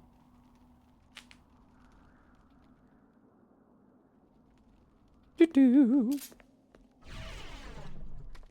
Yeah, I really like how evil she is. I think that, and this is maybe a necessary aspect of making a sequel, especially because GLaDOS is not hostile to you for all of the sequel.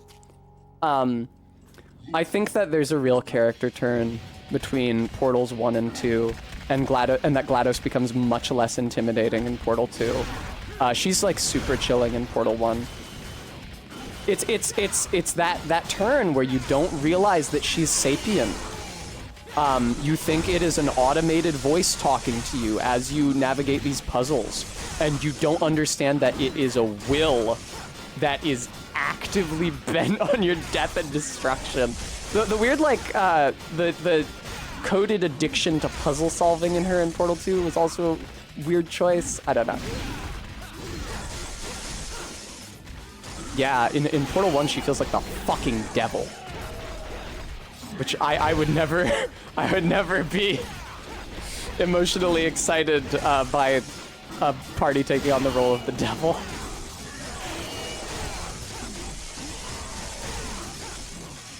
Bram, people fucking say that, and I know that like designers have said that's what they base the design on. I don't really see it myself, and that's fine.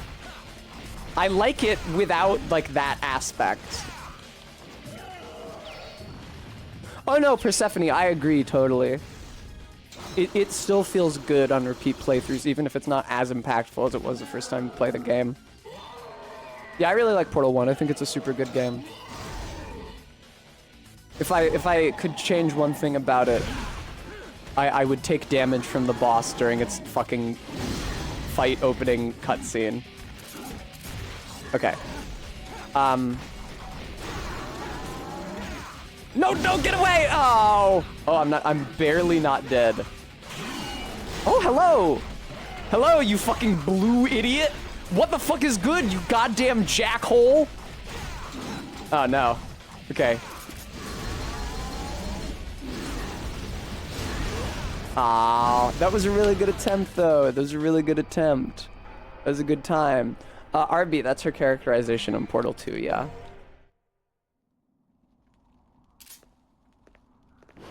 Yeah, GLaDOS is really sexy. I also don't like that in Portal 2, spoilers, they decided she was based on an engram from a human woman.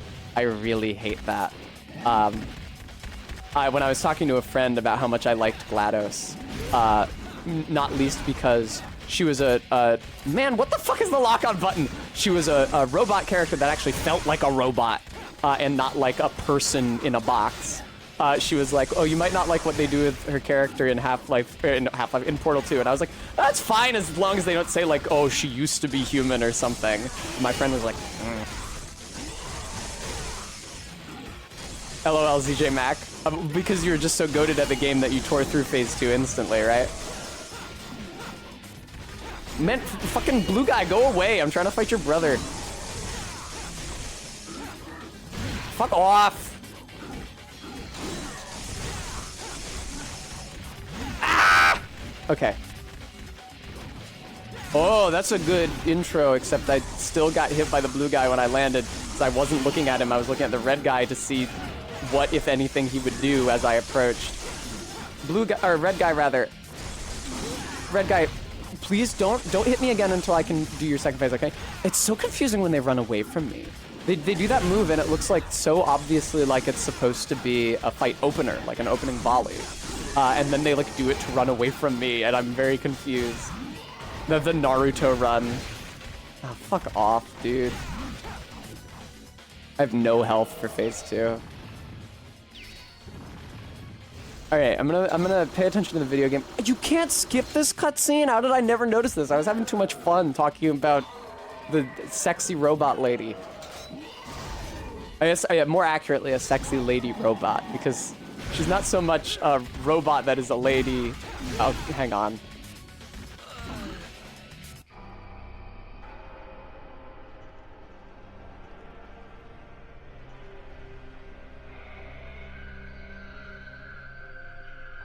That's true, Persephone. There's very few quips.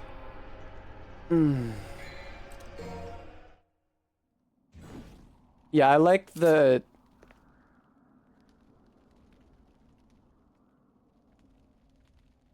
I like the stern, emotionless, detached, like disembodied voice of an older woman that holds you to a standard of academic performance and denigrates you when you don't reach it.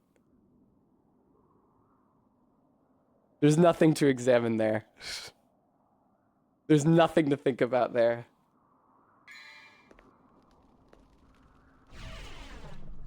LOL, Saris.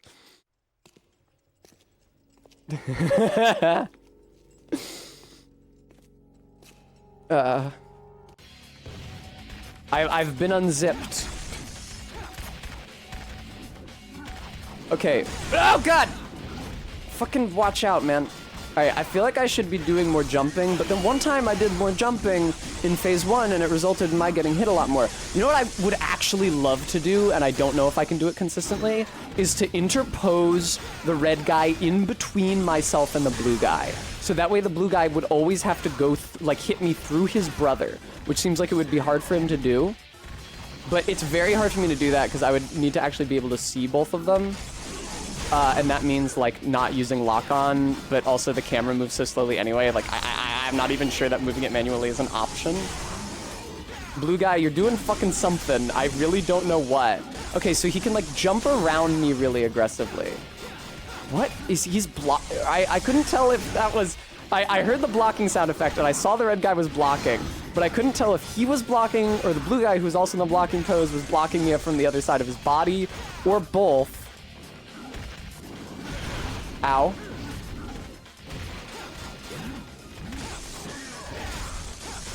See, this is where I don't want to be. Oh, wait, but I knocked the blue guy's weapon away. That's really good. Okay, hit the red guy a bunch.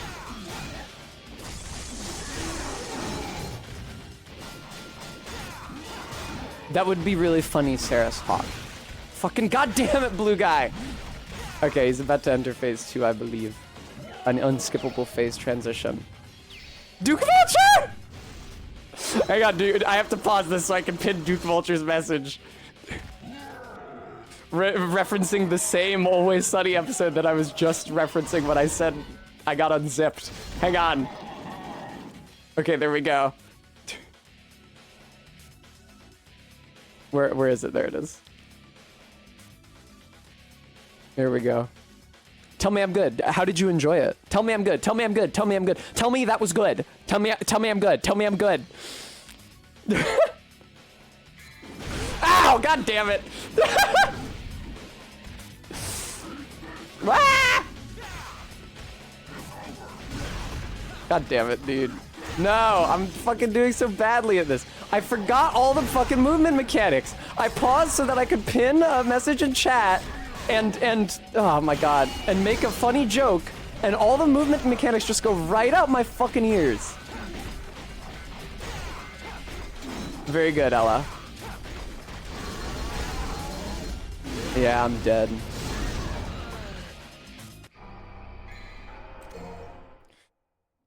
Yeah, I don't know. I think that, you know, obviously there's not been any great outward shift, I would say. LOL, Duke Vulture. Obviously there's not been any great outward shift, I don't think, in my on-stream conduct or the amount that I share. But I wouldn't be surprised if I were more comfortable sharing more personal information after Monday's stream. Holy shit. I just had the most authentic terror response to that guy running towards me. I was thinking about how to phrase words, and then that motherfucker shows up. Okay, stop swapping your weapons, your offhand weapons. It doesn't do anything. Ella, I don't think so. I don't... Oh, no, I haven't. Now I know what you're talking about when you say Frog Kid. No, I haven't seen that.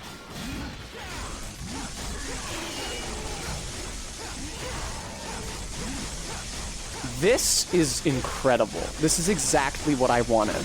Where I get the red guy in between me and the blue guy, and I can just go ham on him. Red guy, stop fucking trying to hit me, bro. Alright, and blue guy's down! Oh, this is such a good first phase! This is a stellar first phase. Okay, it's fine. He's starting phase 2, but he didn't hit me. Alright. Please, God, I want to be free from this boss fight. Please, God in heaven. I don't want to be in this boss fight no more, please. Aye. You fuckhead. Okay, I successfully dodged that. Move. Fuck you. Fuck you! Come on! I ended up locked on the dodge interval was the same as his attack interval, so I kept getting hit. Alright, knock away his weapons test. I know we can do it in this phase. We've done it before. Tessa, please. Tessa, please. Tessa, please. It's not gonna happen. It's not gonna happen, because he's still gonna pick them up again, is the thing. Yeah, he's picking them up presently, in fact. I can't get away. I can't get away. I couldn't get away. I got bumped up against that thing there. I had a healing item. I only have the one healing item. Can I buy more? Would you interact with the object, you stupid bitch? Oh. There we go. I'm gonna use healing items even though it's going to diminish my rank. Because I've had enough of this boss fight. It's so scary when they both run at you, and for no reason. It's happened to me a million times. I know they're not gonna, like, insta-kill me. Man, what are any of the buttons in this fucking game? I swear to God, I forget all of them. Every single time I stop pressing them for even half a second. Oh! Oh! I think I can steer Dante around the downed enemy. in order to try to keep him on the other side from the enemy who's still active. Okay. Get... Oh, you bitch. Hang on. Let me get into position. Let me get into position. Red guy, let me get into position. You fucker. Okay, move. Yeah! No, but you wanna... Yeah, no... Alright, let me just focus on bringing down red guy, and then I'll use healing items so that I can survive to phase 2. Or I can just die right now. Now, the question is whether the game remembers that I have those healing items. How would I use them? Is it in status? It's in status. It does remember that I have those healing items. What other items do I have? Why can't you just tell me what it does? I don't have any holy water. I don't know why that's on there. I have ×0 of it. Alright, in I go. Welcome to the Firestorm Chamber. Yes, they run over there. And then stop doing the Naruto run, man. Alright. That is not the attack button, Tessa. Left bumper is not attack. I don't know what fucking game you've been playing for 4 hours.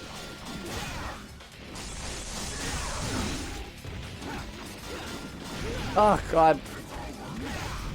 Are they saying what things that are supposed to be comprehensible speech? Move. Oh, they're saying it's over. Hopefully soon, man.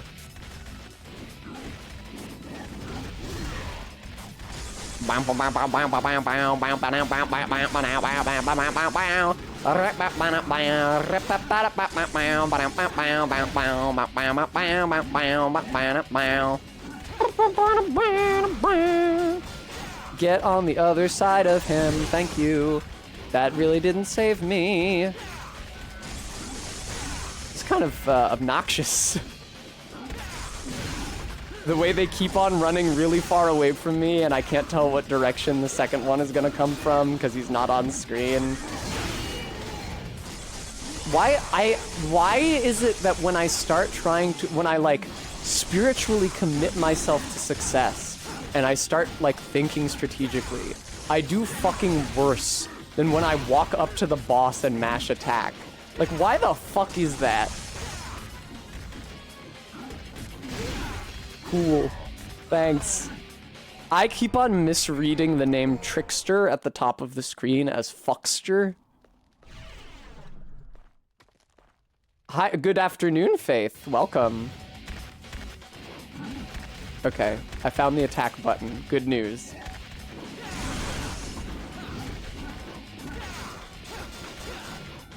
You gotta lose yourself in the moment, man. To quote Jimbo during a very portentous scene of The Simpsons. Hey! Alright, get on the other side of him. You can tell blue guy is about to do some bullshit.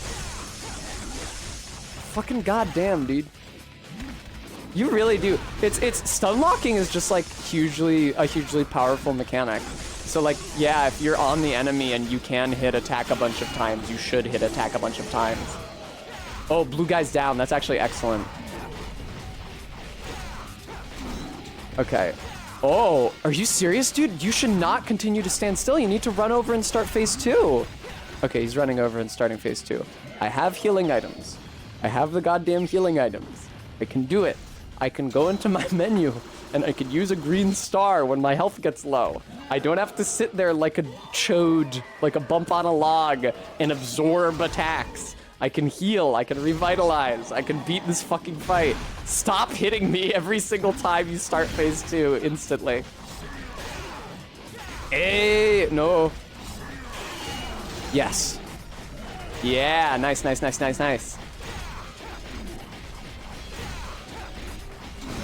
Yeah, maybe the reason ZJ Mac said that they hadn't. I'm gonna use some healing items now. Actually, maybe the reason ZJ Mac said that they hadn't seen most of the attacks in this phase is because they just ran up and mashed attack, and given the stun lock situation, that seems a lot better than like trying to avoid them in a dedicated way. Like, I just used one healing item, and now I'm going to win. Very likely. That was like the lowest level one as well. That wasn't one of the big ones that costs 2,000 orbs. It was one of the small ones that costs like 100. Yeah. Look at the hat. Use exactly one healing item, and the fight is yours. For a long time, yes, a very long time. For someone stronger than us. Someone who can control us. Oh, I get you guys as weapons. And They look like Majora's masks, frankly. we could be a great help to you. Don't take them. They're really annoying. Don't take them. No, they're so annoying, dude. But on one condition. What is it? Name it. No talking. Good luck. Fair enough. As you wish.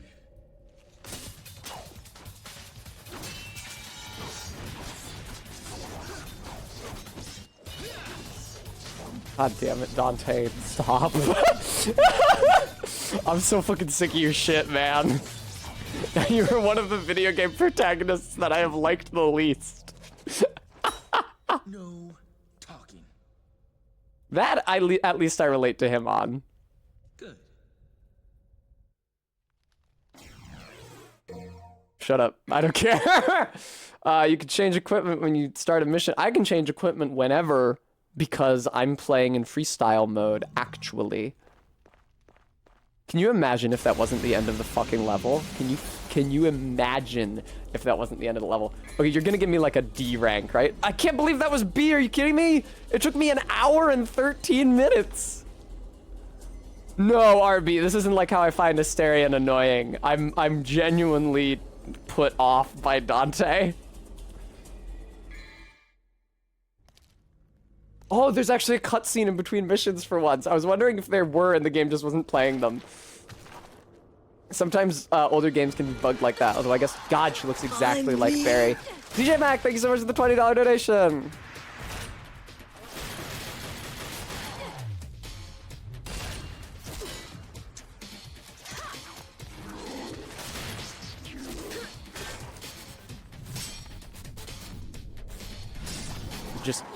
I feel like I'm just supposed to be cranking it, like...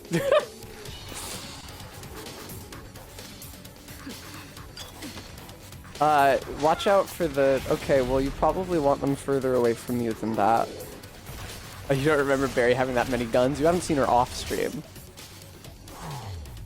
Also, though, you're right. Even considering what I know of her off-stream, I think that she does usually prefer to use her nails and teeth. Of course, RB. Alright. Wow, her skirt is somehow not falling down, even though she's upside down with her legs as wide apart. She's doing a split. And yet her skirt stays perfectly fastened to her thighs. Oh, good. Successfully downloaded update data for Suika game. I was worried about that. That's right, Brevi. The number 6. I don't know how she did that. Mission 6. Well, sorry, I bumped the mic with my glasses. Mission 6. The number 6. Alright. I should probably not buy healing items until right before the boss, because so far they've always given me the opportunity to do that. So I won't. Instead, right now, I'll upgrade as much as I can of my gear. I don't have very many points to spend on upgrades. Okay. R plus L back and X. Okay, I don't know when I'm ever gonna use that, but I will pay for it. Okay. Welcome to the Mute Goddess's Chamber. Okay. I developed the need to pee somewhere around the centipede fight. And I said, hang on, just get through the rest of this mission. And then the mission continued for like another 2 hours. I'm going to briefly visit the restroom before I continue playing this video game. I will be back promptly. Please don't go anywhere. In the meantime, I've prepared a lovely song for you to listen to on the Be Right Back screen.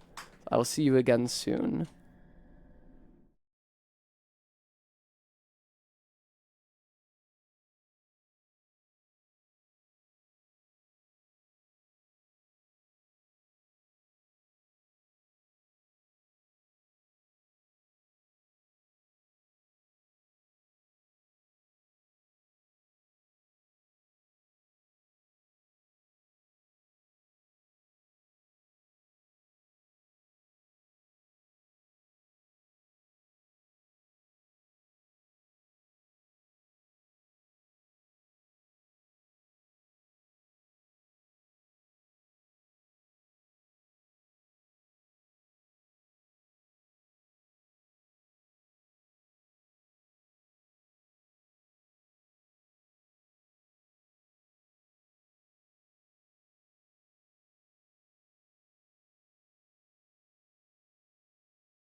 Hi, I'm back. Thank you for waiting so patiently for me.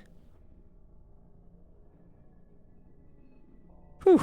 I don't want to think about how long I was on that last boss because it was definitely over an hour. I talked about a lot of shit. And it really didn't need to be that long. It's not like it's fucking Soul's boss. I ultimately beat it by using one single healing item. Alright. Hi, Persephone. Lockhart, what sort of animal would you like facts info dumped on? That being said, it's not necessarily a bad thing that I was on the boss for so long, because it gave me a lot of time to just hit the buttons mindlessly and talk about stuff, which I know that you guys like hearing about stuff. You had a lot of input re-stuff, so I'm glad I had a chance to talk about it with you. Okay, Loktar. So when I referred to a basal reptile, hang on, the goddess statue's piercing gaze is focused on the front door. That's it?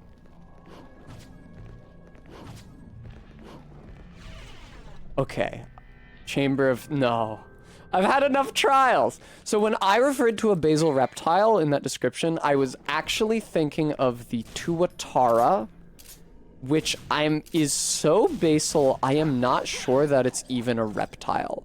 I'm not embarrassed that I have to look up its taxonomy, because it's extremely strange. The Tuatara is like, it looks like a lizard, but it's definitely not a lizard. Okay, it is a reptile, okay.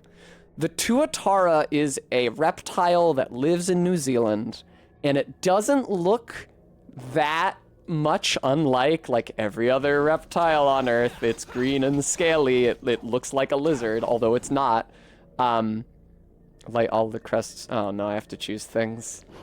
Because lizards are a later group specifically adapted to aridity because they arose in the Permian? Probably. I don't know when lizards evolved. It was in the late Permian or the Triassic.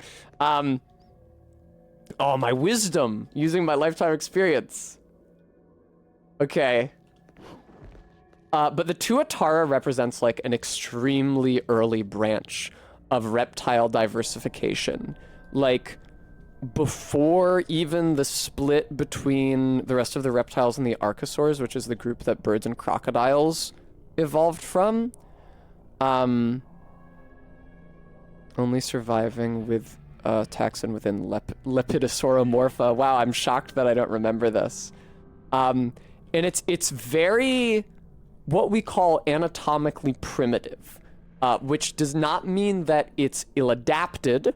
It doesn't mean that it's stupider than its contemporaries. It doesn't mean that it's just waiting to go extinct. It just means that and scientists often try, like now, biologists will try not to use the word primitive and will instead say like basal or something of that kind. Because what they actually mean when they say primitive is that it preserves ancient traits of a given lineage that the other descendants of the lineage, the other reptiles in this case, have lost. Like, it preserves an anatomy that is of like a very ancient mode. And for whatever reason, it's kind of like, the Tuatara is kind of to reptiles what monotremes are to mammals. And monotremes are the only mammals left that lay eggs. And there was a time, like during the Jurassic, when all mammals used that reproductive method. And it's not necessarily better or worse than having a pouch or a placenta, depends on the environment. But it's weird that this very small group was able to survive continuing this strategy when all the other descendant members of this group abandoned it. Is a similar thing with Tuataras, and there's no clear reason why, because like it's on New Zealand, which is an island now, but it hasn't been an island for the past, when did it diverge from the rest of the mammals? The rest of the reptiles, like hundreds of millions of years ago. So it has inexplicably, maybe not inexplicably, because there have never been sufficient environmental factors to drive it to extinction. It has just been able to keep on keeping on when every other reptile has adapted more derived features, we say, as opposed to like primitive and advanced. We say derived, meaning like innovated new features. You can look it up if you want. It looks really cute.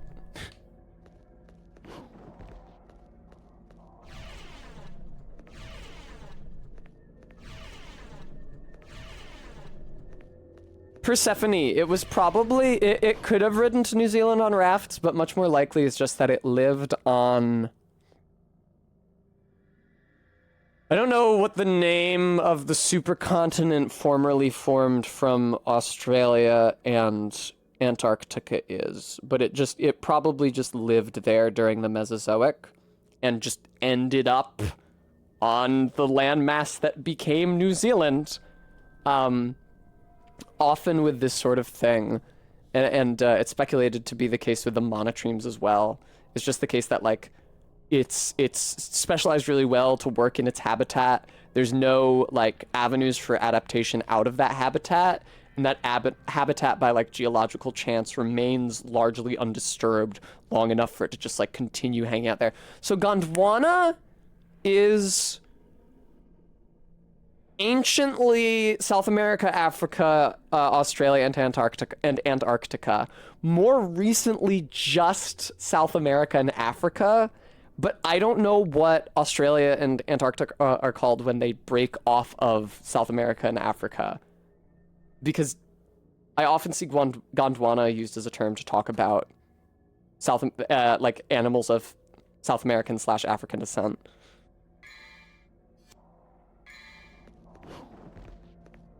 Let me go through here. Welcome to the Trial of Wisdom. So this is the one about, like, the child crawling and the old man and stuff. The old man walking with a cane. I don't know how I could alter Dante's stance at all. Okay, this is something, maybe?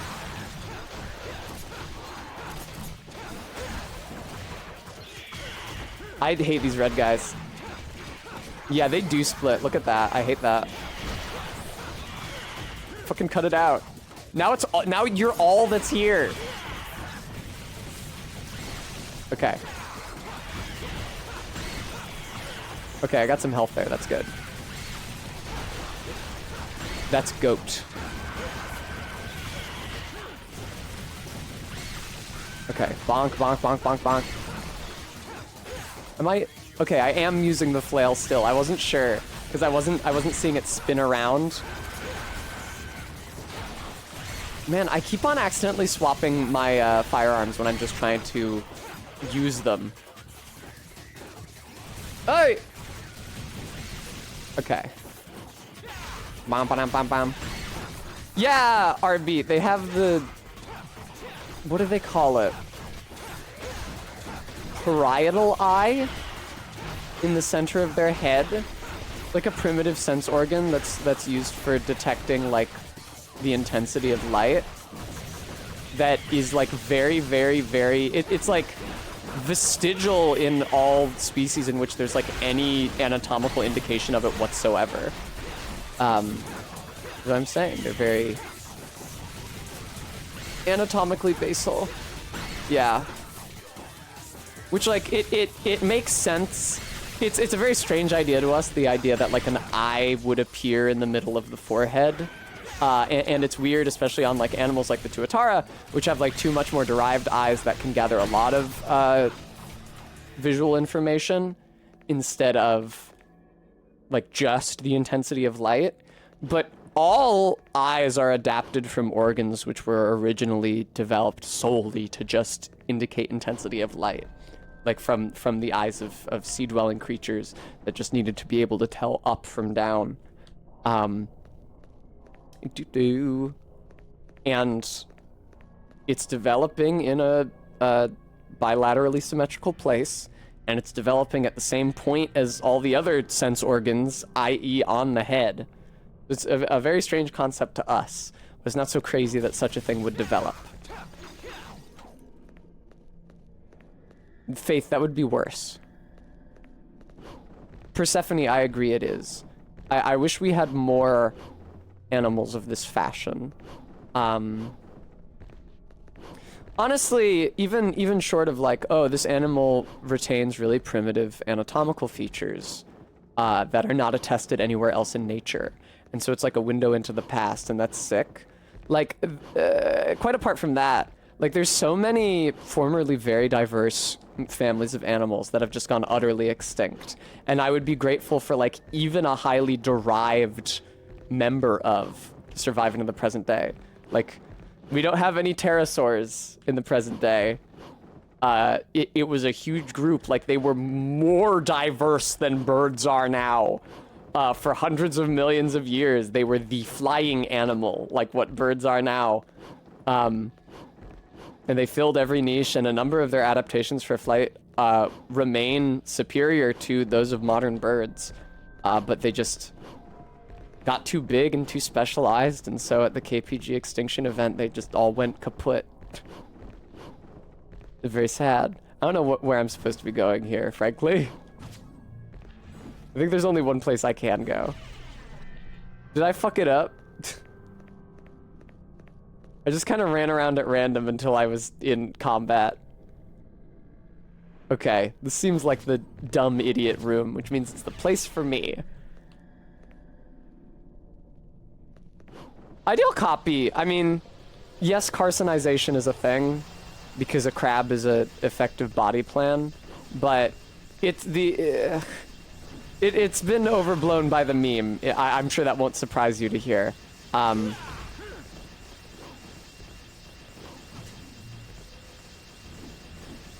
It is a good body plan, but it is not the only good body plan, and there will always be niches that it cannot fill, and that will instead necessitate the existence of animals with things that, with anatomy we might consider less crab-like. So I don't think I made any progress in the room on the left, so it probably didn't save.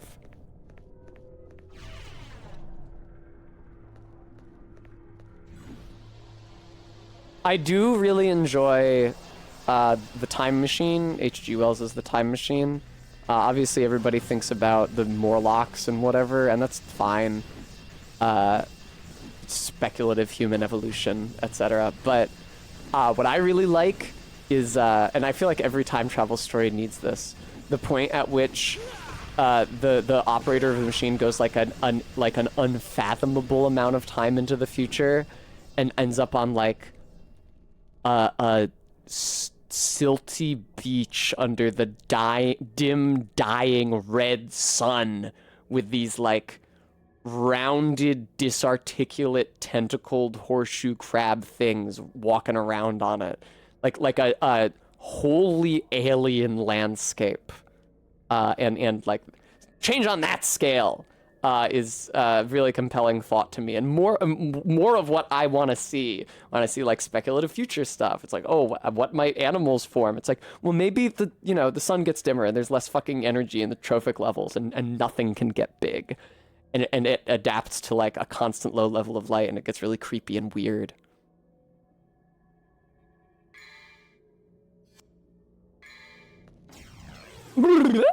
Essence of technique, a masterful technique of the ancient ones. Offer this to the goddess to open a new path. I flammed my penis in the car door. Alright. Do I really have to... What if I did not fight any of these enemies? Because I really don't want to. Excuse me. Ideal copy. Speaking of like species of terrestrial species having to adapt to extreme darkness. The music just fades out. Another type of creature, or honestly like just plant, that does not exist in our present range of ecosystems, and I wish did, is like during the Cretaceous, the poles were, they would get cold in the winter, but they weren't frozen year round like they are now. But they still had a greatly exaggerated seasonal day-night cycle like they do now. Like, yeah, if you're at the South Pole, it doesn't matter how warm it might be, it's going to be dark half of the year. And so there were plants and indeed trees and indeed entire ecosystems that were of organisms, plants that are traditionally photosynthetic, that were adapted to spending half of their lives in utter darkness. And like they were lush and they supported populations of dinosaurs and shit. Like, what the hell kind of weird adaptations does a tree need in order to survive in pitch darkness for 6 months? That's cool. I want to know about that. Your warrior's heart will be put to the test in the chamber ahead. Light all the crests to suppress the evil spirit's rage. Can I save the game? Is there like a checkpoint? What did that say? Oh, passing one's trial still shows lacking, which doesn't make any sense. But I've only passed one. I did not pass the trial on the left. I think I might have, but it just didn't save, which is fine. Persephone, that would be cute. It's probably not actionable in real life, and there's probably like an answer to this question. You ask a biologist who knows about ancient plant ecosystems. I just don't, but... Oh no, I guess a lot of that evidence would be preserved in fucking Antarctica, which is not a great place to go digging for fossils for any number of reasons. Wow, shit, seriously? Fucking ease up, man. My headphones are fucked up. I'm only getting audio through the one ear right now. I guess it doesn't really matter.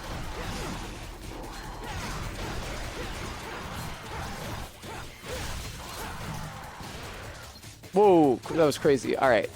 It was crazy. It was C for crazy. Look at that. Here's the other one. Yeah, anytime you want to let me light all of these. Hang on. There we go. Very good, Saris Hawk. Very droll.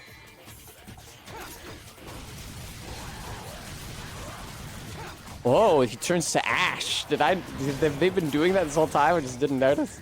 I think so. God, there's too many goddamn buttons in this game, I tell you what.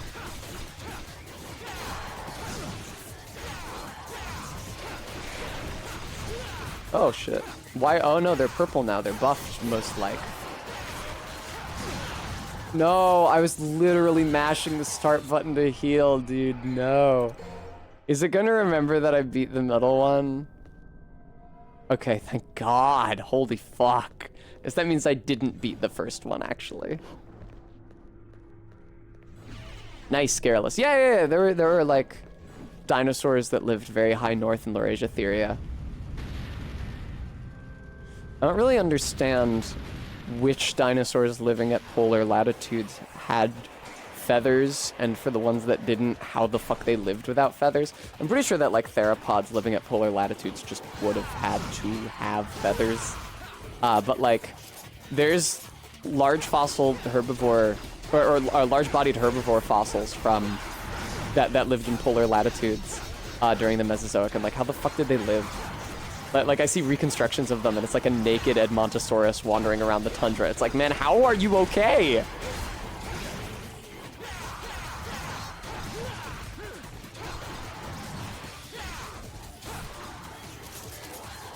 There's too many goddamn buttons in this game.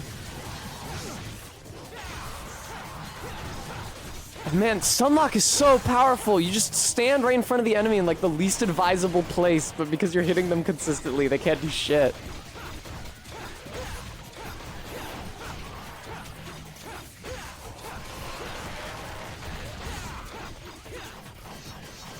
Nice. Bang, bang, bang, bang, bang, bang. Nice. I don't know how I surfed on that one enemy that one time. Probably not Endless. Right, RV, and yeah. I really like Nanoxaurus. It's one of my favorite dinosaurs. It's a tyrannosaur that lived within the Arctic Circle, and so was probably pretty well feathered. And people like to recreate it with like polar bear-like plumage.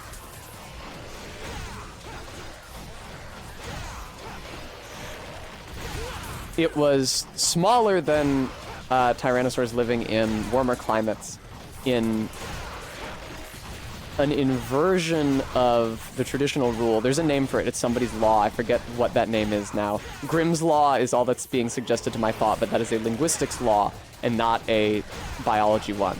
Normally, related species are bigger the closer to the poles they live. That's certainly true of mammals, who can conserve heat better when they're bigger, and who can grow longer fur when they're bigger. But good God, man. Another important consideration. I was... What?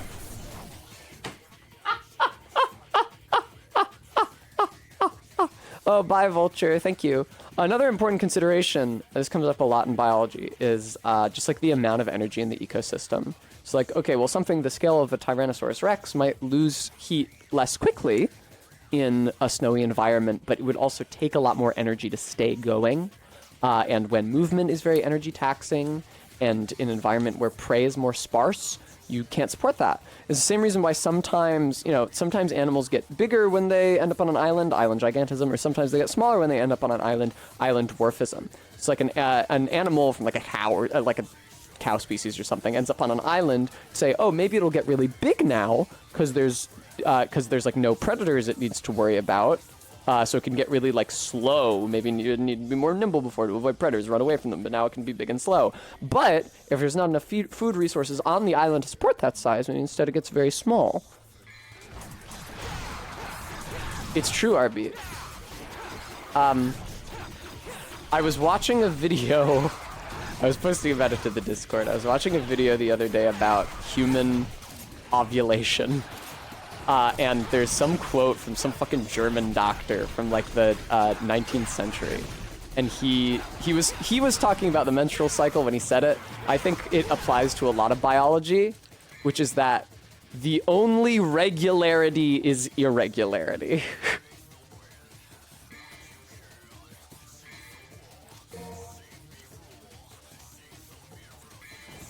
I think that's a good rule in general. It like applies to all phenomena that people try to make rules about. It applies to like language as well as biology. Aw, man, I died. I felt like I was on a roll there.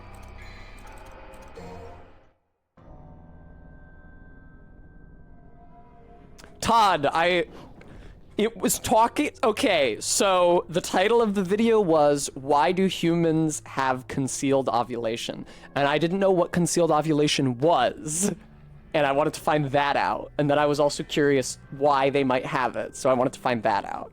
And it turns out that in some species of primates, you can tell by an obvious short-term visible change on the female's body when she is ovulating. And so that's when those primates mate, as opposed to a species without a visual signal for that. Where if you're trying to have a child, you just... I mean, obviously now we're smart enough to just track menstrual cycles, but like gorilla also does not have... also has concealed ovulation. And gorillas are not smart enough to track menstrual cycles. So if two gorillas are trying to have a child, they will just, have sex regularly at all different points. And actually, even given that we understand the menstrual cycle,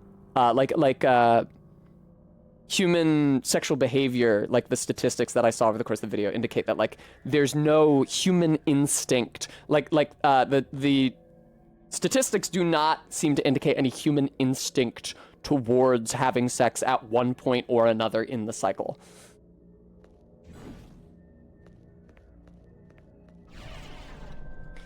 It had a lot of good information, but the title was kind of misleading.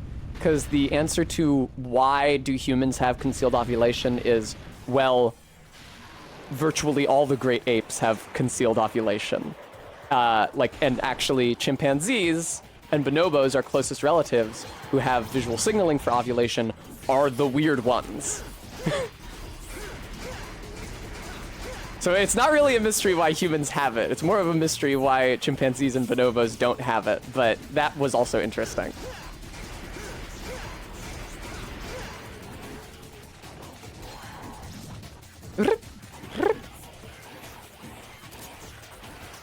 Bonk-a-donk-donk-donk.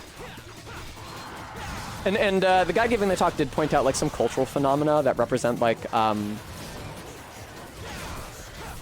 socially enforced true signaling of menstrual cycles.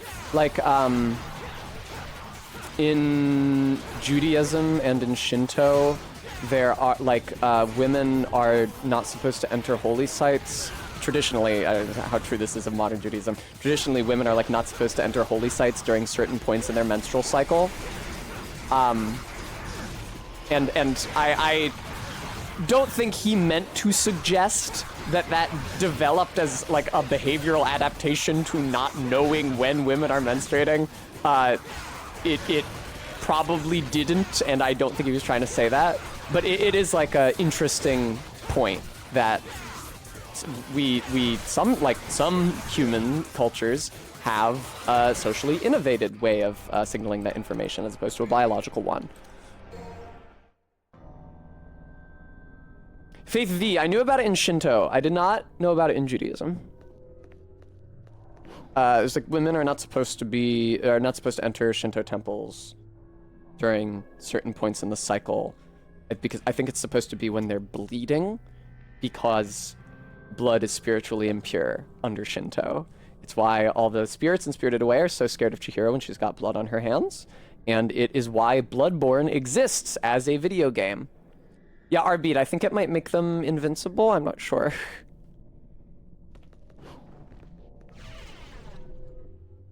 But obviously, that concept of women not being barred from entry to a holy place because they're menstruating is pretty misogynist and needlessly cruel, and probably just represents like a fear of women's bodies as much as anything.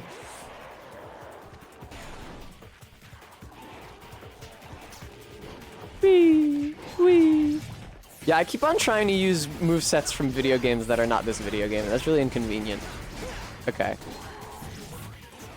Excuse me, gentlemen. Let me just walk extremely slowly over here.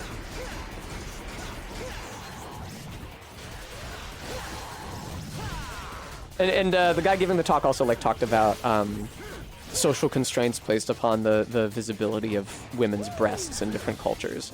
And obviously, women's breasts undergo visible physical change during pregnancy, not so much at a point in the ovulation cycle, but again, he was just talking about like human social phenomena surrounding sexual difference, because there are, you know, chimpanzee and bonobo social phenomena surrounding sexual difference.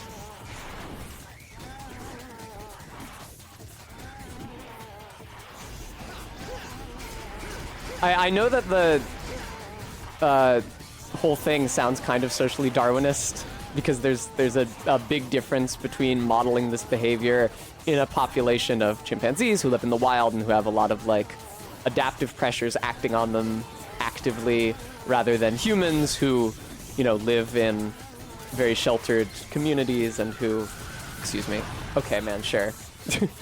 And whose reproductive fitness is less directly challenged by their environment. But I guess it is broadly relevant to the topic.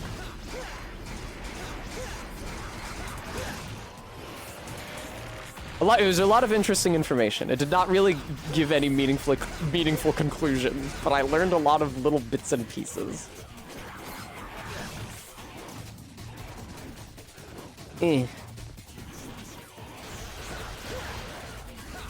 Where are you? Yay! Yay! Yay! Yay! Yay! Yay! Oh, watch out for that guy. He seems bad. Are you the one who launches the sand, or are these guys supposed to be mummies because they like turn into dust when you kill them? They look like Grim Reapers, but okay, hang on. There's a purple back on them now. I feel like I said that like the little green peepo girl. Aye! Okay, chill out. Jesus Christ. Bonka, bonk, bonk, bonk. Am I making any progress here whatsoever? I often, that is often a point of confusion for me in this video game.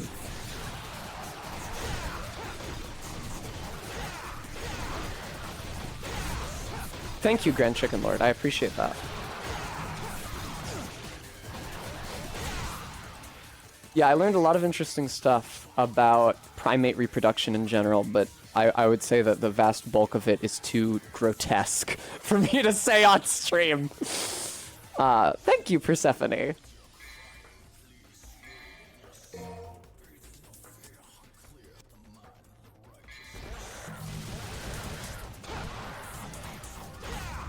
Like, thank God, man. Jesus Christ. Yeah, Ella. Do.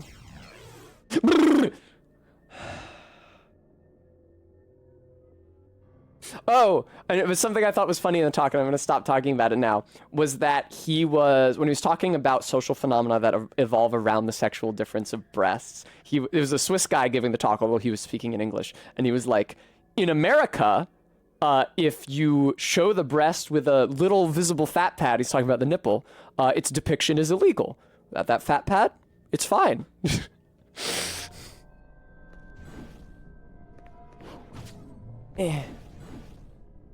He actually just said the breast with that fat pad is illegal, but he meant depictions of it.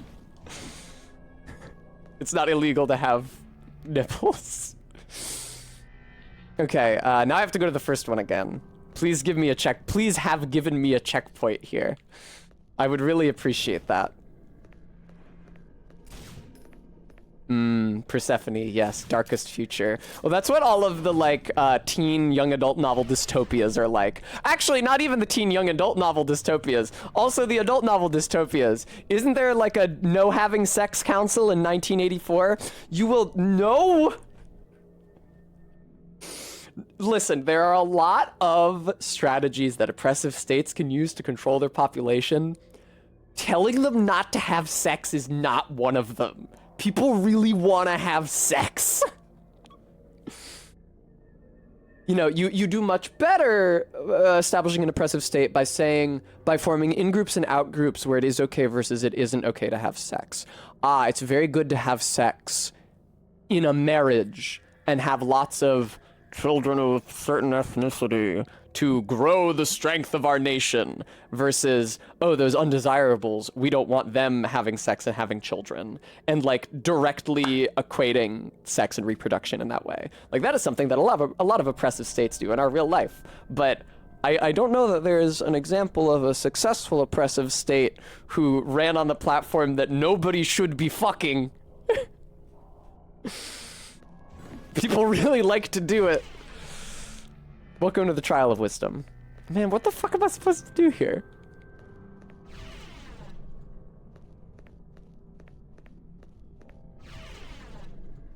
Okay, we're back here now, where all of the exits are closed off, and I just have to fight these guys.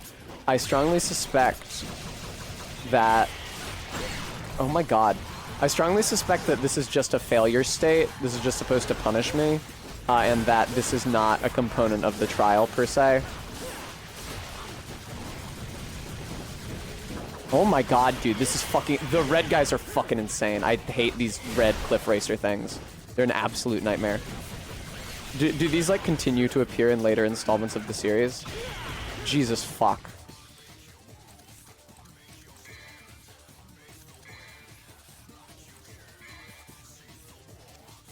No, use it. There we go. That blows, Frayed.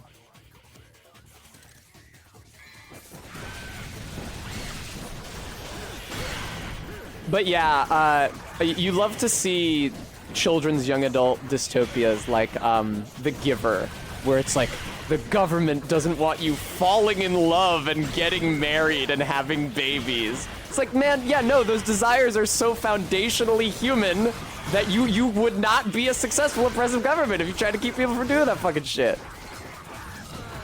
Down I go. No, no, no, no, no, no, no, no, no, no, fucking stop! Ugh. Ugh. Ugh. How's my, how are my resources? Have I used those healing items? Was that saved? It was saved. Poor baby Tess. Alright. Your wisdom will be... Now, video game, allow me to express a certain amount of skepticism that my wisdom will be put to the test. because, for example, I would not say that my wisdom was tested in the room where there was a second floor that was completely invisible to me, because no matter where I was or what I did, it wouldn't be visible on camera, because the camera wouldn't rotate to show it. So I just had to walk towards that area as if there was stuff there. So that doesn't strike me as like a test of my wisdom. That strikes me as like you being a stupid dickhead. So I'm really skeptical that this is going to be a meaningful test thereof. Thank you, Loktar. Grand Chicken Lord, if only. Your wisdom will be put to the test in the chamber ahead. From the crawling, yes, I understand. It's the ancient Egyptian riddle. Wow, we're getting a lot of redeems. Hydrate, hydrate, treat, stand up, stretch. Okay, I'll do all those things. Treat. 2 more treats.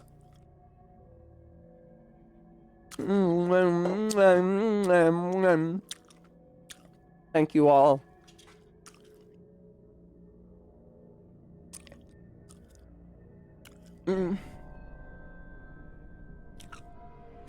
Mixed Violet, I'm not super clear on what the fuck you're talking about, but it sounds like the most fetishistic shit I've ever heard in my life.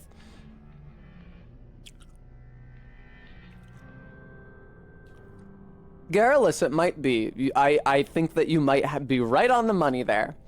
Thank you for figuring it out so I didn't have to. I think there are different numbers of holes in the skulls above the doors.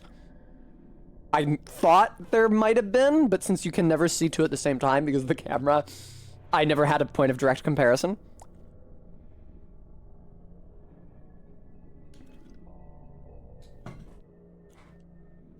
Okay. You know what else is a book that I think people underestimate how horny it is in conception, if not in execution, is The Handmaid's Tale. That's the horniest shit I ever heard. Now, the reason I said in conception, if not in execution, is because I haven't actually read it. So I don't know how horny or not the end product might be. I gotta tell you, every time I learn a new thing about that fucking book, it sounds like a new element of someone's regressive jerk-off fantasy. Okay, thank you, Trot. Oh no, I've become the property of a powerful man. I'm just used as breeding stock for him to just make more children. Not even treated as a human being. No relationship, just fucking. God, no! Alright. Okay. 4 holes. 2 holes? No, what? Oh, the 1 hole in the... No, oh, it's the number of lights. It's the number of lights. It's Picard mode. The holes are always there, but it's how many lights I see. Just tell me how many lights you see. All right. 4.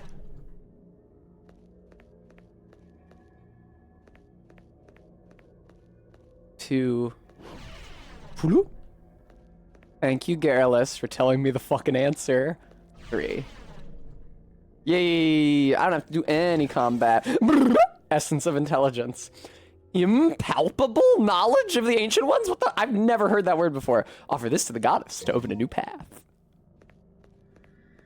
Alright, look, get me the fuck out of here. I'm so glad I don't actually have to do that combat, because those Red Cliff Racer things are awful.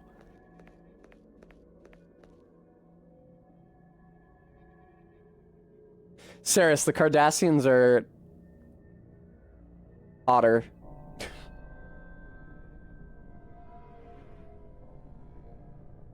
Wait, what do you mean? Oh, did I... Oh no, it didn't save my progress in one of the 3 of these. Which one?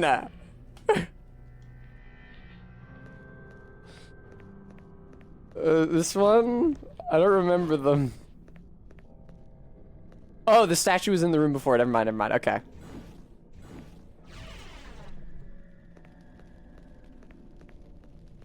Phew. Essence of technique.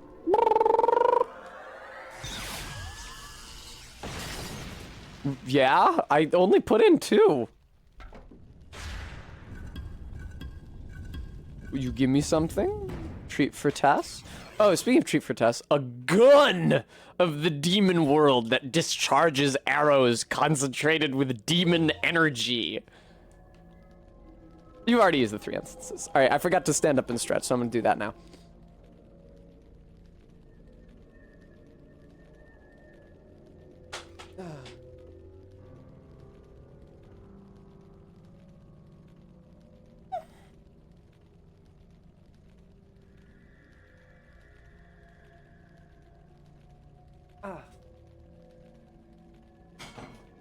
Fucking goddamn.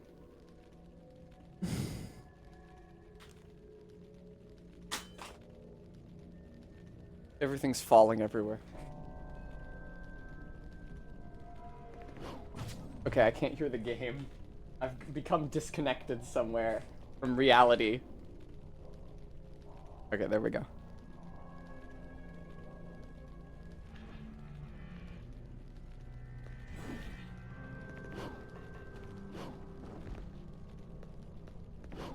Fucking go in! Alright.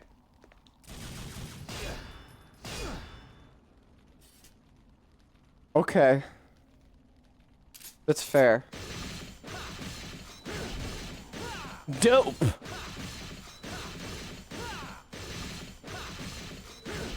Crazy! Blast! Fuck. No, please, please, please!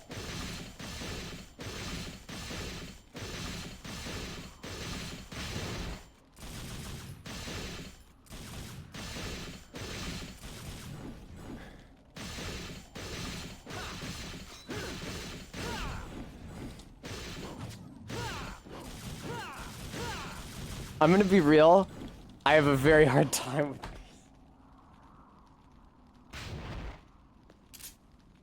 It was working up to a point.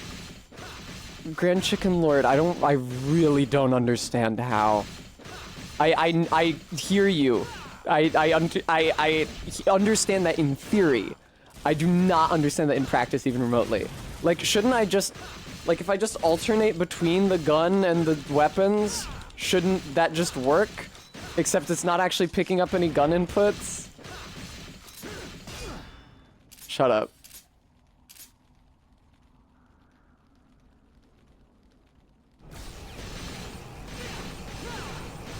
What the fuck is that awful noise now? Jesus.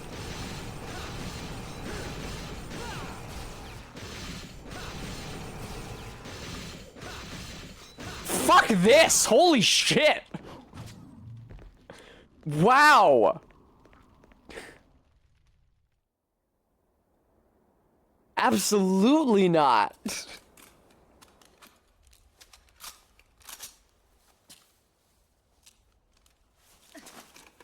Hey, Amber. Well, well, Well, well. The hottest fucking woman on the planet. you've grown stronger. Go to hell. You point a gun at Me and Barry. your own kin. Oh, never mind. This is someone else.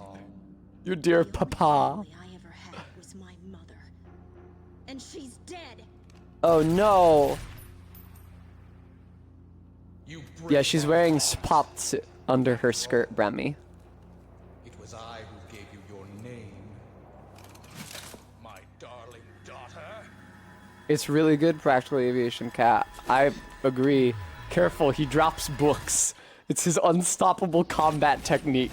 He drops a book on you. I don't know why you found that more effective than like the 60 ravenous enemies who are all attacking you at once in the previous screen, who you defeated effortlessly and choreographically. But are you kidding me?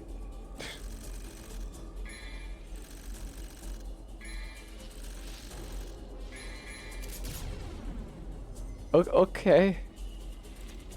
That seems like a really odd...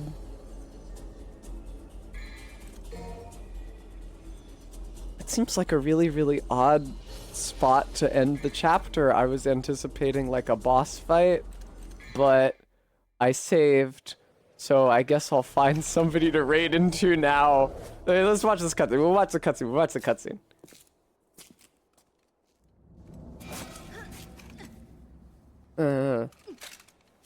Well, this is my kind of rain. Shut up. No wonder the sky looks so funny today.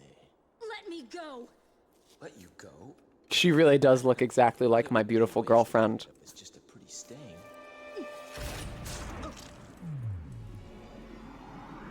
Wow, she shot him in the head. Do we get to play as her now? Oh, that's so fun. She has a bayonet at the end of her rocket launcher for no good reason. And you show your thanks by shooting me? Shoots him again. Whatever. Do as you You please. shoot me in the head all you want. I think with my dick. So he's a demon too. Yeah. I'm beginning to think I've got rotten luck with women. Is he? It looks like he's binding, like he's trans mask. All right. Now I find someone to raid into. Do-do-do. Do-do-do-do-do-do. Do-do-do-do-do-do-do-do-do. That's the Zumbinis song. All right, who's live streaming what? I raid into Noob Tunes. She's streaming Persona 5 Royal. Thank you, Bremy. Thank you guys all so much for showing up to watch me stream Devil May Cry 3 today. Special... A new donation! Thank you for stream. It's possibly ZJ Mac, who I was about to thank as the founder of the feast. But since I do want to name every single donor, thank you, ZJ, Zyros, Sophian, RB, Scouting, Saris, and Maddox Kent. Can't do this job without you. I'm very grateful for your help. I'll be back again tomorrow streaming more Devil May Cry 3, so I hope to see you guys there. I had a lot of fun today talking about a lot of extraneous bullshit. I think I had more fun talking about Half-Life and Portal than I did about primate ovulation. But every conversation has to go somewhere. Yeah, I'll see you guys tomorrow. I hope you enjoy the rated streams and your evening in general. I'm sorry I won't be able to join you on the Discord tonight, but I had unalterable plans. So until then, take care, and bye-bye for now.